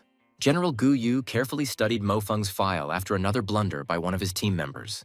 The general understood that the enemy had gone a bit overboard, although everything was within the rules. He noted to himself that the real battlefield was much tougher than this, so there was nothing to complain about. He thought about how honor lost on the battlefield also returns on the battlefield. It was clear that now everything depended on only one person, Mo Feng. General Gu Yu sat down at his desk as soon as the boy walked in and lit a cigarette. The pungent smell of strong tobacco immediately spread throughout the office, and the general became thoughtful. Usually, cadets of that age would show all sorts of nervous reactions when meeting him, but Mo Feng was as calm as a veteran. The file stated that Mo Feng, born in 2280, a native of Beijing, had entered the academy with difficulty. He had average grades in his first 2 years, but going through WU can leave young people with very different reactions. But Mo Feng has a rather strange variation of this process. Sometimes he acts for glory, sometimes not, and the general wanted to talk to him about it. The general had noticed these reactions during previous battles, and that was when he placed his hope in the boy. He said again that he wanted to hear from him an explanation for this reaction. Mo Feng replied that he heard him, but admitted that he didn't know what he meant. The general noted that he did not think that his words were incomprehensible to him. After his unsuccessful confession to Zikin, changes had occurred in his body. Then his combat power increased significantly, which only testifies to the passage through WU. The protagonist thought about General Gu Yue, whom he knew only superficially in his past life. Therefore, he could not say whose side he was on. This forced him to remain silent. If anything was known from his biography, it was that he was born on Earth. The general suggested that Mo Feng simply draw conclusions based on what he said. Mo Feng replied that he didn't know if he was easier at the moment the general spoke of through WU. But after that, his thinking became clearer. There was just one problem.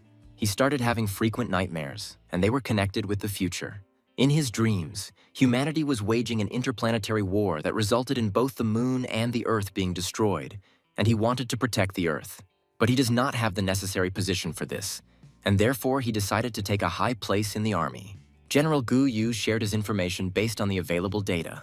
The people of the moon have most likely discovered a habitable new star and want to claim it for themselves.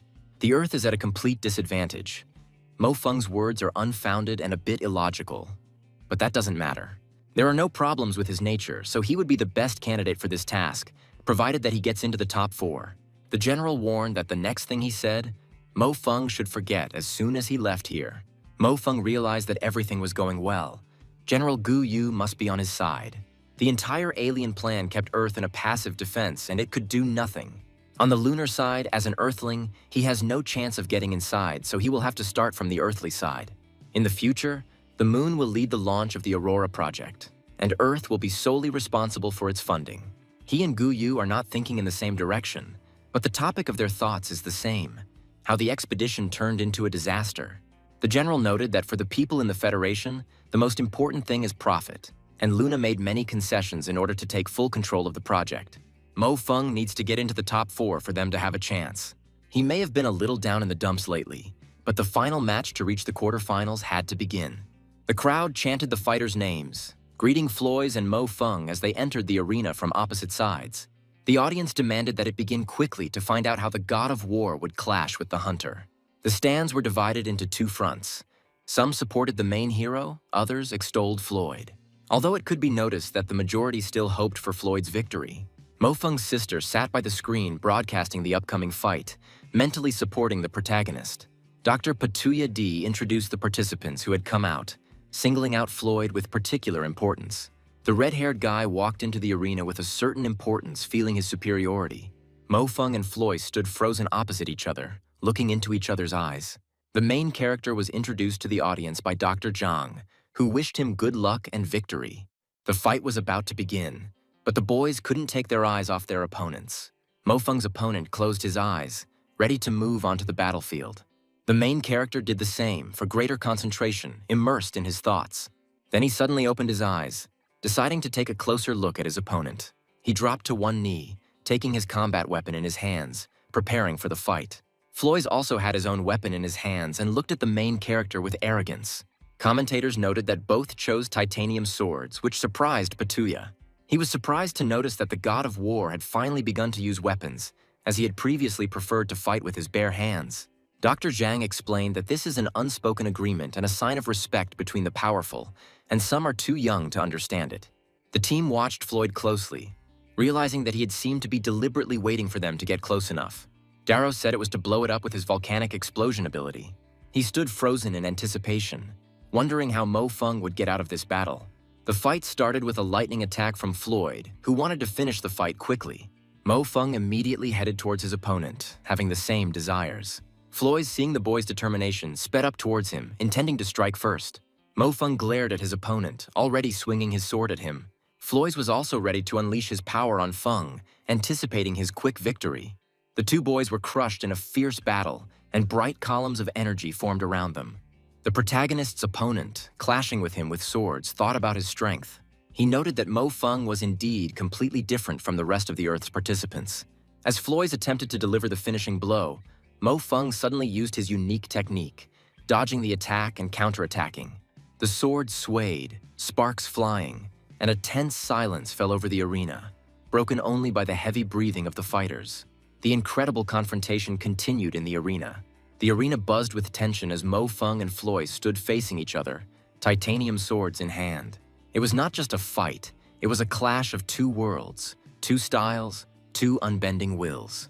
The spectators held their breath, realizing that they were witnessing a moment that would go down in the history of the EM competition.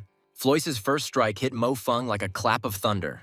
The titanium sword in his hand flared with crimson fire, and a shockwave rolled across the arena, causing the spectators to instinctively recoil. Mo Feng took the blow with his crossed sword, but the force of the blow was such that his feet carved 2 deep furrows into the arena's surface. He didn't retreat a single step.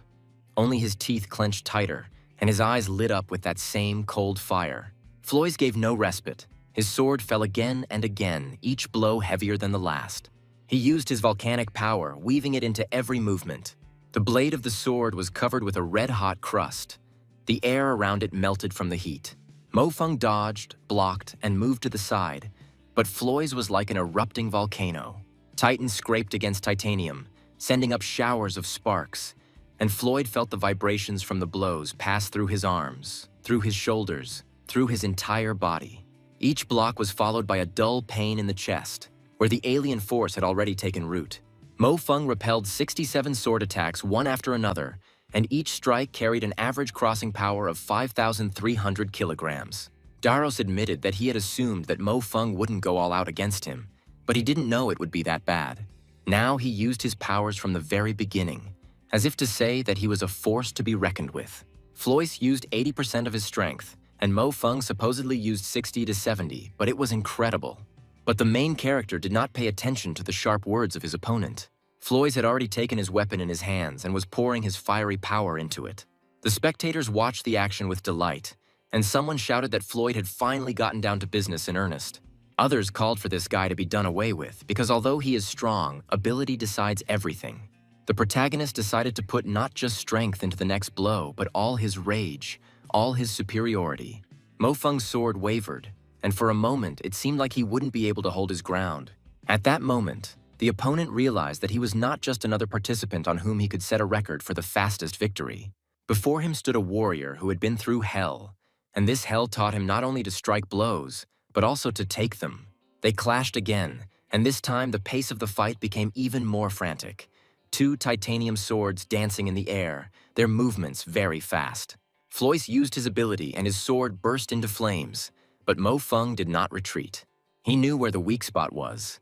He knew that a blow to the heart, to the red crystal, could solve everything. Floyd responded with a concentrated wave of dragon flame, but his attack was stopped. The protagonist was surprised to realize that the feeling he was experiencing was close to that of others. Some alien species had similar flame power, although the flame itself was different, but he clearly remembered the taste. Mo Feng, holding back the pain, realized that he couldn't believe what was happening. He just made 20 high-speed sword strikes and broke through Floyd's dragon flame. The center of the union of pain pulsed. The spread of the alien virus suddenly accelerated. Its life forces seemed to be turning on. Until now, he has fought by holding back his emotions and strength. He must continue in the same spirit. Floyd looked at the guy and couldn't believe what was happening, how he managed to survive his attack. However, the main character at this time was holding back his screams. He was in incredible pain. He realized that contact with this flame had upset the entire balance. There was clearly something wrong with this volcanic ability, and he needed to put an end to it as soon as possible. Floyd, shocked that Mo Feng was able to destroy the dragon flame, prepared a decisive attack. He stated that if he could do that, then let him try the next one, and that Mo Feng was finished. The tension in the arena reached its peak. Both fighters were ready for the final clash. The spectators froze in anticipation of the outcome of this incredible fight, realizing that the outcome of the battle would be decided in a matter of seconds. Zhou Zichen thought to herself, considering that the feeling of pain there was 100%. It was not easy for him. His comrades looked at the arena and waited, since there was no confirmation of the murder yet, which meant there was a chance.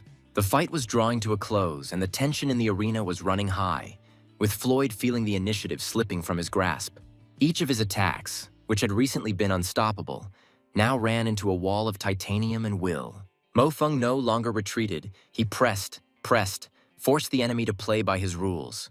Floyd's sword went into another cutting arc, but stopped halfway. Mo Feng intercepted his blade with his own, spinning it in a complex movement. Titanium blades screeched, sparks flying, and for the first time in the fight, Floyd took a step back. Not because he wanted to change his position, but because he was forced to. His eyes widened in surprise when he realized that his favorite technique, the one he used to crush all his opponents, had been read. Mo Feng felt someone else's blood pounding in his temples, and a strange force pulsating in his stomach in time with his heart. The pain was unbearable, but he learned to use it. Every blow he took, every scrape and bruise became fuel. He put all the pent-up pain into his next lunge, and Floyd's sword almost flew out of his hands. The volcanic warrior recoiled, and something like fear flashed in his eyes. Floyd tried to take a break, retreat, regroup, but Mo Feng did not give him a second of respite. The arena was filled with incredible tension as Mo Feng used his knowledge of the alien's weak points to deliver a precise blow. Floyd was shocked to realize that his plans had been ruined and he could no longer use his volcanic ability. He struck Floyd's chest area where the sparkling flame crystal was located. Mo Feng found the same weak point as the flame-using aliens and destroyed the red crystal. The protagonist realized that he was already close to solving the mystery. If there were no other infected, then it was quite possible that the enemy already knew about him. The spectators erupted in jubilant shouts, chanting Mo Feng's name, all admiring his incredible victory, raising their hands in the air in happiness. Dr. Zhang exclaimed. The grass ant was still able. Tears rolled down his cheeks. If everyone had been eliminated before the quarterfinals, the Earth Warriors would have lost their dignity at least until the next EM. General Gu Yu, who was watching the battle from his office, thought that this guy was really capable of such a thing. Commentators were delighted to see Earth's Mo Feng make it into the top 8. The main character's sister was very happy, saying that her brother was amazing. The Luna fighters understood, with sadness in their eyes, that Floyd had lost to the Earthling. Others noted that even with the ability of a fire deity, Floyd still lost to Mo Feng in close combat. Then the girl from their team suggested with a sly smile on her face that maybe the guy really was a real god of war. Mo Feng made a truly pleasant surprise, proving that even the strongest representatives of the moon can be defeated. The head woman wiped tears from her face, realizing that anything was possible if she knew their weaknesses and skillfully used her skills. Zhou Zichen was incredibly happy, calling Brother Feng a real handsome man. At this time, the main character examined his mutation and noted that it began to develop faster. Meanwhile, Marco Polo was typing something animatedly on his keyboard in a room full of darkness. He read various comments about the recent fight and contributed to them. Whenever I saw someone send an unflattering remark, I would immediately get angry and respond to the offenders. My sister wasn't asleep yet either, so she watched the fast-moving chat. It all amused her. The next morning, the protagonist decided to go to the civilian hospital of the moon. After the intense battle, Mo Feng sat in the infirmary, waiting for the results of the examination. The heart's indicators were becoming increasingly alarming, and he could no longer control the spread of the foreign plaque. If this continued, he could die. But he had to follow the plan, because it was now clear that the alien race had arisen through the transformation of humans.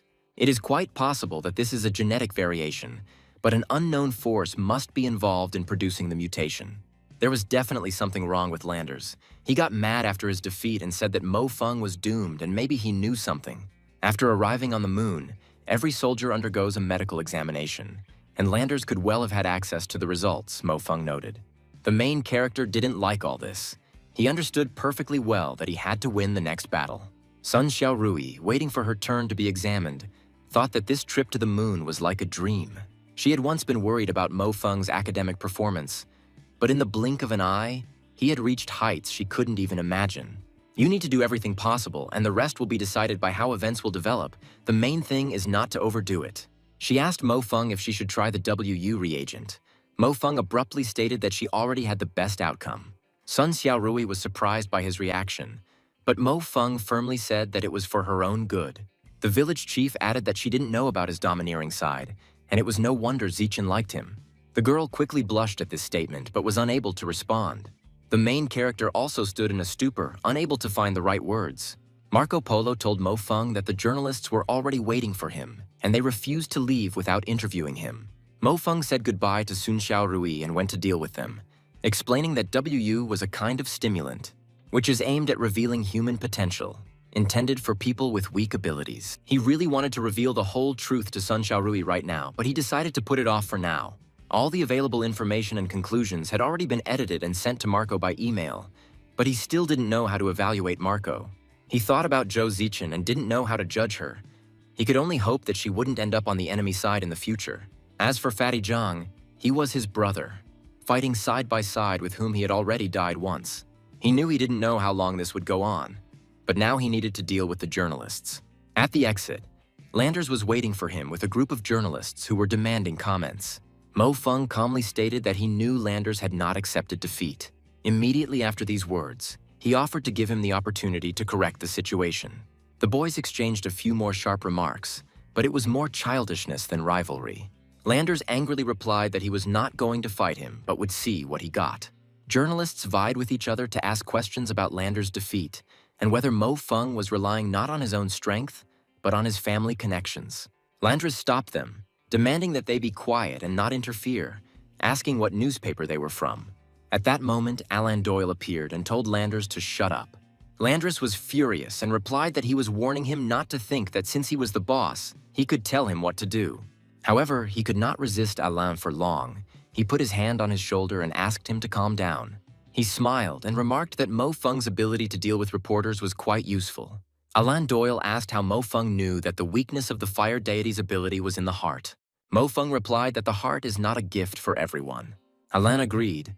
Then the hero noted that the upbringing on the moon was really good, to be so mature at Alain Doyle's age. Suddenly, a girl from the moon team approached Mo Feng and replied that they had met again.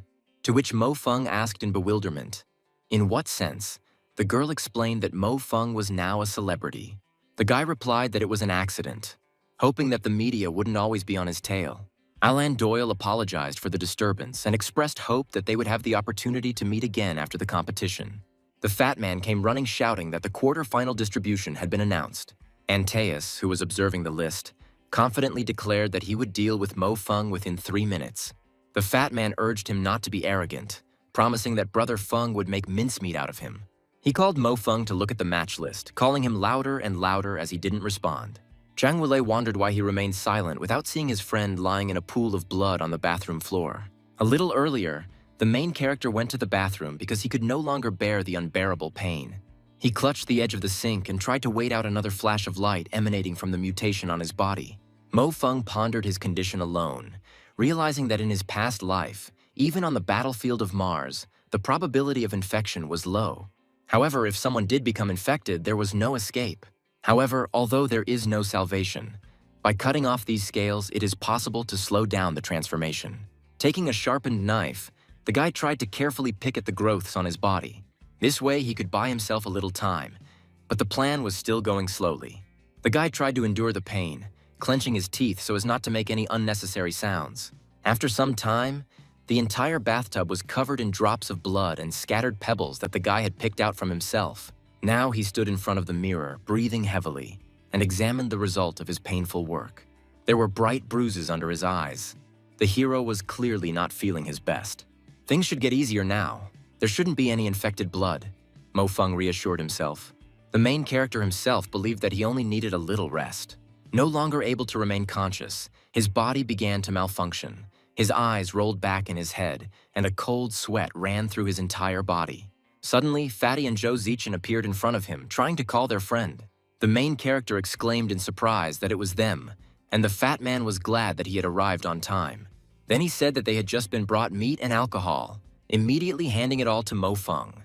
Mo Feng asked in confusion, "He is on Mars. Now he has food and alcohol in his hands. Could he really have come back here again?" It all seemed like madness. Suddenly, consciousness began to dissolve. Reality mixed with the guy's mind. He woke up on the floor of his bathroom, and Zhang Wulei was calling him all this time. Thanks to this scream, the main character was able to wake up and with difficulty began to rise from the floor. Wulei knocked on the bathroom door. He noticed that Mo Feng had been sitting there for a long time and asked if he was okay. Mo Feng opened the door slightly and replied that he seemed to have eaten something bad and would be leaving soon. The fat man, pointing at Antaeus, was indignant that he was too arrogant and called on Mo Feng to give him a good beating. Mo Feng, looking at his hands, realized that foreign bodies had also rushed into his heart. The previously cut-off scales have already begun to grow back. The next day, all his thoughts were occupied by these scales, and what would happen to Mo Feng now? He got out of bed and grabbed the still sore spot on his body, realizing that this was not without reason. Having realized that you can no longer lie around doing nothing, you need to occupy yourself with something, because you might soon simply go crazy from these thoughts. He needs to calm down, because today is the match for the semi-final. To protect everyone he cares about, he must win, even if he dies. The host announced the start of the quarterfinals and introduced the pairs. Mo Feng versus Antaeus. Also fighting were Alan Doyle versus Wu Tzu, Chrissy Da Vinci versus Brandon. The opening match will determine the direction of this EM competition, and Mo Feng's battle with Antaeus will decide the fate. On the left side of the stage, Antaeus appeared on the blue square, introduced by Dr. Patuya. On the right side of the red square, Mo Feng, introduced by Dr. Zhang. The spectators chanted his name, calling him forward, but noticed that he was completely pale, to which someone replied that this was the European style.